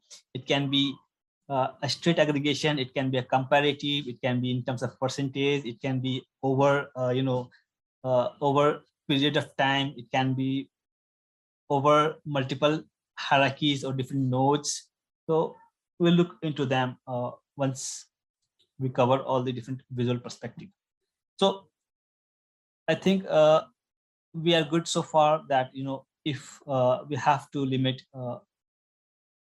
our data based on scenario, something very similar to this, what we can do. Apart from limit by expressions, what else can be done for such things? If you can remember, or if you can just try to, because we have already, covered this in our previous season. There's one more option in all the visuals, which works very similar to the limit by expression, but the only difference is that we don't have to write too many, most of the functions are already available there. So the option it is called as hide /show on the properties. So if I go to data and I'll just have this removed, and essentially, my bad, it's essentially just the opposite, show or hide items. So if I come down to show or hide items, I'll click on add, and it's taking value access value. A value access value as in whatever we have, whatever calculations we have defined from the measure part essentially. But we don't want it, the calculations to be changed based on the measure that we have defined. Essentially, we want them on a category, and the category is the order date. So what it does is that essentially it automatically takes aggregation for this one. So what we can do is, so when we just write max of order date, so it would not look into the year. It will just look into the max of the highest value. What we see is here 30th December 2017. It will filter only for the highest value, but we just want to see from the year perspective.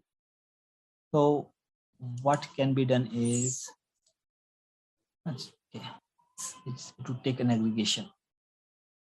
Okay, so what can be done is something like this. So one means essentially it will just take the top one, that is the max one would be 2017. So this is again another way of what we say is either displaying the data or limiting the data. It does both. So I'll mention as show or hide items on the properties. Now, let's say I'll copy. Let's say we would want to, for the current situation, we also want, essentially this bars. Essentially, we want to add in one more category. So let's say to the existing story, I will say that apart from over ship mode, I also want this segment category to be included to this one. What can be done? One way I would say is you can have, it added to the category axis. We can have multiple categories added to this, and let's just, I will add segment. But again, it makes sense essentially what has been asked. But since, in analytics, it is again, we don't have a fixed solution for a same problem. We just look for the best option out of this.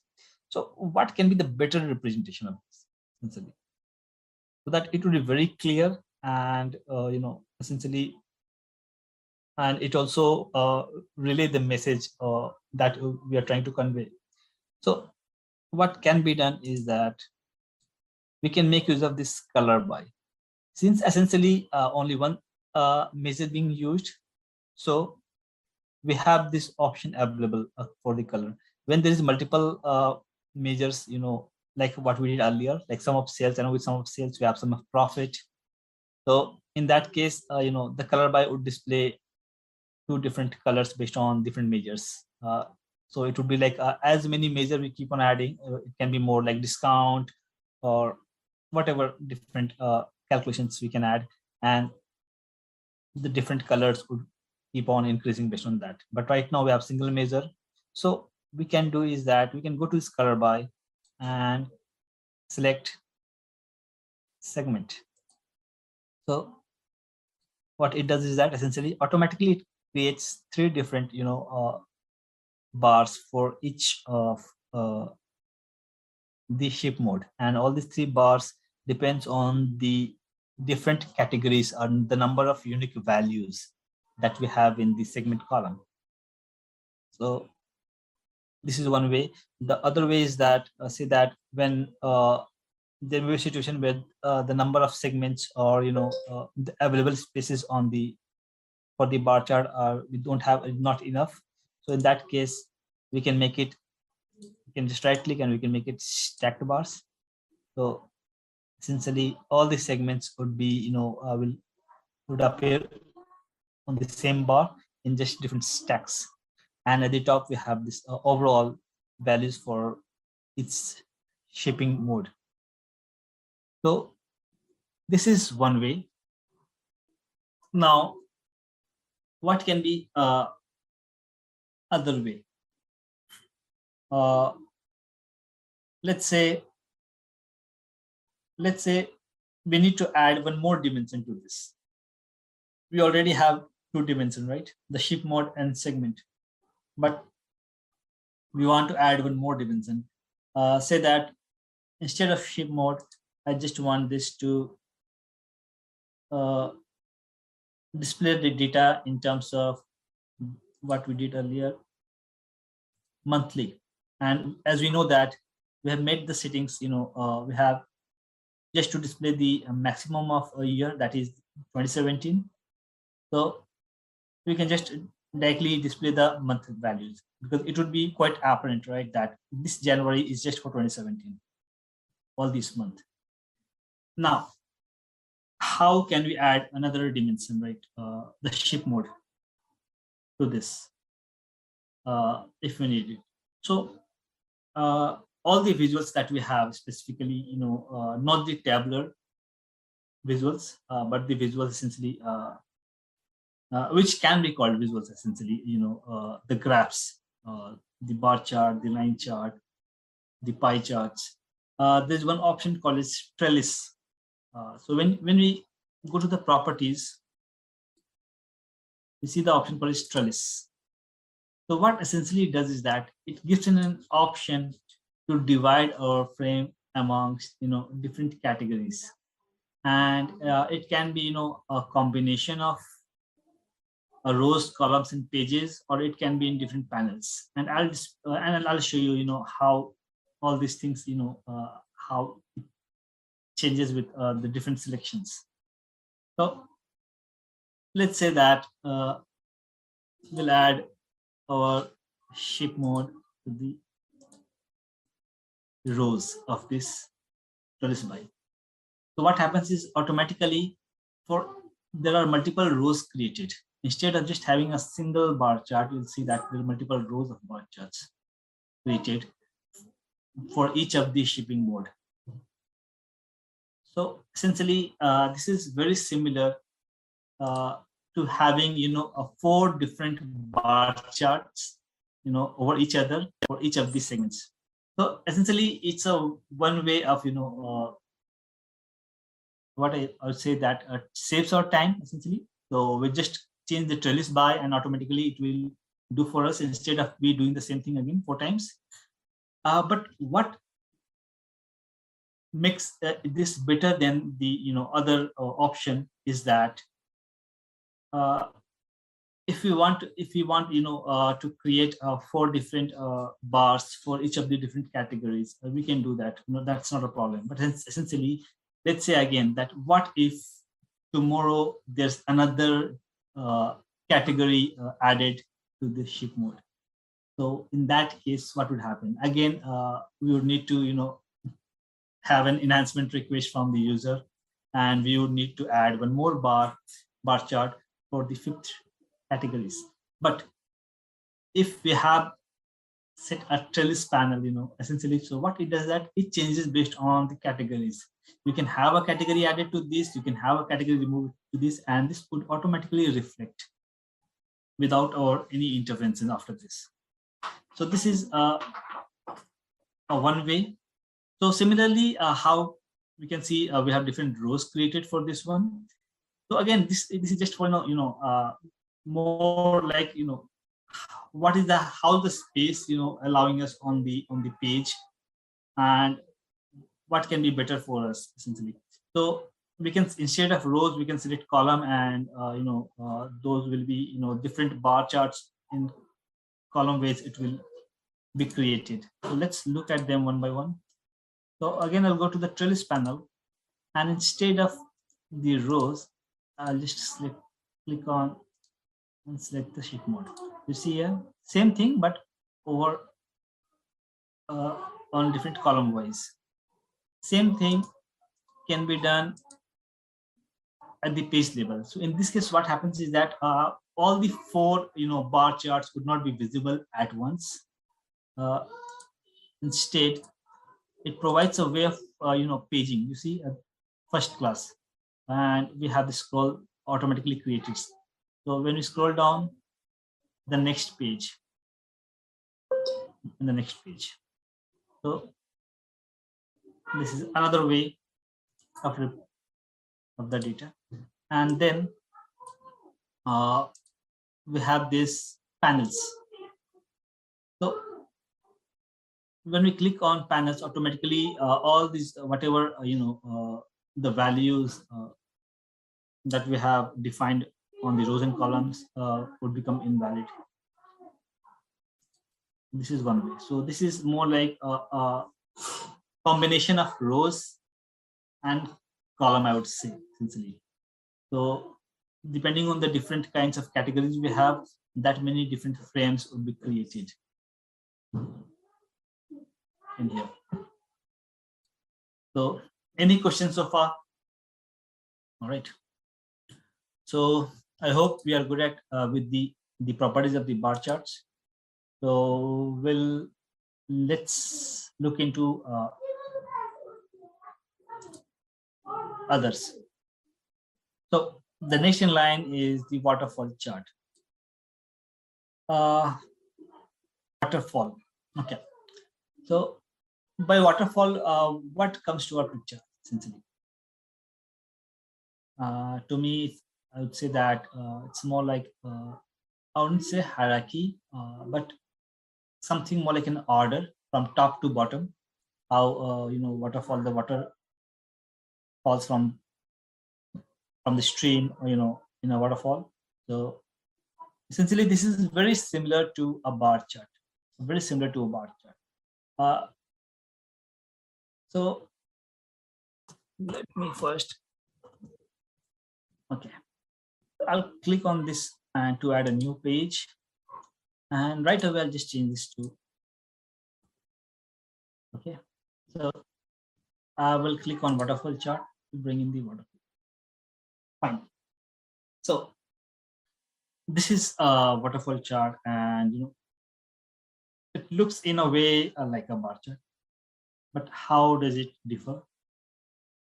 So essentially, a waterfall chart is like a bar chart.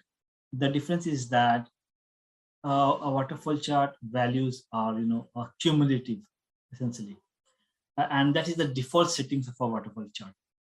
So what does mean by cumulative? So for that, let me add a bar chart just for a comparative value. So this is sum of cells, so I'll also add sum of cells here, and I'll add a label so that you would know. Perfect. And similarly, I'll add a label to this properties also. Let's compare them one by one. So we have the same categories on the category axis. The color by, it doesn't make any sense at the moment, so we can just have ignore them for both of them. So two things: the calculation, the measure, sum of cells, and the category. Both of them are same. But when you look at the bar, can you try and find? Can you try and see what exactly is happening here on the bar, on the values on the bars of the waterfall chart when we compare it to the essentially with the bar chart? On a bar chart, we see the exact actual values for each ship mode. That for first class, this is the total sales made. For the same day, this is total sales made. But when we look at the waterfall chart, when we look at the first bar, the first class, that is fine. The value matches perfectly. But when we look at the same day or any other bars, what is exactly happening here? So how it differs from a bar chart is that, what we call you can call it as a cumulative sum or a running total. What does that mean is that that means is each bar is the sum of all previous bar. So since first class is the first bar, essentially we don't have anything before to this. So that's why the values are matching. But as we move towards right, the same day we have around 1,28,000 some odd numbers of sales. So what does a waterfall chart does is it will add this and this value, everything prior to this, the current bar. So this will be like 3,51,000 some values plus 1,000 some values. It will be something around 4,70,000 or something around 80,000, 4,79,000. So same goes for the third one. So third one, these three values would be added. These three values would be added. So this value plus this value, it will be 1,973. Similarly, same for this, all the values would be added for this. And the last bar, we have this total bar. So this will always be equal to the sum of overall, overall sales value. How do we know that? There's one way to look at it as to find what is the overall sum of sales. So for that, let me use a KPI chart. A KPI, as we know that, essentially provides KPI, and just, we'll go through this in detail. Now you see the sum of sales in our data. If we add all the sum of sales irrespective of any categories, so it will be something around what we can see at the final total bar. And since all these bars are cumulative, the final bar will always have the total values that we have for overall. So this is how a waterfall chart differs from a bar chart, just that it is a running total or a cumulative sum. Either way, both of these means the same. So let's look into the properties of this one quickly. So essentially, since most of the properties, from now onwards, would be very similar. So it will be very, we can just move very quickly from here. So I'll just right click on here and go to properties. So it's very similar to a bar chart. It's just that one or the other two things are a bit different. Like we have this total bars in a waterfall chart, which we don't have, on the bar chart. So this is more like that to see whether we need to include a total bar or not. So at any point of time, we can just get rid of it. And if you want to include, like in that case, what it should be displaying, and essentially. Just a quick info, guys. If you want to make a career in TIBCO Spotfire, then Intellipaat provides TIBCO Spotfire certification training, which is taught by the industry experts. The course link is given in the description below. Now let's continue with the session. How it will be colored, the bars on this one. Apart from that, the appearance, you see vertical and horizontal. Then how we want to show the waterfall, what would the size of the bar, as in the width, the level of transparency. And you see this, there are very thin lines connecting the bars. So do we need to have them or not? And again, do we need to use a separate color for marking or not? So formatting again depends on the sum of sales for each of them. What different formats we can just provide. Category axis, what can we define on the categories? Again, value axis depends on the measures and the formulas or the aggregation. It can be very straight aggregation, like sum of sales, max, mean, and it can be a complex calculations, colors. So essentially the color, like how the colors on this would change. So automatically it would create a rule, but at any point of time we can override this and we can add our own set of rules for this. So this is very similar, all things very similar to a bar chart, just the way it represents the data, that's the only thing, but very similar. Labels again, if you want to display the labels or not, if you want to display like for which we have to display, do we need to display for all of them or only when something is marked or not at all, and how the label would be oriented, like horizontal or vertical. So by default setting is horizontal. It can have the vertical element as well. Again, tooltip. So tooltip is for category axis, the value axis, and the color by. Essentially, you can at any point of time you can add your own set of informations to be displayed on the tooltip. Legend again. These are the legends. So what extra additional information that we would want to define, so that we can do here, and what not, we can just have them remove. Even within the legend, there are two additional settings essentially to say that we have this color. So we can just select color by, and we can just get rid of title and axis selector. So essentially this will just display the color codes or the color categories. With selector, it gives a way to change or to select any other different categories that's been defined. If you don't want, you can just have it removed. Trellis, very similar what we just saw in the previous tab. We have these lines and curves. So essentially the lines and curves, subsets, show right items, it is same for all of them. So I'll just keep these for the rest of the visual. But lines and curves. So let's look at the lines and curves. What does they mean? Essentially. So I will explain that on behalf of a bar chart.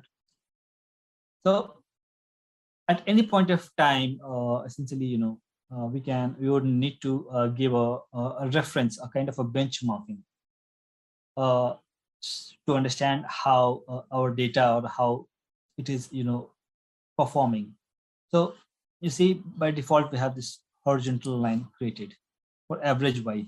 It says horizontal, as in the line will be horizontal, and it will be average of y. What is the average of y? So this is the y-axis. So it will be average of this. So average of whatever data we have. And so it will find the average of overall data, and based on that, it will draw a line here. So for each of the lines that we have defined here, we can add more. So for each of them, we have a separate set of settings here. So essentially, what are they? So I'll add the name of the line, what exactly it is representing, and also the values. So this makes this help us to understand, okay, this line is the average of the value, and the average value is this much. So essentially what I can make out of this is that for the second class and for the standard class, their values are above the average value. So the cells are more in these two cases. And so these are the two mode where I see the values below average, and it makes me think that something's not going right with this, and something needed to be done for these two shipping mode. So let's go into the lancing curves again and see another ways to we can do a lot of different things. Essentially, we can a horizontal line, it can be straight line, or it can be based on certain column from the data table, or it can be, between average and standard deviation. It can be a curve line. So essentially, there are so many different, components from the statistics that has been provided. Yes, but more or less, when we're looking at the descriptive analytics, essentially, so most of the time the straight line is are used, and when we select it, these are different, things that can be essentially used to define the horizontal line. So we can have a fixed value, maybe based on our business. We know what can be a benchmarking, a straight value, and based on that we can just hard code any values here, or we choose to use an average of the values, average, or any other, it can be standard deviation, it can be max, it can be mean, anything, or it can be any custom expression. It's not a straight calculation, but a more complex expression. So we would see this about the custom expression, when we deal with the complex functions and expressions that we have here. Also, we can just choose to how the line would appear and what would the thickness of it, depending on. All right. So this is about the waterfall chart. So any questions so far? My idea is to first make you aware of what are the different properties of the different visuals that we're looking at, and once we are done with this, at later time, we would straight away start working on the practical things. So my last few I would say days for the trainings would only for the practice. So we'll work directly live on the different aspects. I will just try to give you a few assignments straight away, and we'll try together to work on those things. But first, let us know what we are going to deal with and how things can be achieved. So for this, there are a few important aspects essentially, which are very important. And the one is we have already covered, that is the connectivity. The second thing is that the properties of the visuals essentially. We need to be aware of what is there and what they mean to us. And the next is the functions, the expressions. But before the functions and expressions, there's another aspect, which would help us to create a playground for us essentially. And those are like the transformations. So what are the different transformations essentially, and why they are used, in what case which can be used, and and after that the functions. So when we are done with that, this few components, we are in a position to start working on the dashboard building. And once we are very confident with this creating visuals, essentially a very straight and not too complex, if I say, then we would look into more deeper into Spotfire and just look into the API part essentially, wherein I would just walk you across the Iron Python scripting, what can be done. It's a big, I would say it's a vast tool essentially, providing a way of doing different things, providing a good capability essentially. And then we have this data functions, a scripting, but not from the application standpoint, but from the data standpoint. We can make use of Python, we can make use of R language to modify our data and doing any kind of sorts of data manipulations. And after that, we have this. We can also look into the predictive analytics approach, essentially the regression, the classifications that we have in Spotfire. Okay, so let's move to the next one in line, and that is the line chart. So essentially, we have what we have seen in the bar chart or the waterfall chart. So essentially, it represents data, cumulative or aggregated data essentially against different categories. So we can compare, each of the values within a category, like how they have been performing. But there can be situation, essentially where we would need to see the trend, essentially how the trend is being, behaving, it's going on, essentially. And when we say a trend, essentially, so usually that is with respect to the time, essentially. I don't know if all of us we follow cricket match or not, but essentially it's if we see, essentially, between the match, it's they display different variety of things, information, and one among them is the trends, like how the scores of both the team, they are being behaving, essentially, with respect to each other over the period of different overs. So same thing, when it comes to represent the trend, to see the trend of how the data is being behaving. So the line chart comes in picture. So let me click on the line chart, essentially. So you see, when you click on, automatically it takes essentially, as I said, that trend against time. Okay, but we can have other categorical values, which are not date or time values. But essentially, yes, the better way to look at this is against a time period. So this how we can see, see that how over the period of different months in different years, how our sales has, grown or decreased for each time period. So this is just for one variable, that is sales, and we see that, okay, how it has behaving, going up and down. But when we say trend, it is more again it's more like a comparative, comparative statements. So essentially, those are more like we need to compare one value against another value.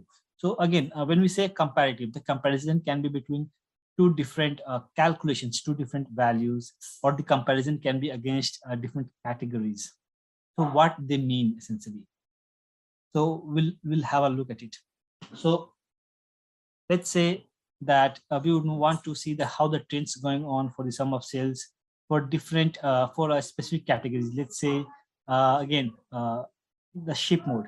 So we have this line by option, essentially. So how we want to divide our line. So as of now, I see that there's nothing been defined on line and color. So automatically it will, it will create only a single line for the sum of sales for the time period. But say that I want to split the line among a category called a segment. So you see, three different lines have been, created. And essentially, when we say that the segment is consumer, you see, so essentially for the three lines also we can have, all the three different lines in among different colors. So we can select the same segment in the color by. So now we have three lines, and all three lines are, are distinct, essentially, because the color have changed. So we can understand that, see how they are behaving, essentially, and they are more, kind of very uniform, essentially, all the three lines, irrespective, just at one data point, essentially, when we see that it's at October 2016, and between October and December 2016, that there was a sudden spike on the sales for the consumer segment, essentially, and again it went down to the same level. So this is one way of representation. The other way can be to make it more, essentially, I would say, clear, or what other things can be done. Let's look into those. So I'll right click on this and I'll go to properties. All right. Now, again, data is the same. The marking, remember marking and expressions. I'll go to the appearance. So we have some separate, settings in the appearance. So we can change the line width, the transparency. Now, this is very important with respect to line a line chart to display the marker. We see, so on every curve, that is on every data point, it will add a marker. So that that will be, help us to see, what are the different data points essentially. Now, again, the marker size we can just adjust with respect to the number of data points that we have and the width of the line that we define. Then we can just draw them in step one line essentially. So it will be more like in a rectangular format essentially, other than the steep edges. Then if there are any empty values in between, say that in between there are for any month we don't have data, it's blank essentially. So in that case, if it's set break lines, so in that case there will be a the line would be broken, and that would unnecessarily display that, okay, this is where we don't have a data. Use separate color for marked items, and again compensate for missing values. So this is one thing. The rest of the thing essentially are very same, so I'm not going into more deep into that. We can, on the x-axis, we can define the categories. On the y-axis, we can define one or more calculations. And line by is that this would like this is a way where like we can split our lines into a single or multiple, more than single line. So it depends on the category mentioned here and what are the different unique values in this category. Color by is that based on the category selected here, all the lines that we have here will be colored based on that. Then labels again. So this is also very important for line chart. We can provide this information essentially what each line respect to. So we can have this line identifier. You see, automatically it will have a label for each of the line. What does they corresponds to, and also for each individual value, we can have labels for them essentially. Now again, when we want to display the labels, do we need to display? Are we displaying the labels at all the time? So all would be good. In there may be situations where we want to say that no, we don't want, essentially there are too many data points and I don't want them to be displaying all the times. I just need to display them when I select something. So in this case, we can just select this option for marked rows. Let's look into the properties again. So that is about the labels. Then the tooltip, again, it's very similar. We can add more options to the tooltip from here.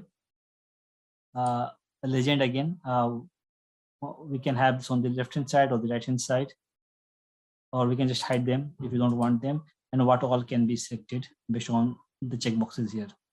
Trellis, very similar to the bar chart that we discussed earlier.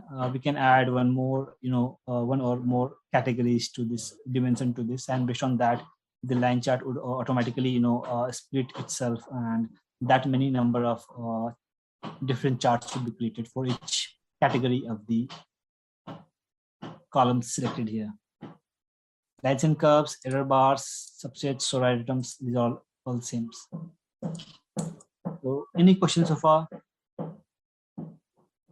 So essentially, these are more like, kind of things, which depends on practices actually. So once you start working on these things, automatically you'll try to memorize things essentially.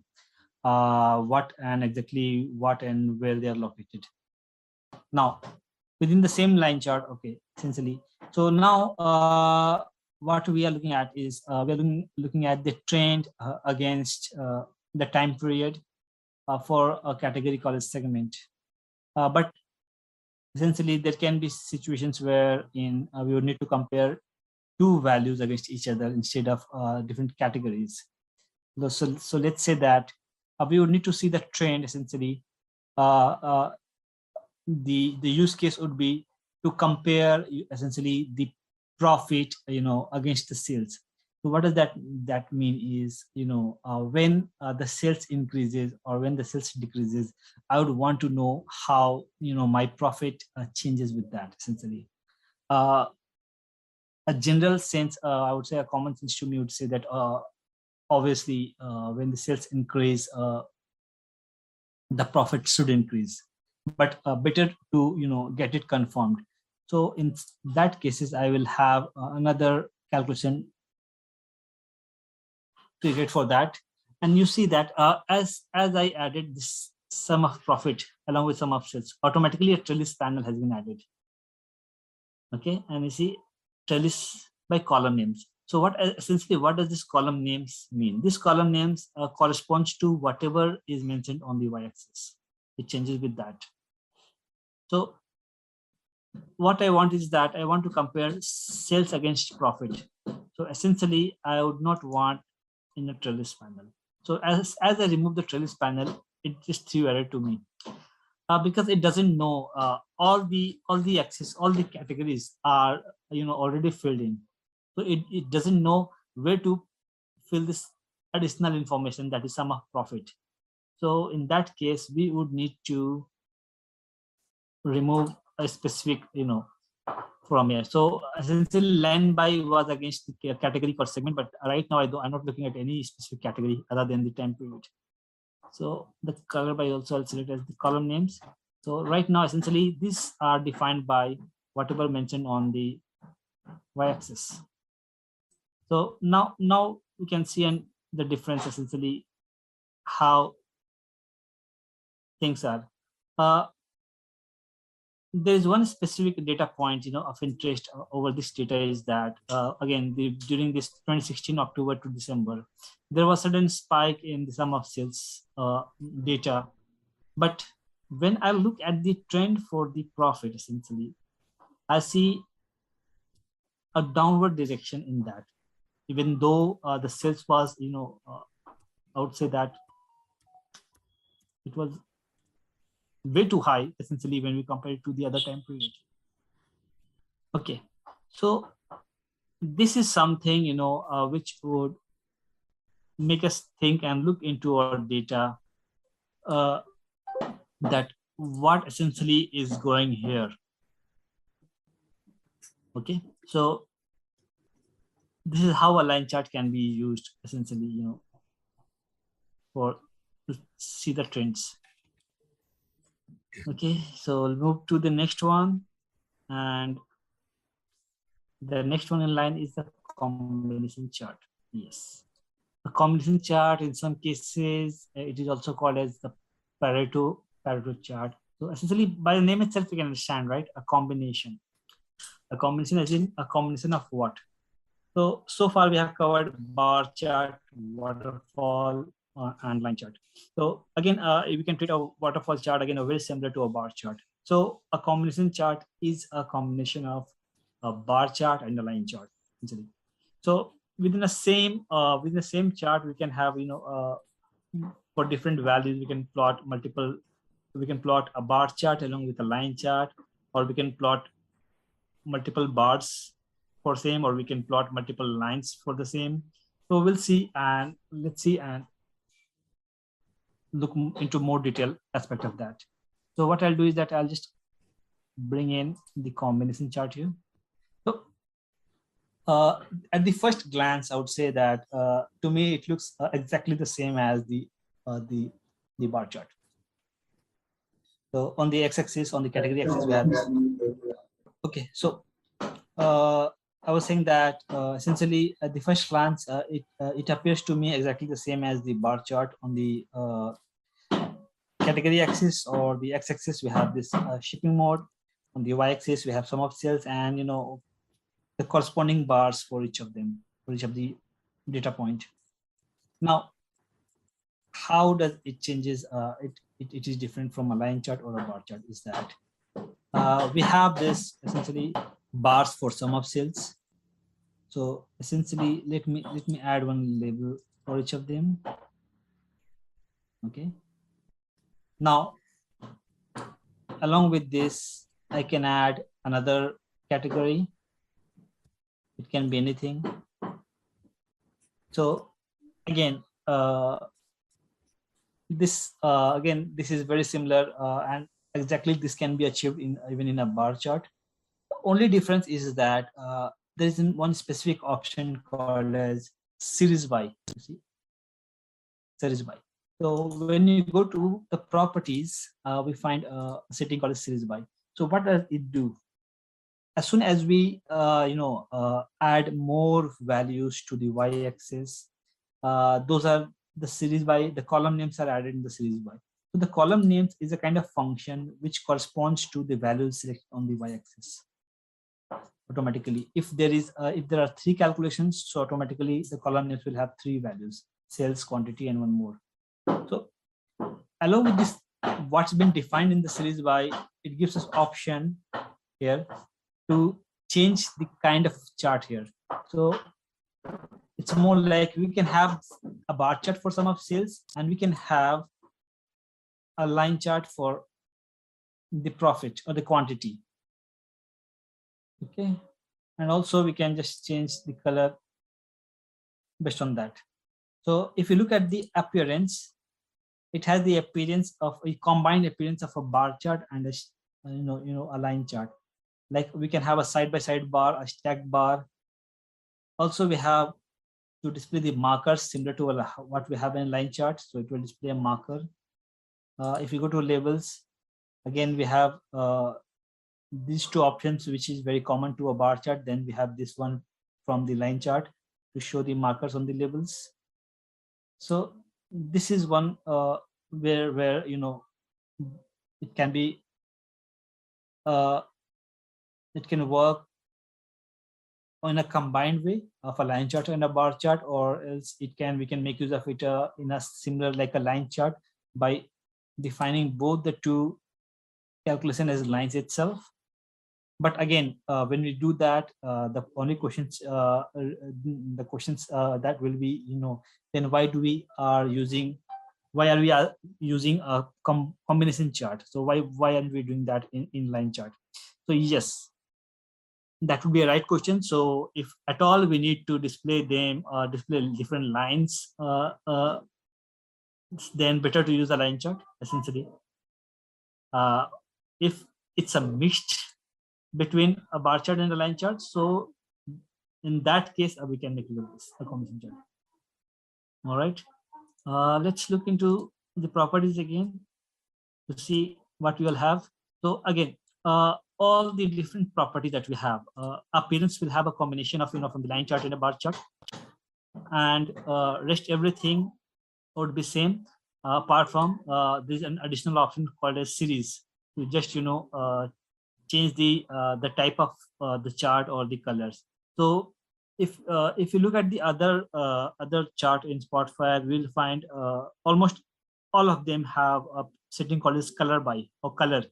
We don't have color, instead we have the series, and this enables this provides us a way to add a series and also the color. Then labels, tooltip, legend, actually everything are same. So this is a combination chart. Just a quick info, guys. If you want to make a career in TIBCO Spotfire, then Intellipaat provides TIBCO Spotfire certification training, which is taught by the industry experts. The course link is given in the description below. Now let's continue with the session. Okay, so let's look into others. Pie chart. Okay, so what in what case a pie chart can be used essentially? A pie chart essentially is a good way when we want to see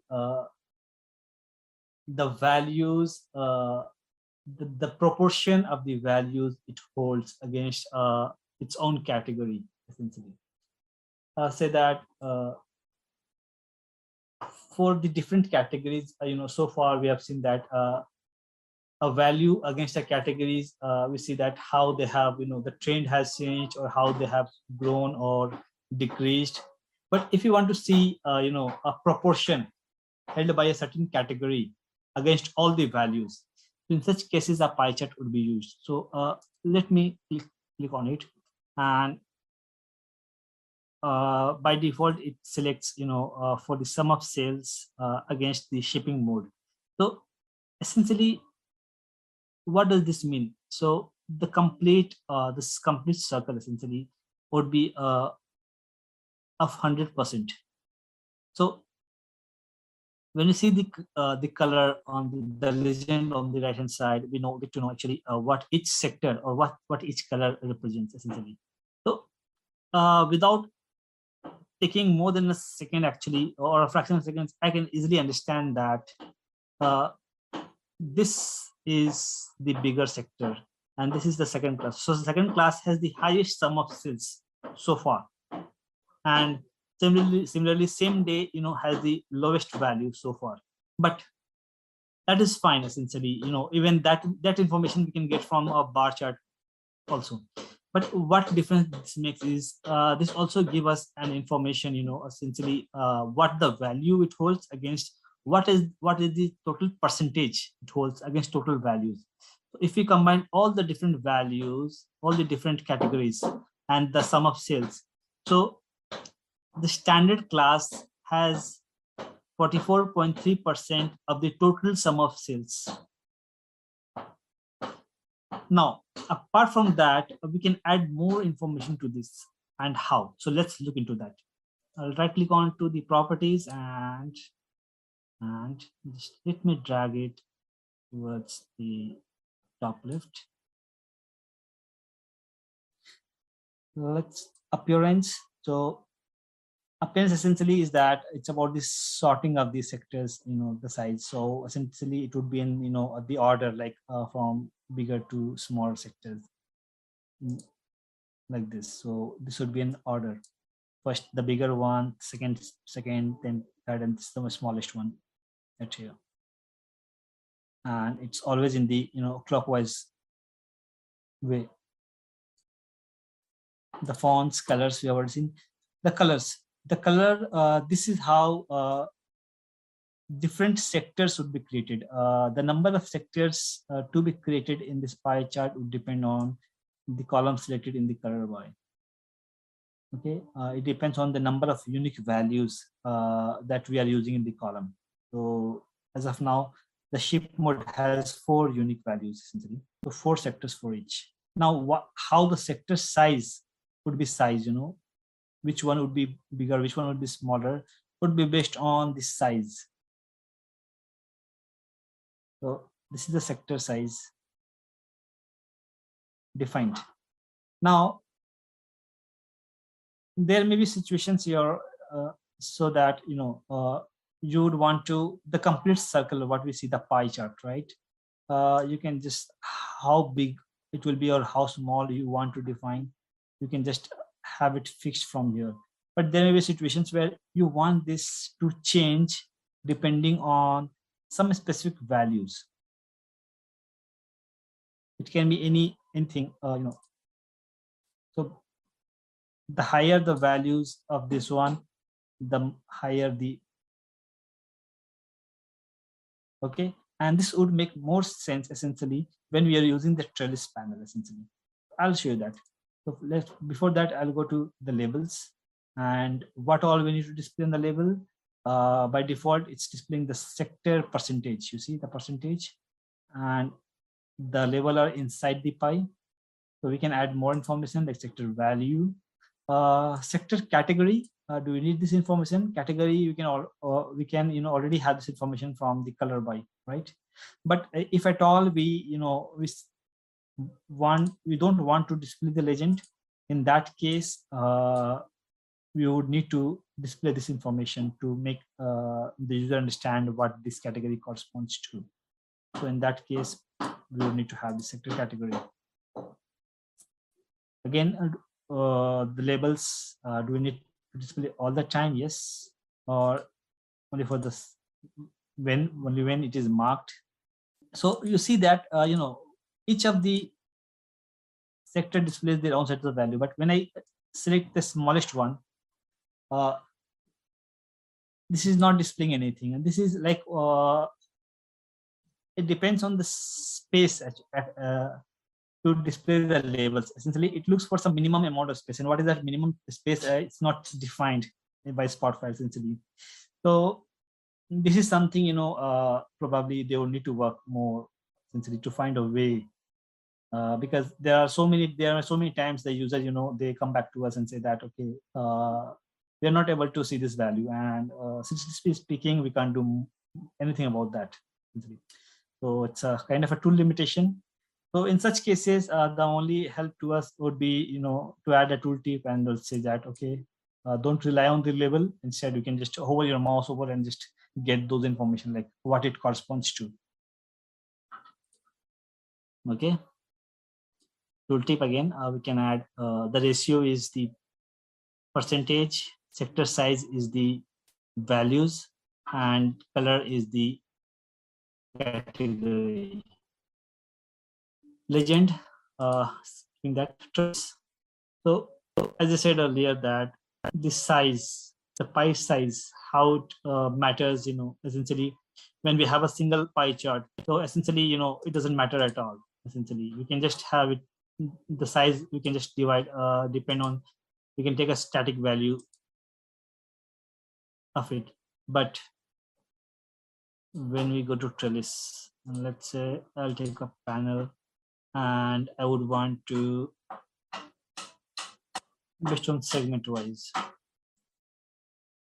Now you see how the pie chart has the size of them are changing essentially, because this depends on the sum of quantity values essentially, and each segment will have a different sets of quantity, right? So essentially, I can understand easily that the consumer has the highest sum of quantities, so the size of the pie is bigger, and then we can look more into more detail, right? Like within this segment, how each ship mode and how are the different values they correspond to. So this is about the pie chart. Any questions so far? Then I'll move to the next one. And the next one in line is the scatter plot. Again, a very important plot, I would say, essentially, and it's one of the plot which is a very distinct essentially from all the rest of the different charts that we have. And how essentially, because still here so many times, still here so far we are just looking at the measure value essentially, against the dimensions, against a category essentially, how they are behaving, how they're growing, or it's been decreasing, how the trends been with time essentially. There may be a situation where we would want to compare two variables against each other essentially, and without having, and when I say the comparing two variable against each other, it's like the exact value of the variables without having to aggregate them. So far, when we look at any of the above visual, apart from the tables, the bar chart, waterfall, line, combination, pie chart, the value axis of each of these type of visual only accepts aggregated column, right? Those needs to be measured with some values, and there should be an aggregation function, sum, mean, max, any kind of functions needed. But there may be a situation where we would want to, just correlate the actual value and not the aggregated piece of data against some other, quantifier. So in such cases, the scatter plot can be used. It can, how two variables are correlates to each other, how they're distributed, how are the values, are they randomly distributed, are there any kind of correlation between them. So such things can be looked into with the help of a scatter plot. So you see that as soon as I select it automatically takes two of the out of all the different measures. When I say measure, essentially that means these columns hold some I would say is that quantifier or some values instead of a name or a category. Okay, so this is like displaying that how discount, or essentially, let's say, how a profit, and when we plot a profit against the sales, how essentially they are correlated and they behave. So we can just have a look at the distribution, and we can just try to understand actually what they are pointing to. So this will give us the picture that how it's how the profit is behaving against the sale, how when the sale is increasing, how the profit is going, when the sale is decreasing, how essentially the profit is going down, or essentially what they mean to. Most of the values, if I see that it's not zero essentially, but it's very close to the zero essentially of the sales. But if I say that, if I select profit and discount, so this will make more sense essentially, that as the profit is increasing, you see how with decreasing with increasing discount, how the profit is decreasing over a period of time. This is where the discount is the least, and so the profit is highest essentially in these cases. So this is kind of a distributions essentially. Now there are too many different settings within it, and let's look into that one by one. So starting from appearance again, it's about the transparency essentially, how that it will be transparent, or what is the level of transparency for this marker that we see here. Zittering. So essentially zittering is something is, why is this option here? Because essentially we are not looking at the aggregated value. So there may be situations you see here that one or more values or more data points can overlap each other. So in such cases, how would we look into those data? So essentially, we can just change the zittering, and automatically, based on the zittering value, automatically vertically and also horizontally, it will start to change its direction of the distribution. There may be a situation where we want, so we just say that the overlapping are more between vertically essentially. So zittering with respect to y doesn't make much sense, but you see, so this would enable us to see more data point than how it was default essentially, because there would be values which are just beneath other data point. So this is what a zittering does. In the formatting, again, it's the very same essentially, but this time we can format both the x-axis and y-axis, since both of them are measured here. Then we have fonts, x-axis, again very similar. Okay, then y-axis, so we can have a single or we can have more than one measure selected here, but we don't need to. We can actually essentially you can define your aggregation also, but it would also accept any measure column without aggregation. Now again, the scales depending on the number of values or number of columns selected here. Colors, so again the color of the different values or the different marker we see here depends on the column selected here. Size, so we can make the size of each of the marker static, like uniform across, or we can just have them mapped to any specific column values. and based on the value, the size would automatically increase or decrease. Again, shape, so we can choose how to display this marker. Essentially, by default, the circle is selected, so essentially you can just change it to anything else that you wish to. Okay. Also, you can just want to set a column values here, so that for different column values it will have different kind of what I say, a marker. So in this case, let's segment. So essentially, automatically it will it has 3 different unique values. So 3 different shapes it has automatically acquired.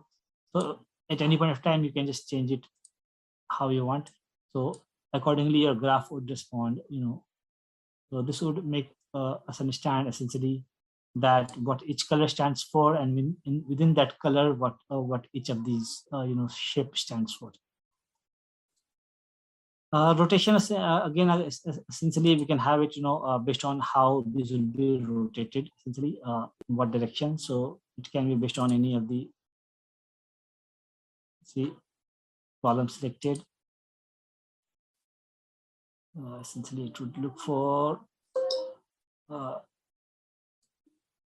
measure value. So whether clockwise or counterclockwise, automatically it would rotate on that way. Again, drawing order, essentially you can just select any of the columns or values, and based on that, the order of the values within or the marker, they would be changing its positions based on the column selected here. Labels, what to display, and essentially you can have a separate label, separate column linked to this. All the visuals so far that we have seen, the label was driven by the value on the y-axis. So we did not necessarily select a specific column on the labels, but this is something very different. Essentially, you can plot the graph based on 2 different values, but on the label you can have your own sets of, like you can define the order ID, and each order it will be mapped to each of the order for each of the marker, like. Okay, then we have the tooltip. So again, tooltip, the default settings for the tooltip text is the marker. This is each marker, shape, color, size, how the rotation is set, what is the x value, what is the y value. Then like the all others, we have legend, trellis, line connection. Again, this is something again a different. A line connection means essentially each of the marker interrelated somehow, and if they are essentially, do we need to show the relation between them, and in what order essentially. So this would be depending on the value selected here. So essentially all the interrelated the marker based on the column selected here would there would be automatically connections between them created, and how the order of the connection display, right, like from where to where it should go first. It can be defined from using this order each line by option. Then again, marker. So the default marker by how these marker are plotted, it depends on the calculations provided here. So essentially, by default, it takes the row number. So a row number is nothing but it is a formula which automatically creates a kind of a serial number for each of the row that we have in our data.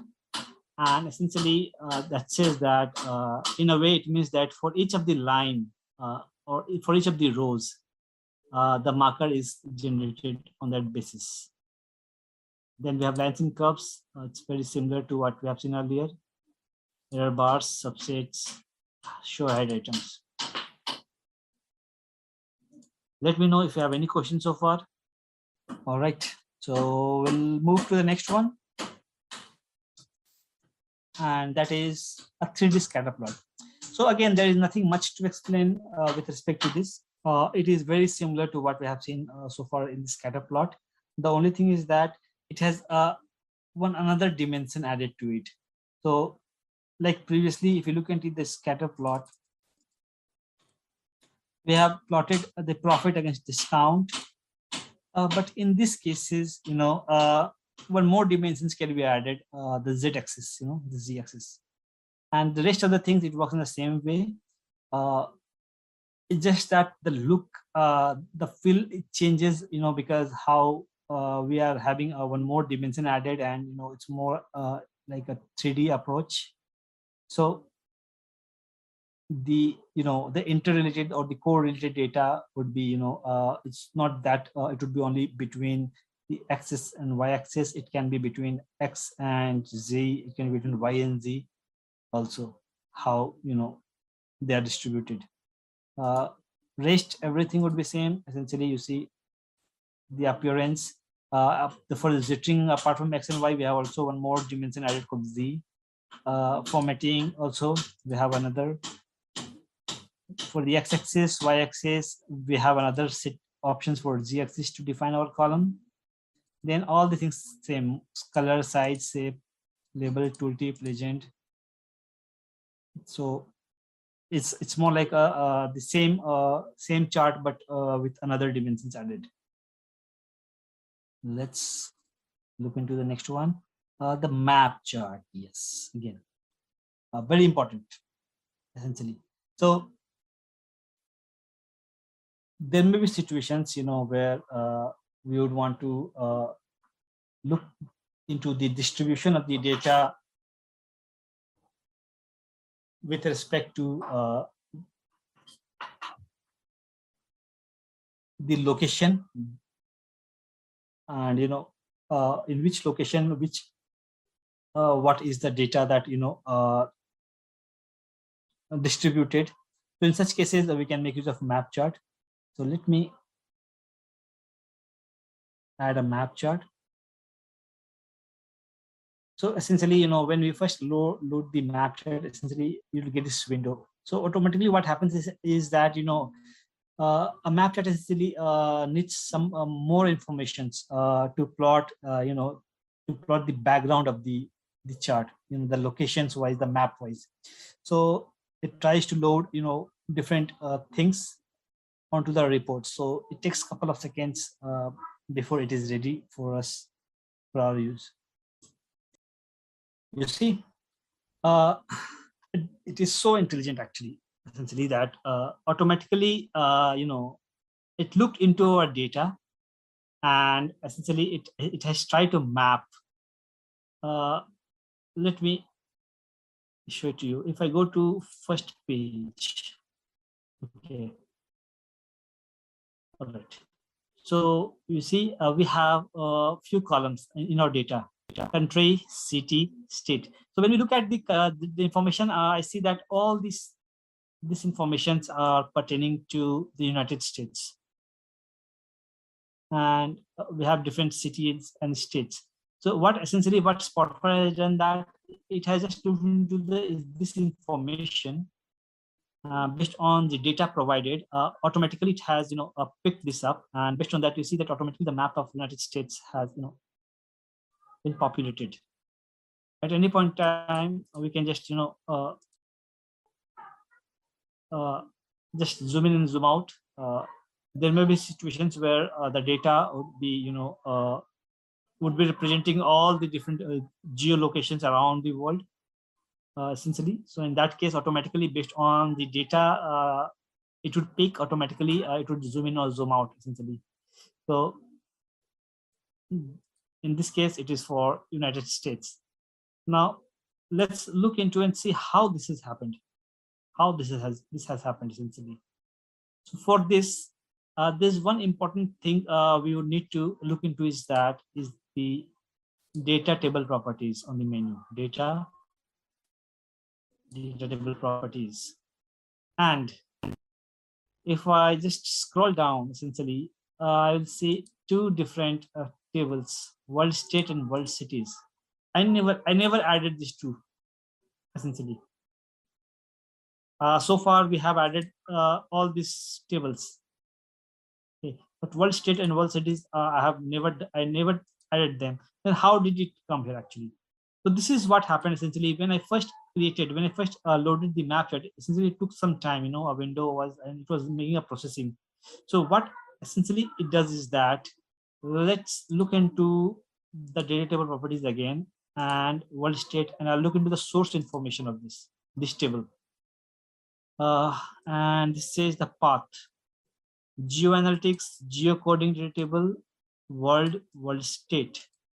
So it says that within the Spotfire library on the Spotfire server that I'm connected to, there is a directory where this table is placed. So essentially, what does this table hold information? So this table have information related to the coordinates, the longitude, the latitude of the world, of all the states that we have in the world, different states. So based on that, it tries to map with the state that we have in our table. And also we have the cities. So automatically, using its own, inner intelligence, inbuilt intelligence, it found that, okay, the source data have two columns for location, the cities and state. So from our library, we can map it to these two different, essentially table to bring in the coordinates of, those states and cities. So those two tables which are added, essentially, those are nothing but those have the information about the longitude and latitude of the city and longitude latitude of the state. And based on those values, it has plotted this different markers on the map chart. So before I continue, let me go to, I have a small quiz for you guys, just to see, essentially what you can recall from our previous sessions that we have gone through, essentially. So we have two questions here. So let's see if you can, So essentially, what is that feature in Spotfire called? You'll find that on the properties of all the visuals that we have. That is one of the settings on the properties of the visuals. Is it the first one, details on demand? Is it the tooltips, the legends, or the filters? Okay, we have our first answer here. Wow, perfect. I see. Yep. So that's the right option. It's two tooltips. And what about the second one? Trellis functionality. Essentially, if you can remember, we have this another feature, different visuals apart from the table, cross table, and the graphical table. For all the graphic related visuals that we have, bar chart, pie chart, we have this feature, this one setting among the various others. So what essentially is it required? Trellis functionality. Is it to create a tree? I don't think so. Create panels in chart, create prompts, or just to create a chart itself? Just a quick info, guys. If you want to make a career in TIBCO Spotfire, then Intellipaat provides TIBCO Spotfire certification training, which is taught by the industry experts. The course link is given in the description below. Now let's continue with the session. If you can remember, we use this functionality, essentially to add another dimension to our existing visual.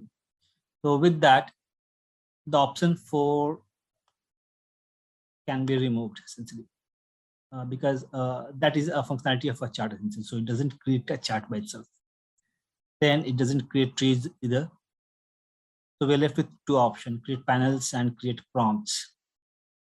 So when we say, dimensions, so how does it add a dimension to the visuals. So either it can add the dimension row wise or column wise, or in terms of panels. So again, second, create panels in chart is the correct option. Now let's look into the remaining of the few of the visuals that we have. Essentially, what are their properties? Essentially, specifically, if you look at the bottom of few visuals, the parallel coordinate and the box plot. So these two, even we can consider it KPI also, because each of them are distinct. So obviously, one or two or few different properties would differ for each of them.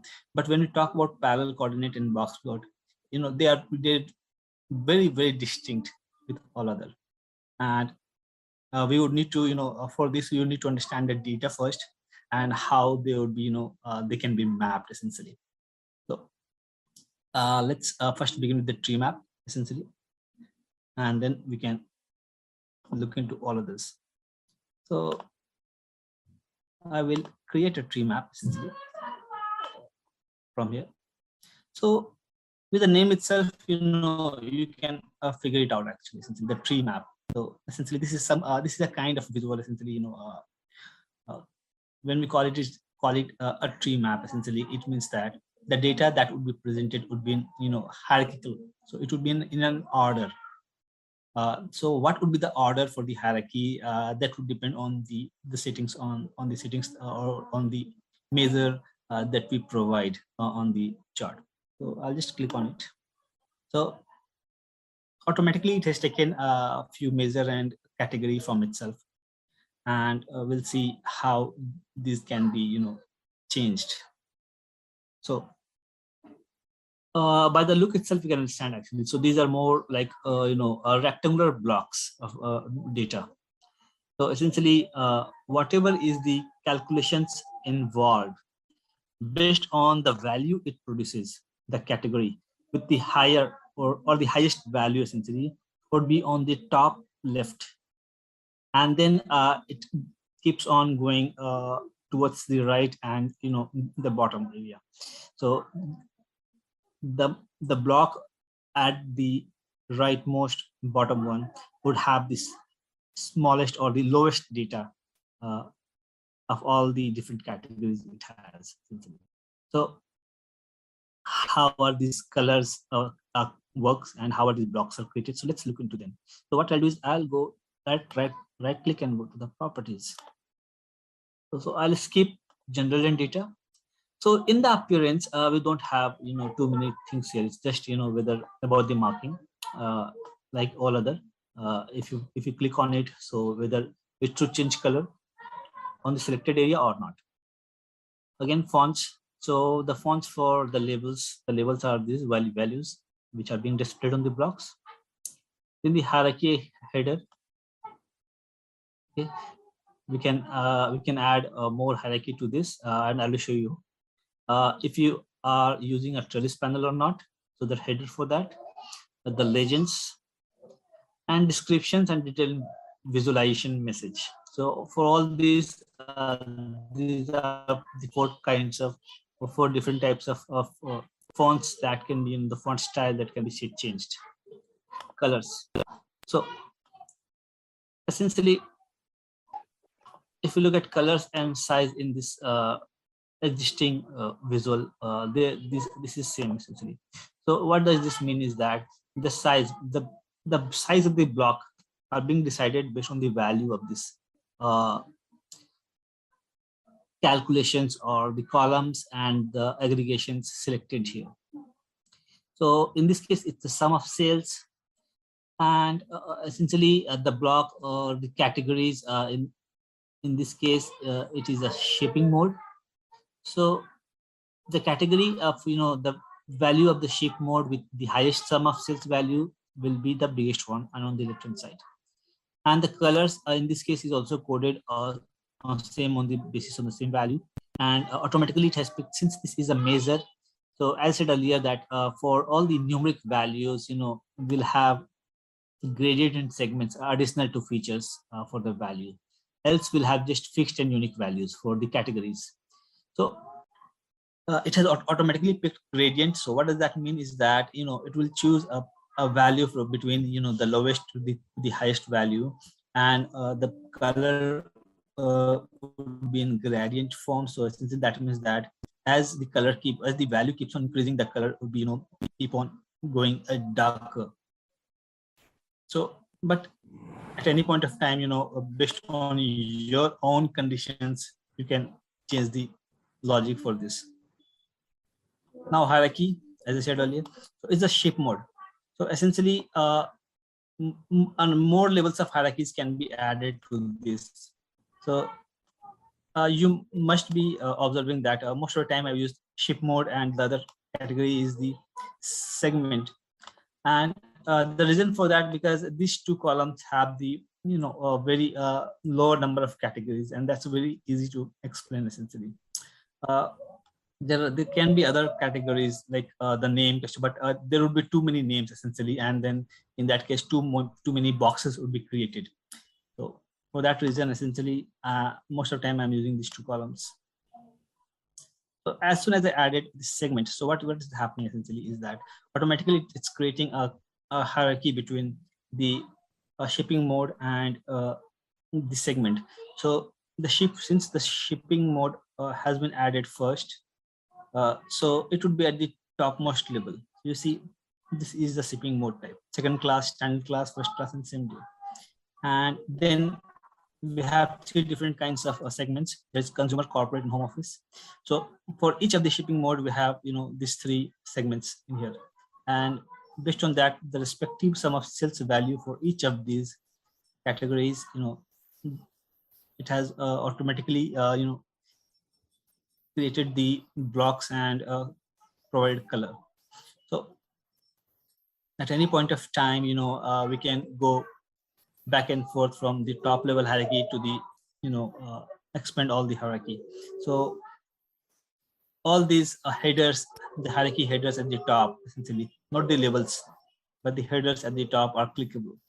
So if you click on any of the headers, automatically what it will do, it will drill down to that specific shipping mode. And at any point of time, you can just click on all to go back to here.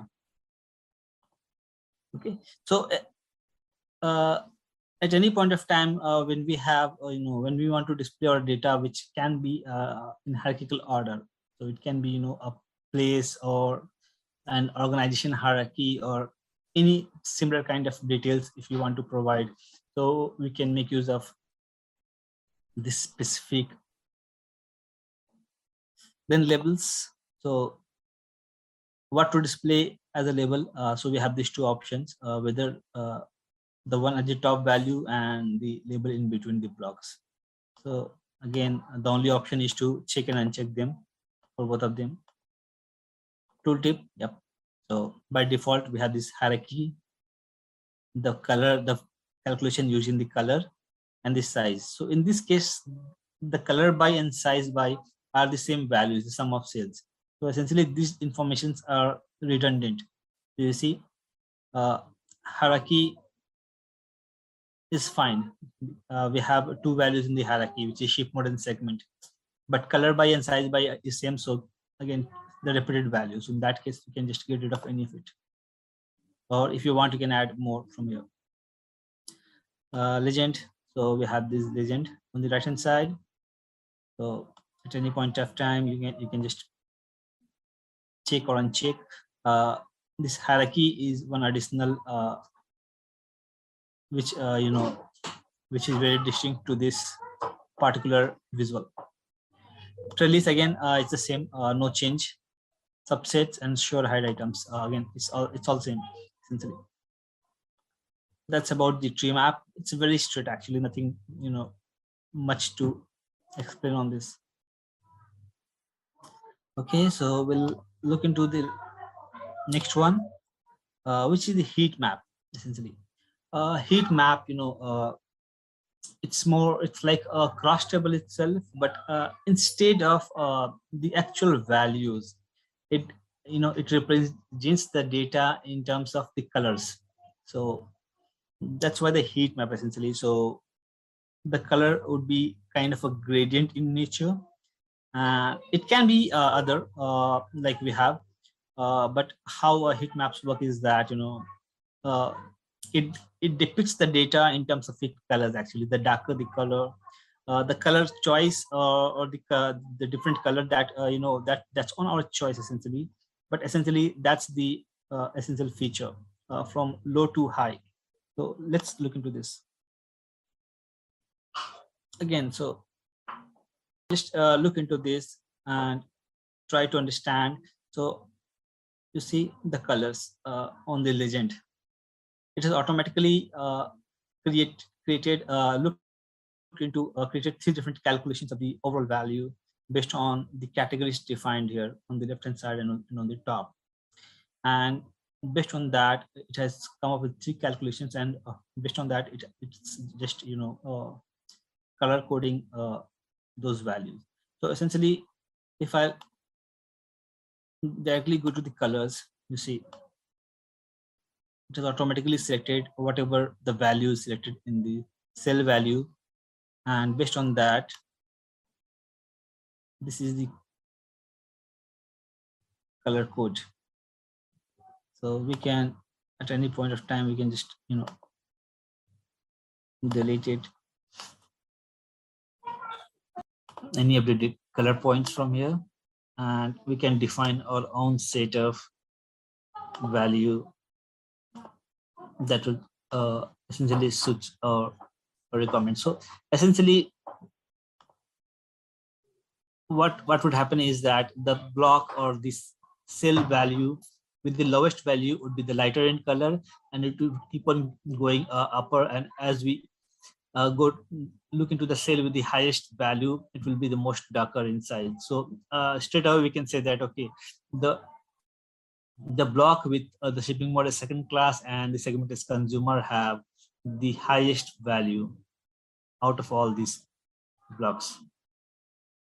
So we'll look into the properties one by one again. So skipping general and data, appearance again, it's very similar as tree map. Fonts, again, the same thing for one on the x-axis, on the y-axis, the trellis, the legend, descriptions.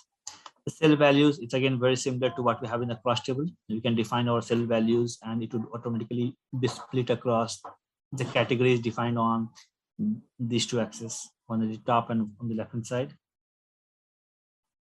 X-axis, so essentially for most of the visual, the x-axis would be at the bottom, but this one again, so the x-axis would be at the top and y-axis remains the same here on the left hand side.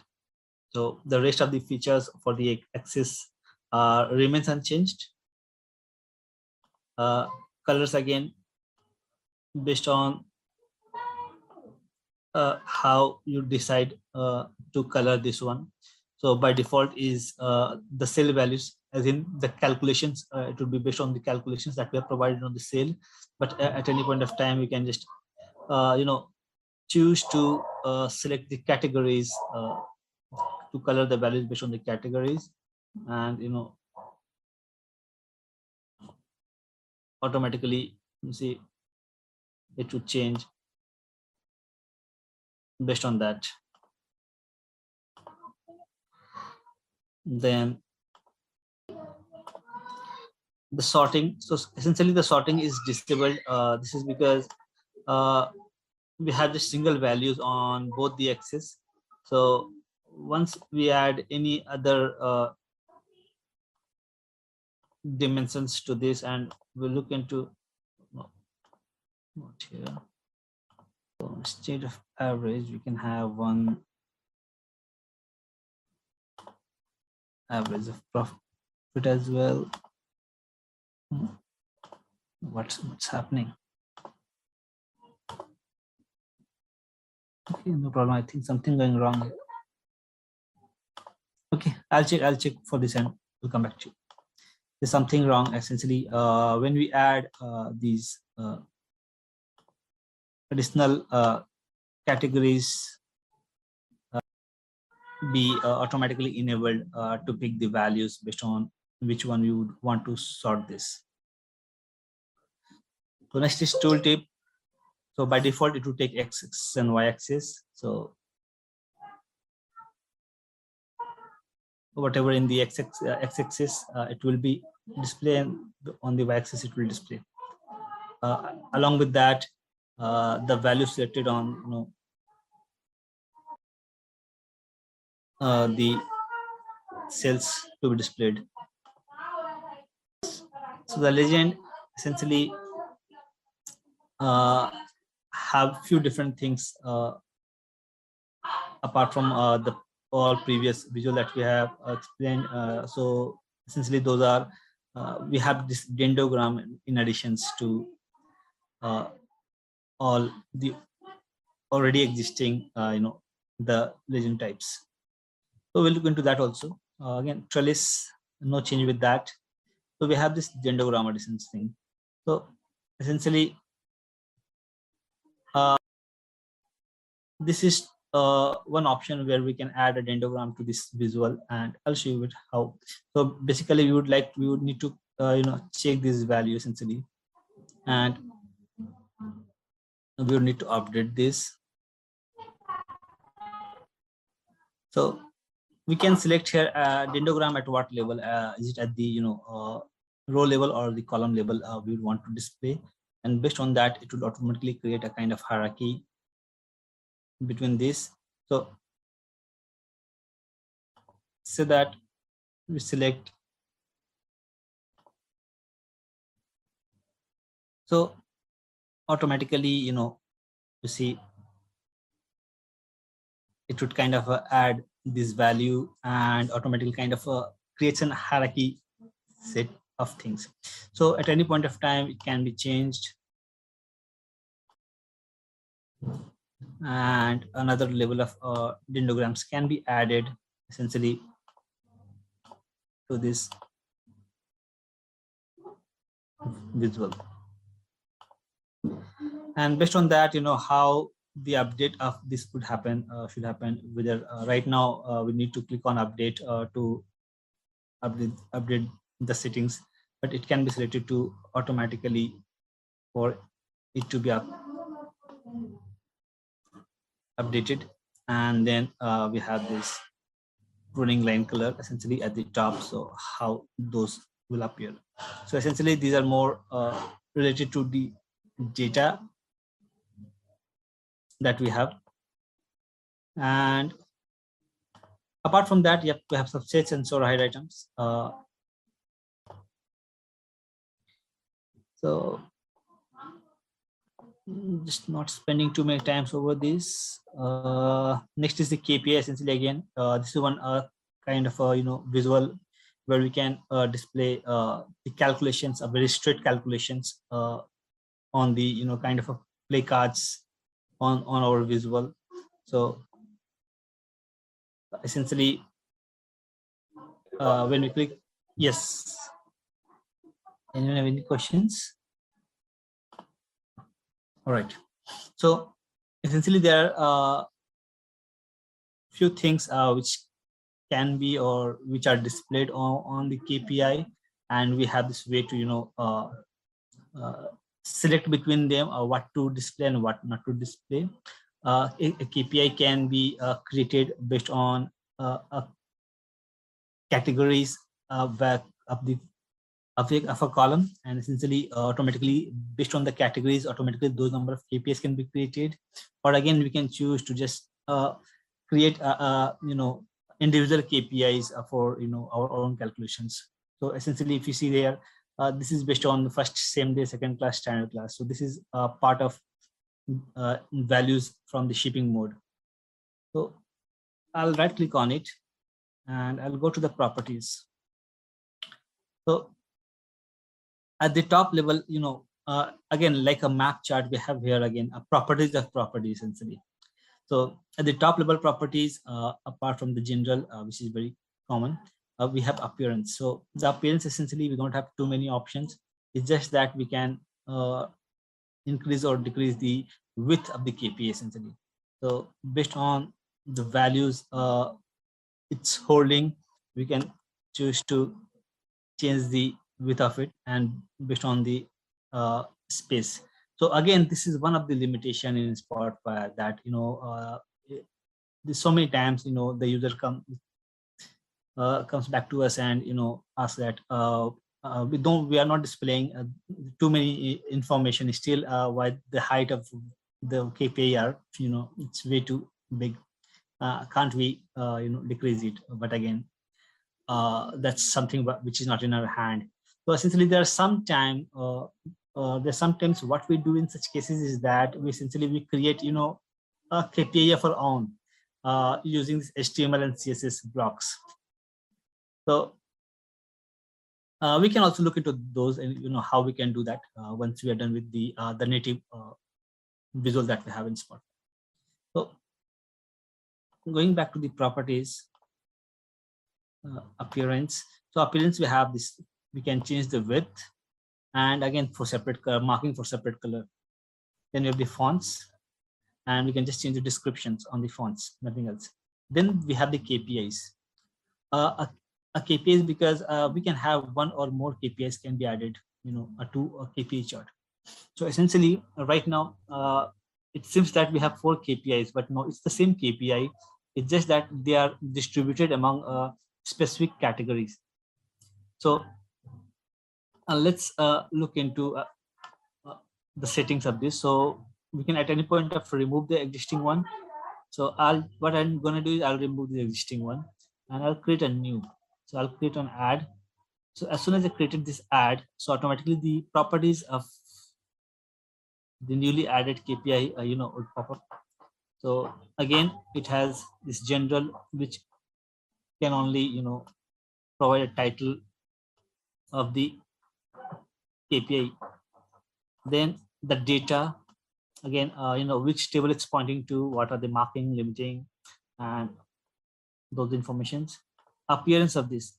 So appearance of this, the KPI within and the KPI chart itself are very different. So this is like what needs to be displayed and what not.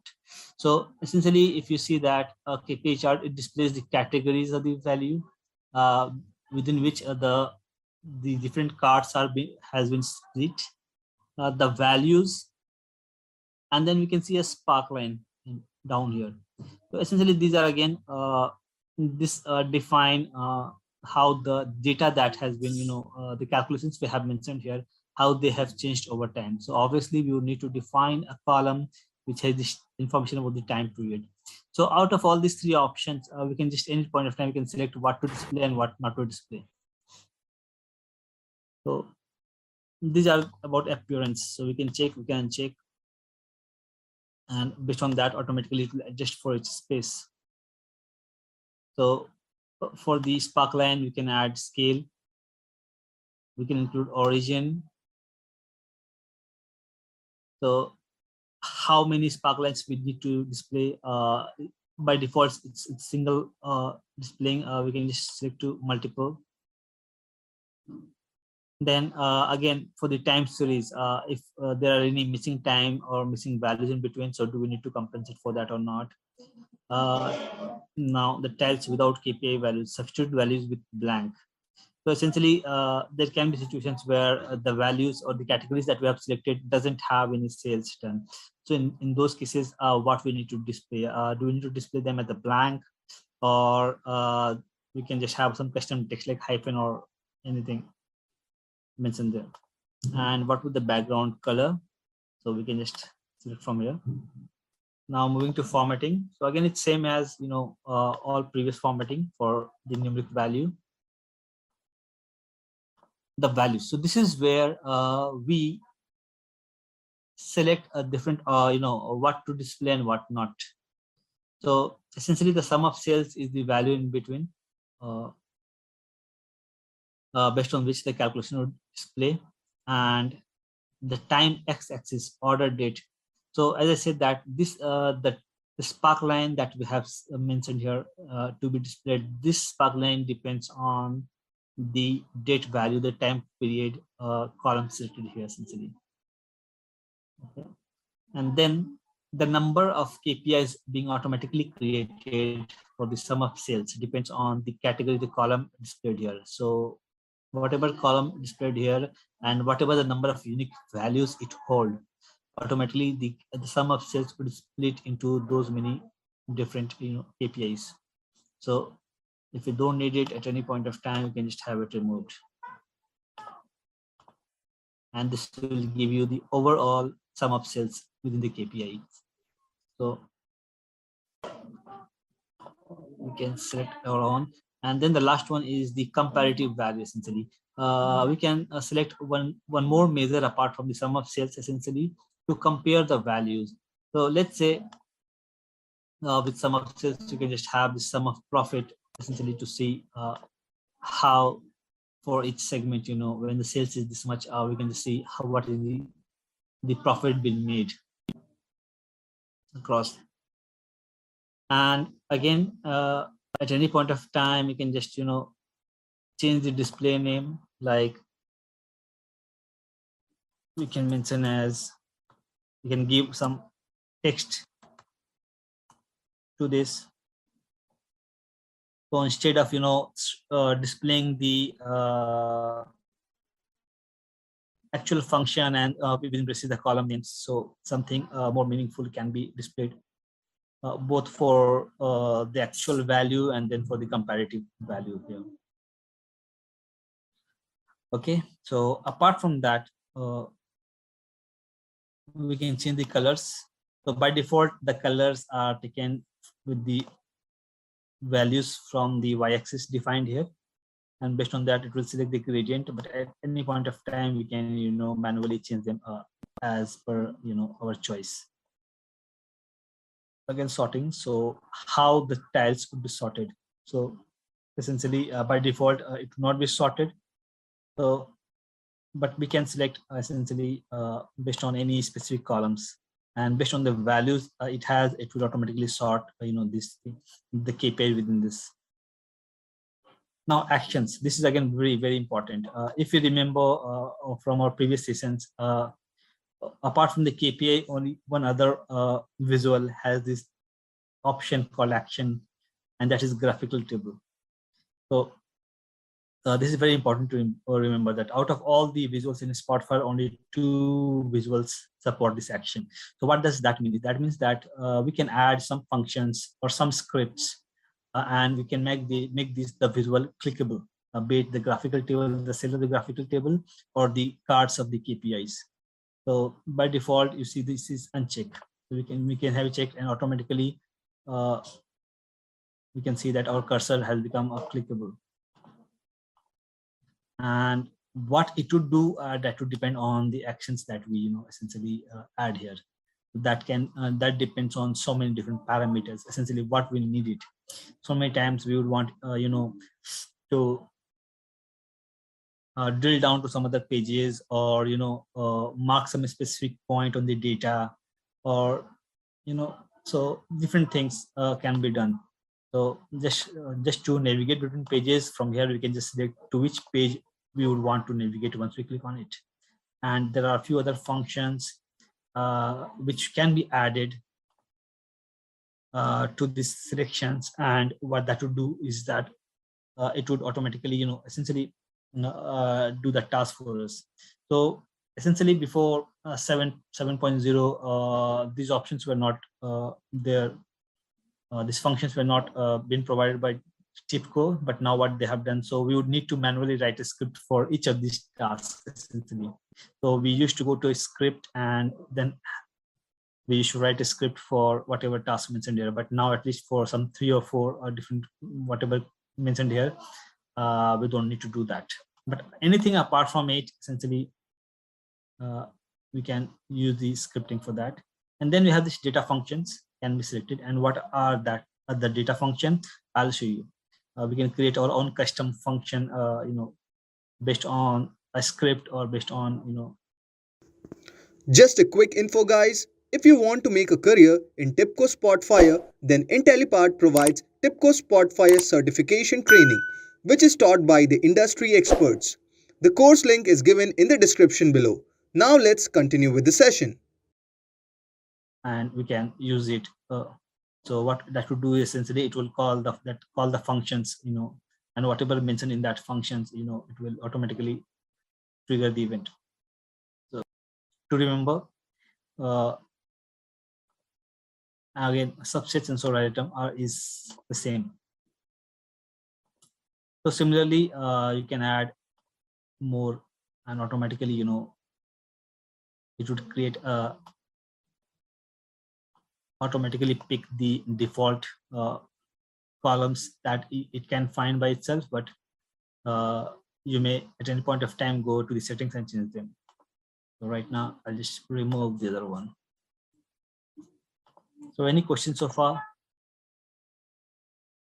Okay, moving to next is the parallel coordinate part. So essentially, to plot this, we would need multiple different columns with measure. So essentially, this is a kind of a comparative visual which compares multiple different columns which has numeric values, and essentially tries to compare them and see, how are these values, I wouldn't say related, but how are these values are distributed essentially against each other. So what is the lowest value, what is the highest value, what are the percentage in terms of when we compare one values with another values. So this gives always we see that it has from 0% to 100%. So essentially it works as it's a relative information. So the one with the lowest value would always be 0 essentially. So it would be considered the it's more like a percentile, and one with the highest value will be 100. So it doesn't mean that it is it's the 100%, but it means that it is the maximum. So as I said earlier, that it's a relative. So automatically it will pick measures, and you see this is sales and quantity, and it will compare this. One better way for this to explain this would be to use some other data. Let me check if I have. Yes, essentially I do this. So I have this very small data set essentially, which I use for this specific, because this is one of the visual that's very rarely used. So essentially we need very specific kind of data point for this. So what I'll do is that essentially I'll go and paste data from the clipboard, and let's name it carbohydrates itself. Okay, so we have this table created. So first I'll look into the structure of this, the newly added table. Just some couple of rows. Yes, so essentially what this table has, this table has information about a few different kind of food, be what I say, vegetables or fruits, and essentially what are the level of glucose, fructose, maltose, saccharose, essentially for each of them, and it can just compare each of the variables against each other. So I'll add parallel coordinate. So let's better get rid of this one. All right. So based on the columns, it has automatically picked the values. So on the color, essentially it's the color of the lines that's been generated here. It has picked the categories. Since we have only one single category, so no problem whatsoever in picking the column for this one. And it will display the different categories of we have data, and then for this axis, it will pull all the different columns with measures value or the numeric values within it. So, and based on that, it will try to just display, create different line connections, and it will show. And on the right hand side, it will display what is the exact value it holds, and for each of the different categories. And on the left hand side, it will display what is the percentage when we compare this to the other categories. So by looking at it, we can say that the glucose for corn essentially is the lowest here in it when we compare it to its peers for the glucose. And same goes for the bananas, which have the highest level of glucose, so 100%, and this is 0%. So for all, essentially, for fructose, for maltose, we can see that corn has the highest level of maltose. And when we look at other values, they seems to diverge at a point for the maltose. All of them apart from the corn has, if not the same, then very similar or very near to 0 for maltose. So this is about the parallel coordinate plot. Looking at these properties. So again, the width of the line, the transparency, if they are empty in between, so do we need to break lines or not? We can add a zoom slider, here. We can just, for marking, we can use separate color or not. Again, formatting for, since we have, 4 different measures, so automatically the values selected here, we can see them and we can automatically format. We can manually go to each of them and format them. Again, fonts for the left scale, for the right scale, for the bottom scale, the labels. So right now, the labels are not displayed by default. Then the trellis, if there is the legend, description, and details visual message, the scale labels. So for all the scale labels on the left, right, and bottom, how they'll be oriented. So by default, these are all horizontally aligned. So we can change to vertically. Do we need to display labels or not for each of them? And what are the maximum number of labels that can be displayed at a given time? So we can change them. The columns. So essentially, these columns display the values at the bottom axis, and the category would be defined in the color, and based on that, the colors of the line would be created. Again, labels. So for each individual data point, or we can provide a line identifier, which would say that, okay, what this line stands for, each of them. Again, we have a tooltip. So by default, the color and the one by the line would be displayed.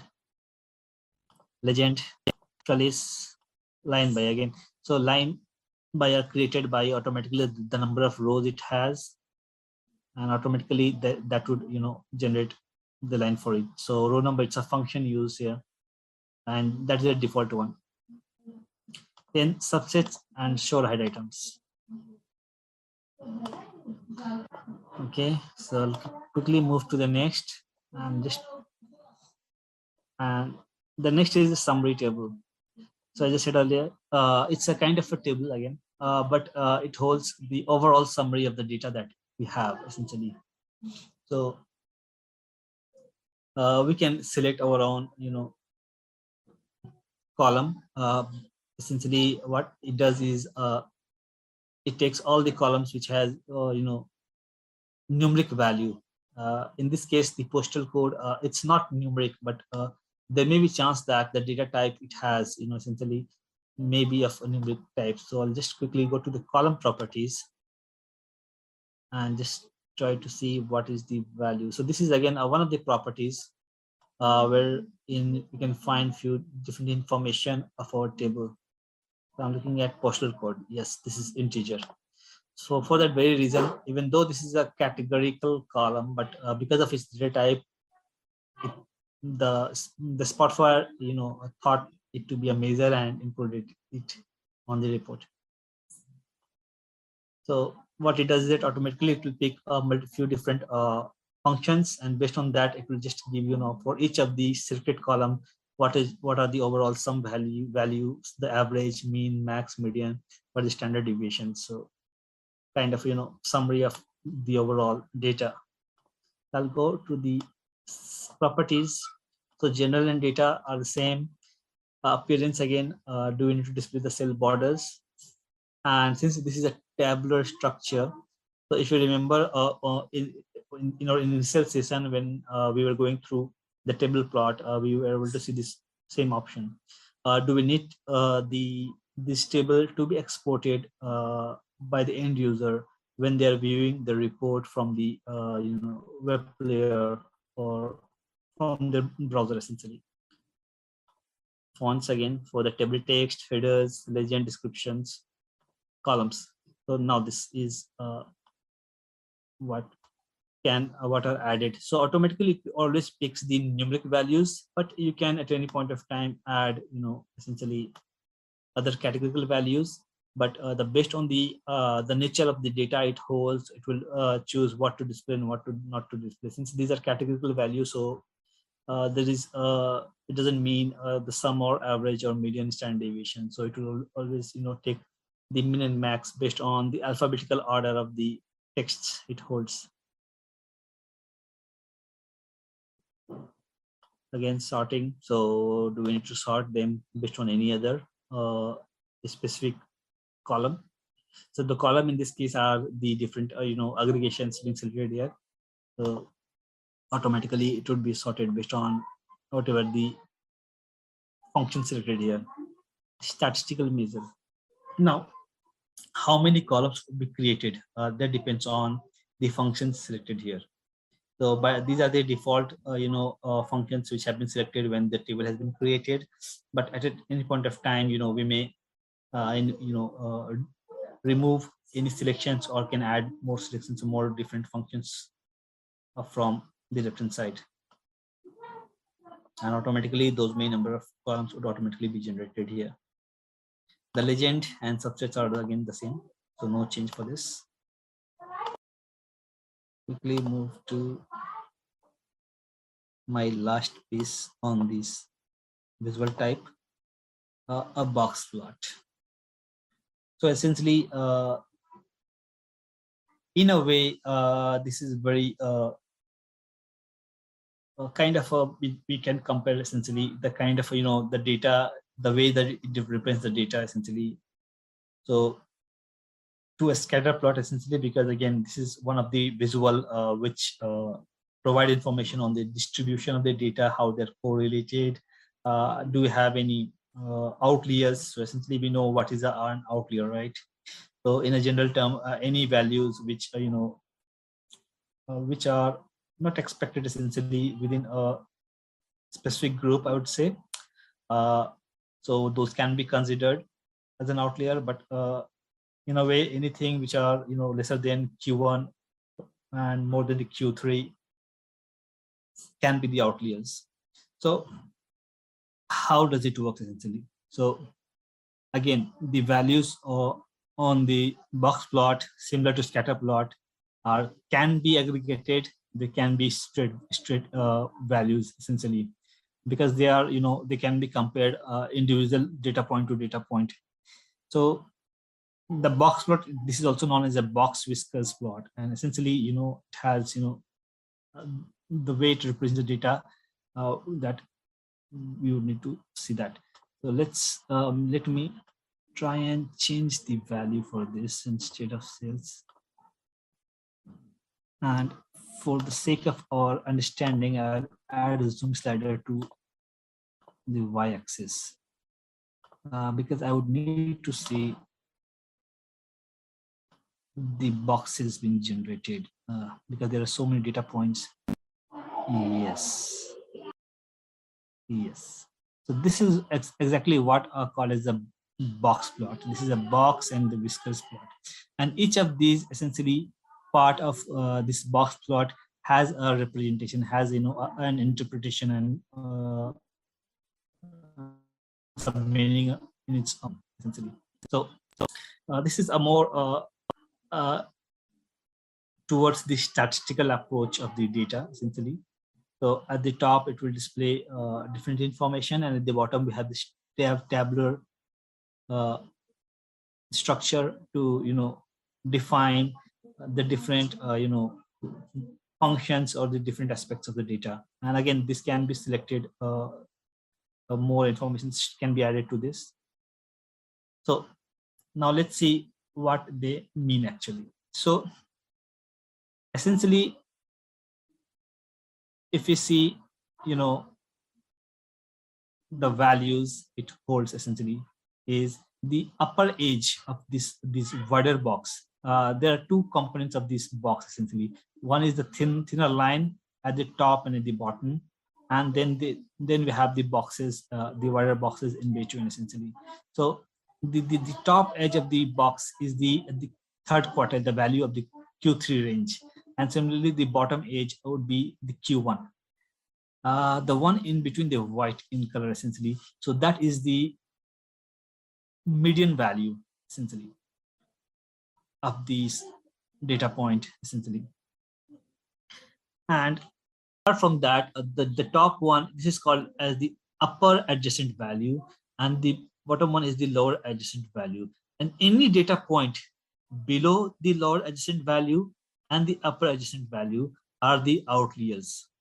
So essentially, let me just go a bit up. What we have, it doesn't look for this specific, but if we compare the one next to it, yes, if you look at these boxes, on the left hand to it, we see this value, this 1 point. So for this category, this one value is the outlier. So essentially, when we look at the tabular structure down below, and we have this category for outlier, and we see that okay, we have only one value as the outlier, and this is the one. Same to this one, which I was explaining earlier. I don't see anything above and below this, so we don't have any outlier for this specific category, and so it's 0. There are so many essentially, so we have total 995 outliers value essentially, which are essentially these are above the upper adjacent values. So this is about the what I say about the box plot and what they mean. All right, so now we'll move to the one remaining part of this visual type, and that is a text area. So essentially, this is a kind of a space which can be added onto a report. If you remember this quiz part essentially, so this is a text area. So that's the use of text area. It can be used to add any information to this. Apart from the quiz questions, I also added a space, a text box to input our essentially response for the quiz. So this is where a text area is used. So, but its use is not limited to what we have done so far essentially. We can add more UIs to this. We can add some graphs to this. The UIs added to this can be linked to any of the visuals. It's more like a drop down, a button, a text boxes, a label, This can be added a list box, a multi-select list box, and this can be linked to our existing visuals, and based on the selections our visual might respond to that. So I'll show you what all different things we have on the text area and how they can be used essentially. So I'll call this text area. So this is something which would be very new. Essentially, you would not find this in any other tool, be it Tableau or Power BI or Click. So I'll add a text area, this, and we'll call it text area. So when we look into the properties of this, we don't find anything essentially.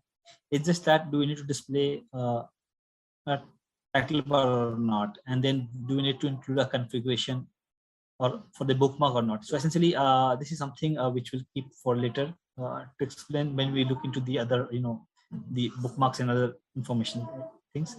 So you can check and uncheck the title bar.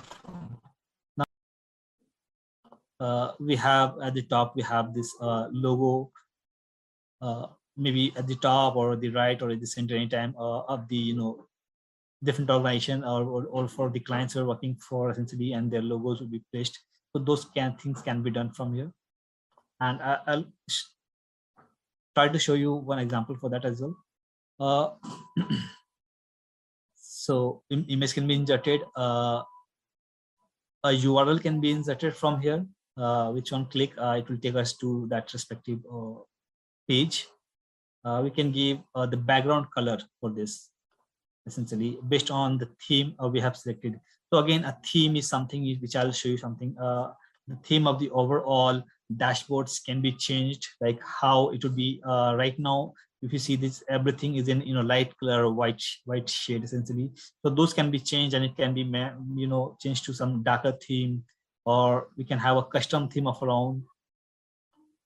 So based on that, any text area added, we can just, based on the theme of the dashboard, we can select the background color to be displayed.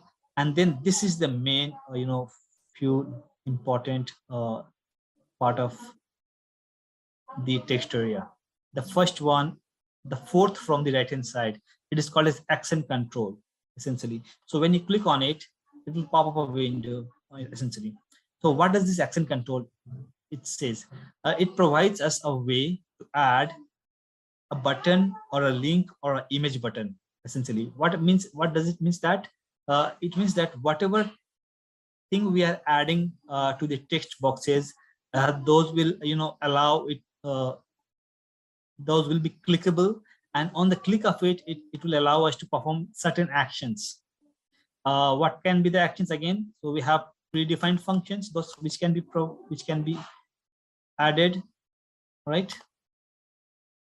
It can be used to navigate page. Say that on the top, we have added a menu option, and for the different pages we have created, we can have that many different links, and for each link we can just link them to a specific page or any specific visual within the page, and we can give a title to the link. So same thing, we can have a button, and to that button, essentially we can add any actions, or if we want, we can export any specific part of the dashboard, any specific visual of the dashboard, any specific page of the dashboard, or the complete dashboard, based on our settings. So again, I'll show you that as well, how it works.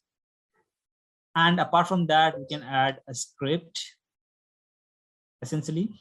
So this is something I'll script and data functions I'll just keep for later sessions essentially, when we'll just look specifically into the scripting part. And so this is the action control part, and to remember, we have 3 different action control, button, link button, or an image button essentially. So we just said image, but that means that when we add an image from here, it would be clickable, and on clicking it would display out of these 4 options we can select, and based on that its action will be performed. So for this moment I'm just clicking, and then we have this insert filter. So there are situations when the user apart from the the default filter panel that we have here, essentially, the user says asks us to provide a custom filters for their for each of the tab or for different visuals. So essentially, those can be added on a text area from here, something like this, and it will be very straight. So before we add a filter, because it not give the column name of the filter, so we would need to manually write them, something like this, and it will automatically work on a similar way of how a filter panel works. Because in so many different applications, the user asks that they don't need the exact the default filter options that we have in Spotfire. So they just need one or two different columns to filter the data, so we can add them directly onto the text area. So that's one way. Let me add a bar chat over here. I'll show you how things can be. So this is about the filter. I just will give you one example of table detail. Let's say we have a tab in which we have the detail of the table. So say that we have that on the first page. So I'll click on add. And instead of button, I'll select a link. I'll click on this. So you see automatically a link has been created, and when I click on it, it will take us to the respective page which we have selected. When we select anything on this, can be filtered from here itself, can be filtered from here also. Now, looking into more from this, so on the second from the right, we have this called as property control. Very important. So when I expand this, it has 7 different property control. So what does this mean essentially? So a label can be added to the report, input field like a text box, which we have already seen on the quiz page. A multi-line input field may say that something for the address or something which can be bigger for including a bigger text, a drop-down list, a list box slider, a list box multi-select, or a slider. So let's look into each of them. So essentially, a label doesn't do anything by itself. It can be just used to display some specific value or some specific messages to the report. So essentially, in a way, that can be directly done by directly typing on the text area also. But there may be situations where whatever the values we are displaying, we would want to manipulate those values from the UI. So we would want to access that part. So in that case, a label can be used. So always one important thing, and this is a very new concept in Spotfire, new concept, that all the 7 different property controls that we have, essentially, when we create a property control, any of this, okay, so automatically we see that a window, a pan is automatically pops up, and essentially. Just a quick info, guys. If you want to make a career in TIBCO Spotfire, then Intellipaat provides TIBCO Spotfire certification training, which is taught by the industry experts. The course link is given in the description below. Now let's continue with the session. What it asks us to create a document property, or we can link our the controls that we're creating to an already existing document property. Now, what does this mean essentially? This means that whatever value selected or placed within this control would be stored somewhere, essentially. This will enable the Spotfire to understand what is the value selected in there. Okay. For example, right now the control type I have selected is label. So I'll create a document property for that. and I'll call as label prop, for example, and I decide this to be a string type. Okay. Essentially, right now we don't see any changes because nothing is there in the label, so it's not happening anything. But if I go to File and Document Properties, and on the Properties tab, if you see a label prop is created. Let me edit this, and I'll type some random text here. Click OK. Okay. You see, automatically they would appear. So this is how the Spotfire understand that what's there in the label from this document property, which is linked to this label.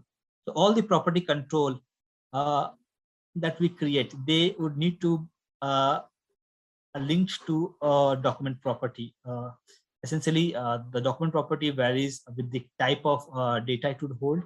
And also, it can be a link to a new document property, or it can be linked to an already existing document property, essentially.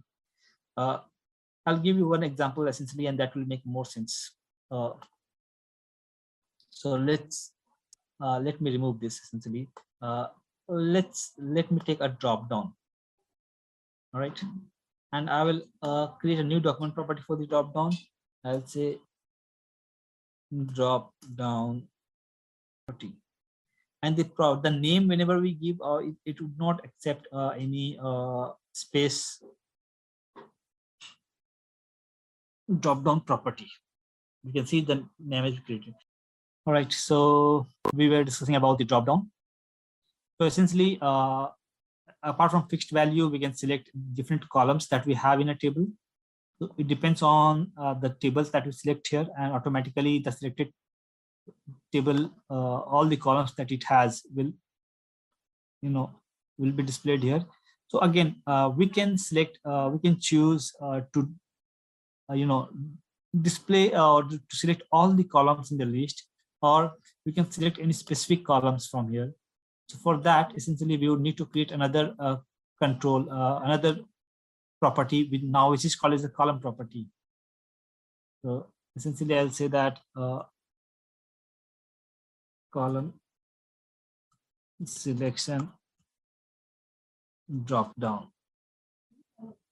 and the value it will have true by default. It will always be Boolean, and I don't want all of them. So I'll just remove them, and essentially I'll just select few of them. I'll click OK.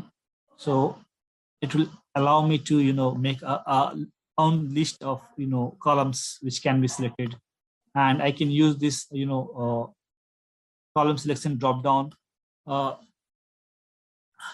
to any other different property control that I may create in the future, and even that will hold the same informations of the column that this drop-down will have.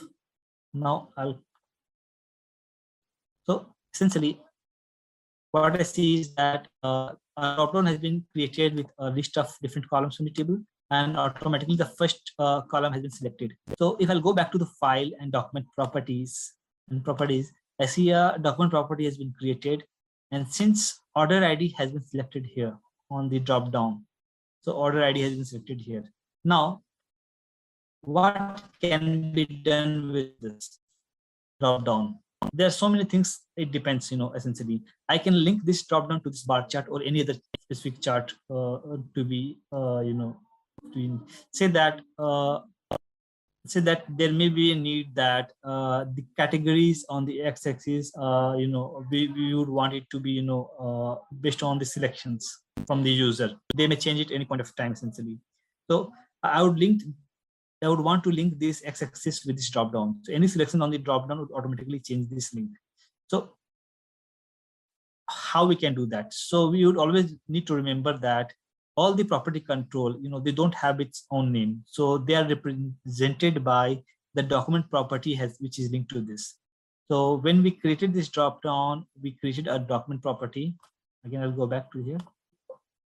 Okay, which is called as drop-down property itself. Now, I would need to remember the name. So what I can do is that I can go to this axis I'll point my cursor over this, my mouse over this x-axis. I'll right click on it here, and when I right click on it, it will give me a few different options. So there's one option called set from property. So this means that it's saying that instead of manually selecting, we can link this to a property control. So I'll click on the set from property option, and it will pop me a dialog which enable us to select which property, which one.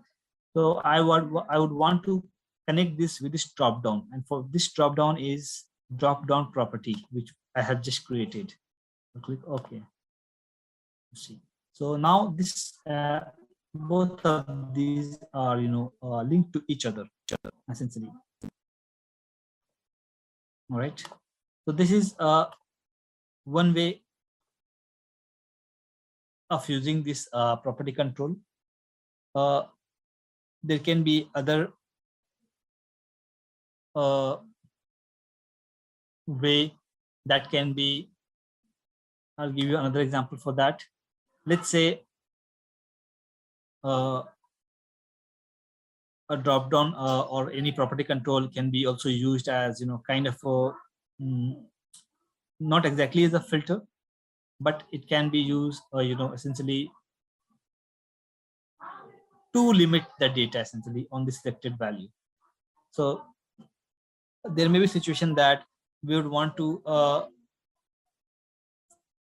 the visual to display the data based on the selections made on the property control. So let's say in this case, I'll add another. For now, essentially, when we create a text area, so essentially we don't do this way essentially because we would need it to be very neat and essentially on proper space with proper heading and the title. But just for the sake of explanation, I'm just quickly creating without keeping those things in mind. So I'll create another drop down 2, I would say,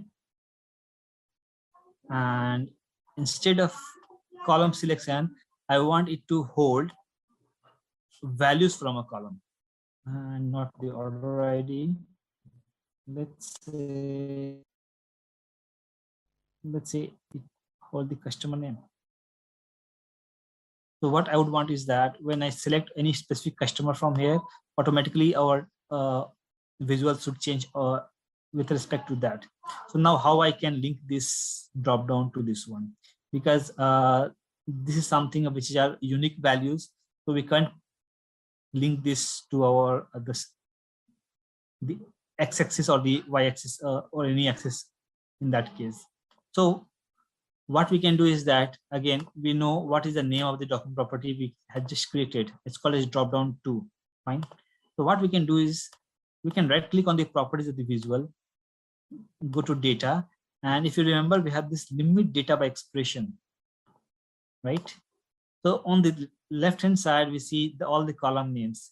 On the right hand side we see all the functions. This is where we can see the different properties. You see, we have this drop down property which we created earlier, the drop down 2 which we had just created now.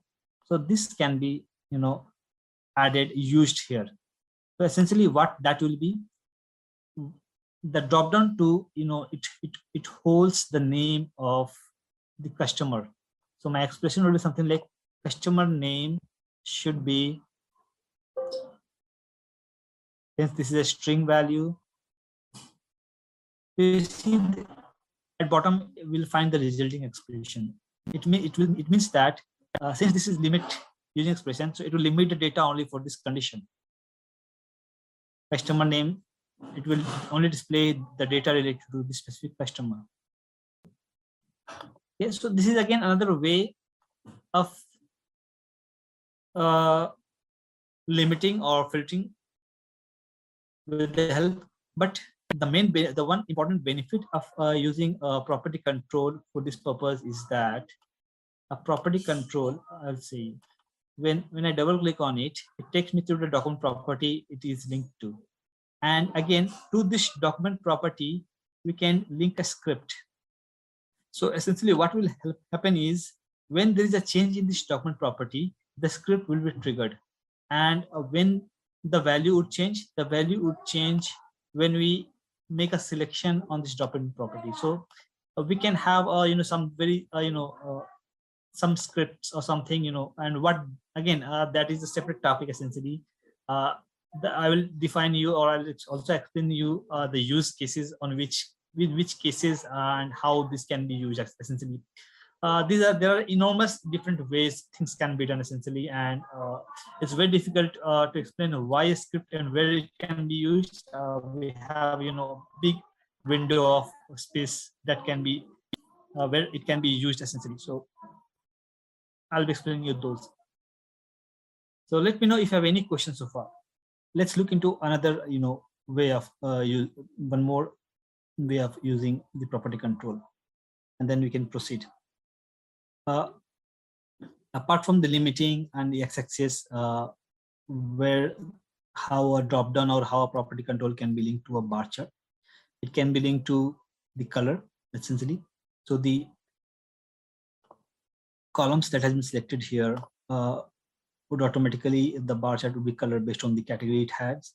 So that is again the same approach that what we did for the x-axis. So once we create a drop down, and once we know the document property linked to that drop down, we can directly right click on the color by and set from property, and we can select the document property from here. But my focus is on, since we are dealing with, so far we are dealing with the categorical value, but what about the y-axis? Because those would be for this not just the column names, but also we would need to have the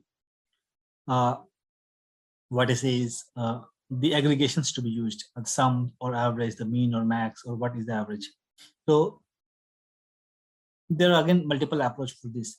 One way would be to hard code the value of the aggregation to be used, the sum or whatever the functions we would want to use. Other way is to have a separate drop down with the list of different functions available. On the selections of the function here would automatically change. So even that can be done. So let's first look at the very simple way of changing it. So say that I would want to add a property control, and let's say I want to add a list box multi-select. Why multi-select? Essentially because I would want to selecting a single column we have already seen on the x-axis. So we would want to see that how it would be, multiple selections would work. So I'll create a new drop down. So this will be list box on the y-axis of the bar. All right, type string. Fine.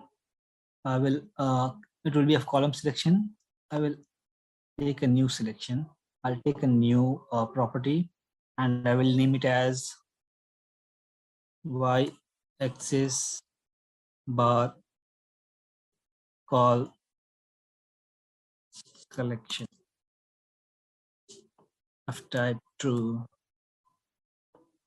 And since it is on the y-axis, so I would need those columns which have values, essentially, which have numerics. So this 4, click on OK, and I'll click on OK. So now we have a list box, and the name of this document property is list box y-axis bar. Perfect. Now what I would do is that I'll point my cursor to this y-axis selector, right click, and set from property. And this is the one, the list box. One way to recognize in this case is that by the data type. All the data type of the document property so far are string, but this one is string list. The reason because I chose to select a multi-select list box instead of one. The reason why, because I would want to have multiple columns on the y-axis, not just one. So it has automatically picked the sum for the cell since it is a numeric value. Now, what would happen if I select both sum and quantity? So since we are having two different measures, okay, so the category axis would need to be also modified. Since we have multiple on the y-axis, so in that case, it would not support directly. So what I would need to do is that I would need to add a column name, a column to this one. So for this, I'll just have this removed and I'll manually select ship mode and the column names. Why the column names? Because essentially for each of the ship mode, we have two different calculations listed here. So this column names will depict that the sales and quantity for each of these mode. Now the question is, what if earlier we were driving this x-axis from the drop down, but if right now if I see I just remove the connection, do not change. So what if still I would want to connect this one with the drop down and still want to hold the column names as well? So in those cases, what can be done is that we'll right click on the x-axis and instead of set from property, because if I set from property, what would happen is we'll lose the column names. So what I would do in this case, I'll just right click and go to custom expression instead of set from property, custom expression. And here you can see custom expression for this, the selected columns. The first one is the ship mode, and the second is the column names. So what I would do in this case is I would directly, I would not change the complete expression. I would just change the ship mode, and instead of the column direct column name, I would select the document property linked to this drop down. So I'll just see which one is that. Drop down to no, drop down property. I will insert. If I click on OK, it's throwing error. Why? The reason because the drop down has values, which is ship mode. To Spotfire, a ship mode is nothing actually. It's just a text. In the expression, it expects a column name. So a column is always represented by a square bracket, essentially. So what can be done is that either we can append a square bracket before and after this, or there is one specific function called as ESC, which can be used for this purpose. So I'll just wrap this with ESC, and we see the resulting expression automatically a square bracket has been. So what in ESC does that it converts a text into a column type. So now a ship mode has become a column name. I'll click on OK. Now if I'll change it to anything, so both the two things would work simultaneously. Now let me select all of them and see we have 4 columns for the category defined here. So this way can be used. So when we again look at the this multi-select list box, which have been pointing to the y-axis. So how is this mapping happening essentially? I know that we don't have to do anything. I just right click on it and map to this multi-select, but it's better or to know essentially what's going in the background essentially. Because there may be need essentially how the need was here to manually update the expression. So similarly, there can be need. So better to know what's happening. So I'll just right click on here and go to custom expression. And this will display an expression to me. And this expression has not been written by me. So it's automatically generated based on the selection. When I right click and selected the option set from property, so automatically it has selected this option. So whenever we use this multi-select and we link it to any access, automatically a map function is generated. What does this function does essentially is that it tries to map multiple values. And how is it mapping? So it's more like a hard-coded value, like based on the sum and the selected value. So what it's essentially doing is that it's doing is sum of the first value, comma, sum of the next value, and it's keep on going, adding the comma to each other. So we have that many, the number of selected value, that many number of commas in between. That's the job of the map function, essentially. So you see the resulting expression here, essentially how Spotfire will see the function, will see the expression. So we have 4 selected columns, and all 4 have sum, and they are separated by comma. So this is another way of essentially using these property control. Now we'll move to the later part of the text area. So we have covered action control, filter, and property control. The last one is the dynamic item. The last from the right-hand side. The dynamic item, what does this mean, dynamic item? So when I click on this, I'll find 4 different options for this: sparkline, calculated value, icon, and bullet graph. So if you try to recall from our previous sessions, I think we have already covered these 4 options, but where did we cover this? There is a specific visual in Spotfire, which is called as a graphical table, where we have already seen these specific 4 values. So how does they differ from there? So for that, let me create a new page for that. And first I'll add another graphical table, and I'll add a text tree also. Fine. Now, if I'll go to the graphical table properties and access, I see a category for the row. Shape mode has added, and sparkline, and I'll add a calculated value as well. I'm just not focusing on what is the calculation or what is the functions or column being selected. Let it be icon and a bullet graph. I'm just trying to compare it against a text area. What exactly, what is the difference essentially?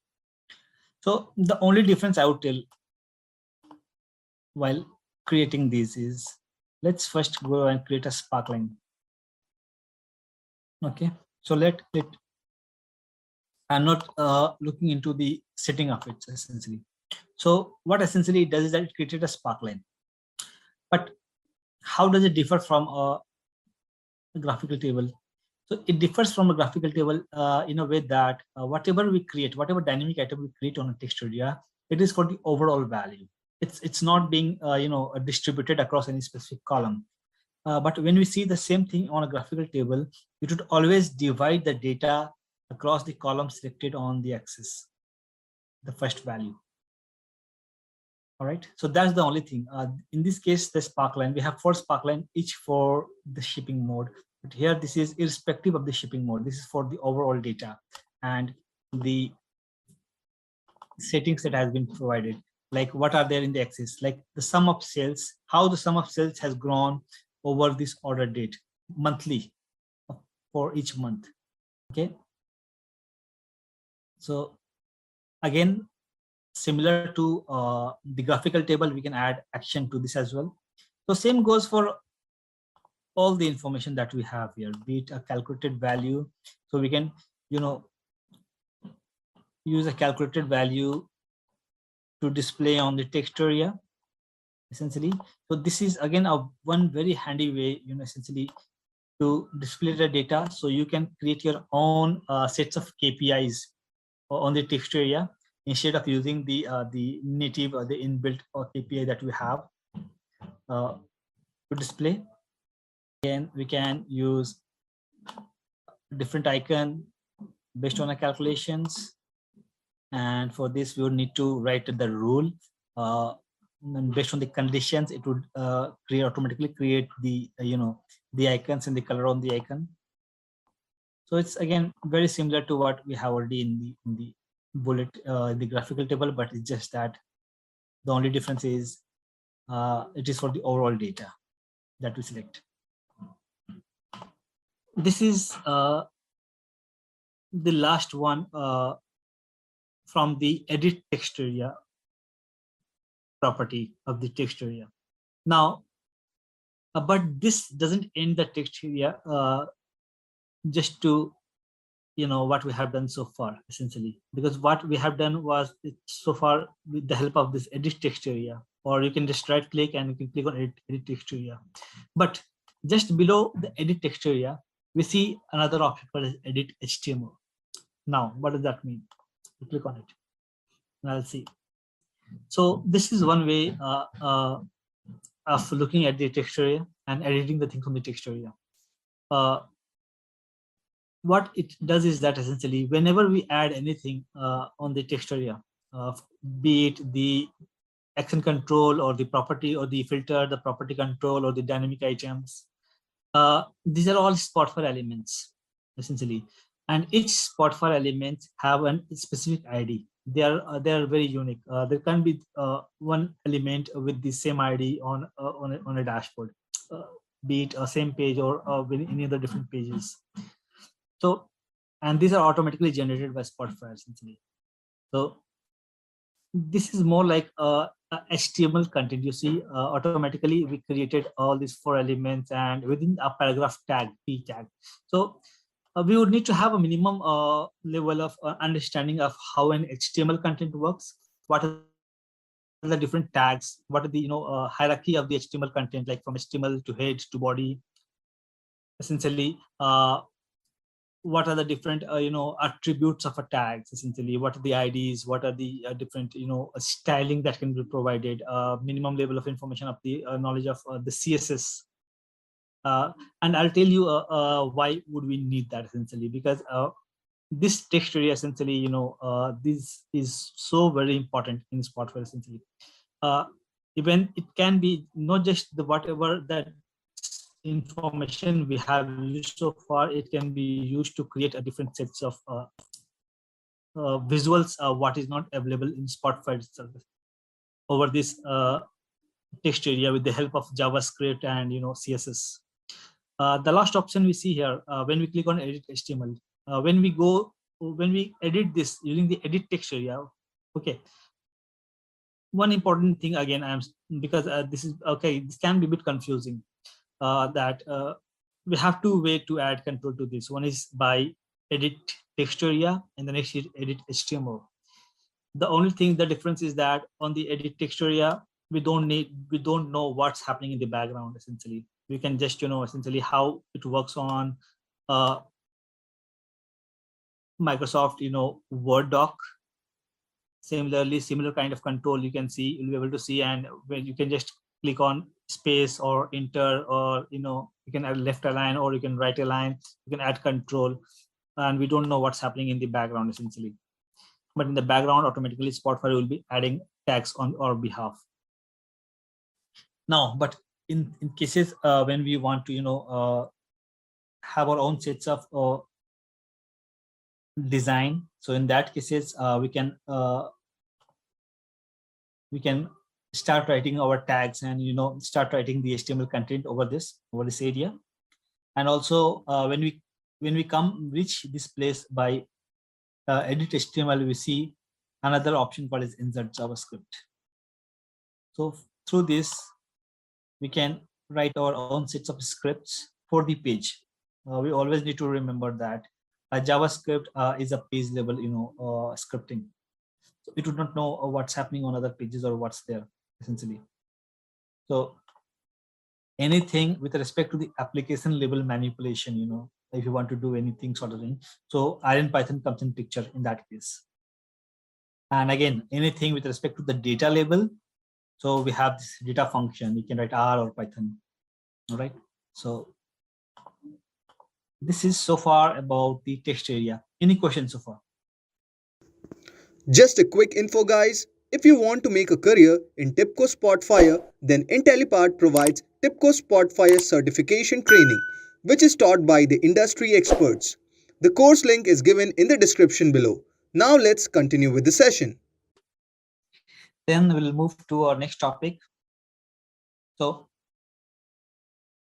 and with that, we'll move to our next topic, that is transformation, essentially. Once we cover another two aspects, essentially, I'll tell you, and that is both of these two are very important. So probably maybe 2 or 3 more hours that we need. One is transformation and then the functions. So after that, we are almost good to start building our dashboard. Okay, we can work on, we can work together essentially, and even if you face any problem, we can try to solve it here itself. It would be more like a practice session from then onwards. And because most of the important features, I would not say that it's limited to still here itself. There are so much actually to do, but yes, with the help of at least of this information, with this knowledge, we can start working on the dashboards. Others we can just go and look on in between, and just I'll try to explain what are those means. But we are good to start creating our dashboards with that. So moving on to that. So what is a transformation essentially, and why do we need that? So essentially, what happens at time is the data that we receive and the things that we want to achieve, essentially, there may be gap in between. Why I'm saying that, essentially, because so many times data comes from different sources essentially, and those may not be formatted well enough for our use essentially, or we may at a point we may want to change the structure of the data. For example, I'll give you one example for that is let's do this table essentially and try to understand what's going on. This table has this order information, okay, for different things bought from a superstore. Each order has order ID and the date on which the order has been made, on the date on which the shipping has been done, what is the shipping mode essentially, what is the customer ID, who is the customer essentially who has done these transactions, which kind of segment he belongs to, and so on, different information essentially. So if I look from the order perspective, to me each row is distinct essentially. Why? Because if I start from the left and I will start to move towards right, I see till here the information, the first two, I'm just looking at the first 2 rows just for an example. Till here everything is same. When I see the product ID, yes, it's different. So all the all the rows here are distinct essentially, because these are information based on different products bought from a store. But there may be situation wherein irrespective of the orders or irrespective of the product purchased, I would need to see information. At any point of time, the dashboard would only want to have those data based on the customer, or it can be a product. So when I'll remove few columns from here, let's get rid of few columns. Those will be okay. In fact, I'll just would not want to keep too many measures, just for the sake of ease of understanding. And also let's remove if needed, or let it go. I don't want the product information. So let's say that we are looking at it with respect to the customer level. So I'll move the customer to the extreme left. Fine. So now, no need of category and subcategory even. Perfect. So essentially, we are looking at the data with respect to the customer, what kind of segment he belongs to, or what are the different how much what are the amount of purchase he made. In this case it will be sales, or what was the the profit would not make sense essentially in this case. So better because this is the profit for the store, so better if you can include discount or quantity. So in this case, what are the total amount of purchase and how much is the discount received. So in such cases, if you look at the data now, I see if you look here till all the categories irrespective of the measures, I see redundant information, right? If at all we need the information, essentially say that there is a tab we would need to include, which would just have the information of the customer and the sales have been done by that customer, or the percentage of the customer and the discount he received. So essentially I would need to restructure my data, right? So in such cases transformations can be done essentially. There are different essentially there are 12 different categories of transformations which can be performed. So one thing is that if the data are very tall and skinny essentially, so which is in this case, which appears to be in this case, if I get rid of the the product and the order information from this is a very tall and skinny, and so I can just have this make this a bit wider and shorter. What do I mean is that for example, say that I can just transform this table to find the sales for a specific customer based on the shipping mode. So what does that mean essentially?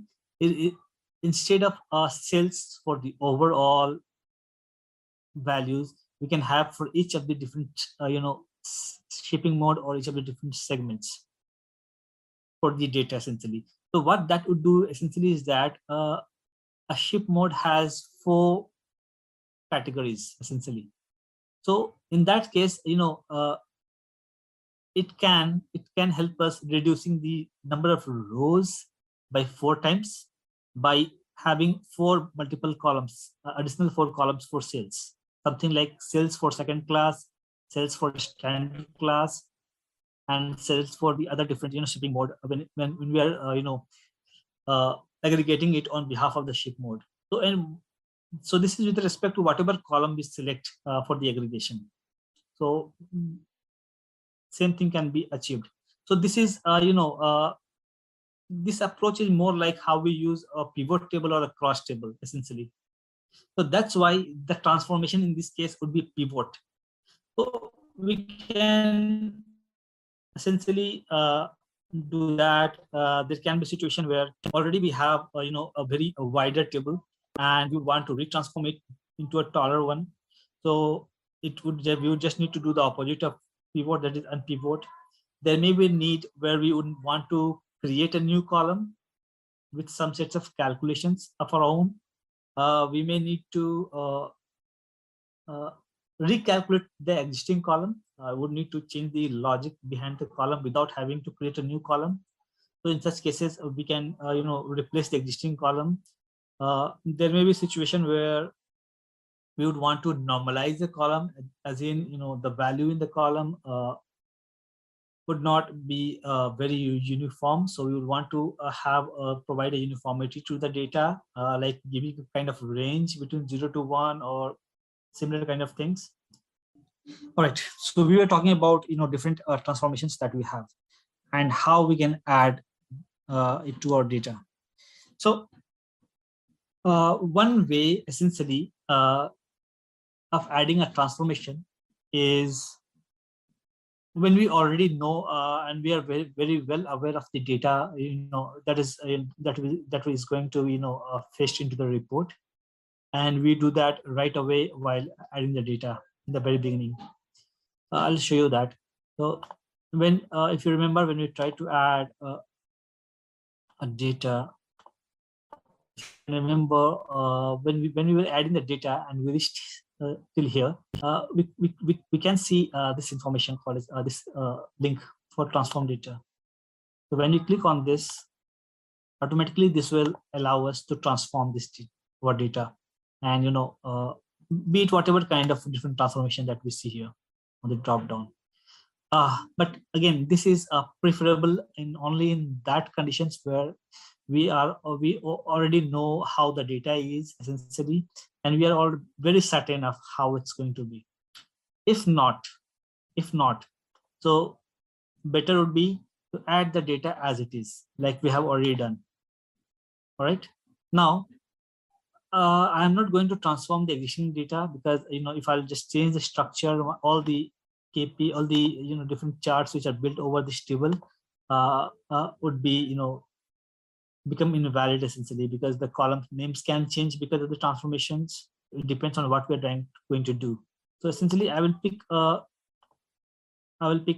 different essentially a table for this purpose. We have imported so many. So let's see, orders DB imported. Fine. So if not in the beginning, then how we do once the data loaded? So the other way is to, from the top menu, we can go to data, and there is an option to call it transform data. So once we click on transform data, we need to be very sure essentially that we are looking at the right table, or we are not going to change the the other tables which are not intended. So we need to be sure of the correct table is pointed. Now we would need to see what exactly we are trying to do. So these are the different options for transforming. The first is calculate and replace column. What does that do essentially is that it will recalculate the value it holds. Essentially, it knows what is the value it's holding right now, and based on the value, it will pick that value, and to add to that, you can add some additional. What I say is that to additional information or to additional formulas to that. So how and what that can be. So in this case, what we can say is that, let's say I will add profit to this and say that I'm looking at it from the store perspective, from the customer perspective. So I have this profit added now, but the profit that has been received, say that there's a need. There is a need for the business that we would want to have a profit percentage column. Apart from that, so when we know that we need a profit percentage, essentially a new column, in that case, it's very easy to understand that, okay, transform data, and we can select calculate new column, and we can insert. So essentially, it will give us, since this is a calculating new column, so it will give us the option to add our calculations, what exactly we want, how this column would be created. So I call this as profit percentage. So this can be very straight, like profit divided by the sales. All right, and to this I can add a percentage. Fine. So I can just click on the preview to see my existing the logic is right or not. So this is the existing columns, sales and profit, and from these two columns, this is my output columns. So we can just manually just try and calculate it and see if this is giving me correct answer. So this is for calculating a new, and when we click on that, this will create a new column for me. All right. So this is fine. we know how to add, a new column essentially. It's just that the logic changes with that. And what are, different, functions. There are so many different functions that can be used essentially over this. So this is a transformation to create a new column. There may be a transformation essentially where, let me get rid of the created, and where I would want to perform the calculations, but I would not want to have a new column at all. The requirement is such that I'm not going to have this profit, essentially as it is values in future also. So why to have a new column altogether created? Why not to use the existing column? In such cases, it would be feasible to use a transformation, but it will, instead of calculate a new column, it will calculate and replace the same column. So when we come to this option of calculate new column, essentially, we would need to be very sure of one specific things, which is at the top, which column we are replacing. Because when we are calculating new column, it's altogether a new column essentially. So we are not bothered about the existing one, but this one we are replacing. So many times what happened that without keeping in mind, essentially we just write our logic. So it would replace row ID instead of profit. So I would want, so these two information you'll get either by here or the resulting column name here. This information would be based on the selection here. So I would want to replace the logic for profit. Okay. So there's another thing with the expression is that instead of writing the same thing again, since I have recently used this expression, profit by sales, so straight away I can make use of this. And I can just go to the formatting and select percentage. Now, as soon as I click on OK, so with this, we don't need to, this would automatically take care for the new data as well. As soon as the data refreshes automatically, the transform data feature would look into the original value of the profit and recalculate the logic for us. So this is for the calculate and replace column. The other option that we have for the transformation is if we want to change a column names altogether. So there are a few things essentially. I'll show you that there are other ways to change also, right?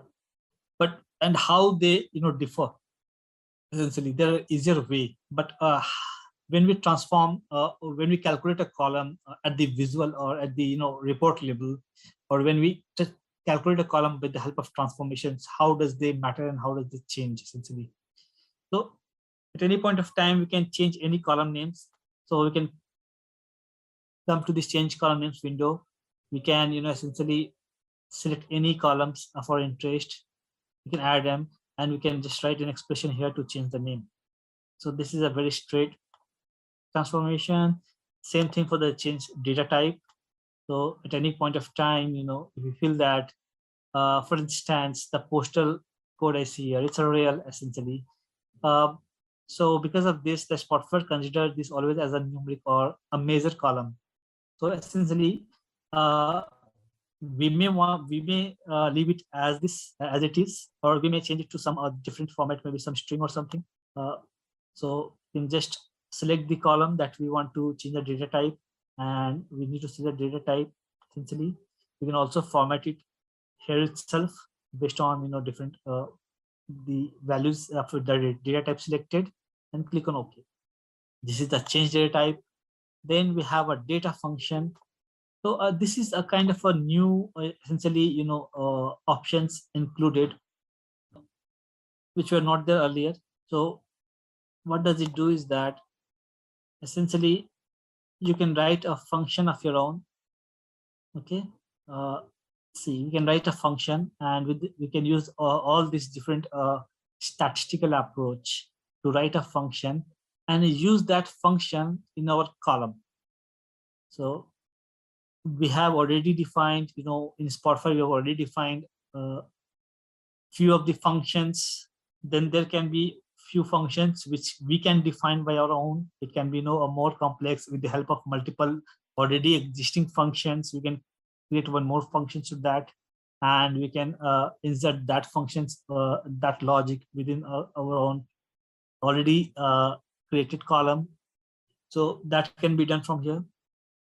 Next is we feel that there may be a few columns, or there may be one or more columns which may not be required at any point of time, essentially. So better to get rid of those. So we can go to exclude columns, and we can just remove it from here. So once we add them and click on OK, automatically those will be removed from our data set. Then we have filter rows. Again, so this is again a kind of filtering essentially, but this is a not very I would say dynamic, essentially, which may change on input something. This would be like a kind of a hard-coded filters, which would automatically bring only those pieces of data where the condition matches. So we can go to filter rows, and we can write our expression based on that, based on the conditions which matches, the data would be pulled into the report. The next is normalization. So this is where I mentioned that there may be situations where we would want to, instead of having a value for any specific measure, we would want to have them normalize essentially. So say that the values of specific columns vary too much essentially. The minimum value and the maximum values are way too are too different, and I would want to normalize them, or say that kind of provide them a range, or maybe add some based on the standard deviation, or kind of a percentage, or based on the relative information, I can normalize them. So let's say, for in this case, the quantity, the discounts, let's say, and we can select the method of how. So normalize by mean, essentially, there are different methods to normalize the data. By mean, essentially means that all the values would be taken by the average, and it would be distributed appropriately. So we have different ways of normalizing our data, by standard deviation, by z-score calculation, and automatically when we select a method, automatically it will give us the description of what it does, essentially the method that we have picked. So essentially what does z-score calculation essentially means is that is the column that we are looking at, in this case discount. So what it does, that it will take the actual value minus average of the overall value divided by standard deviation of this value, essentially. Just try to provide a kind of a so one example would be to scale between 0 and 1. So what it would do essentially is that if you see, so automatically all the values would be only between 0s and 1 based on their current values. So the highest value will be 1, and the 1 or below that essentially, and the lowest will be 0. So also, if you want to see if there are any transformation performed or not, or if you want to remove any transformations, what you can do is at any point in time, you can go to data canvas, and you can just point to the table that's being used, order DB imported, and you see that 4 in this case. What are these 4 essentially? So it says that there are 4 different transformations has been performed over this. Initially, I created a calculate new column, then I deleted the column, then I created calculate new column, and now I have normalized it. So you can at any point of time revisit and change the logic, or at any point in time remove them from here, or directly we can remove it from. All right, in that case, thank you all. Just a quick info, guys. If you want to make a career in TIBCO Spotfire, then Intellipaat provides TIBCO Spotfire certification training, which is taught by the industry experts. The course link is given in the description below.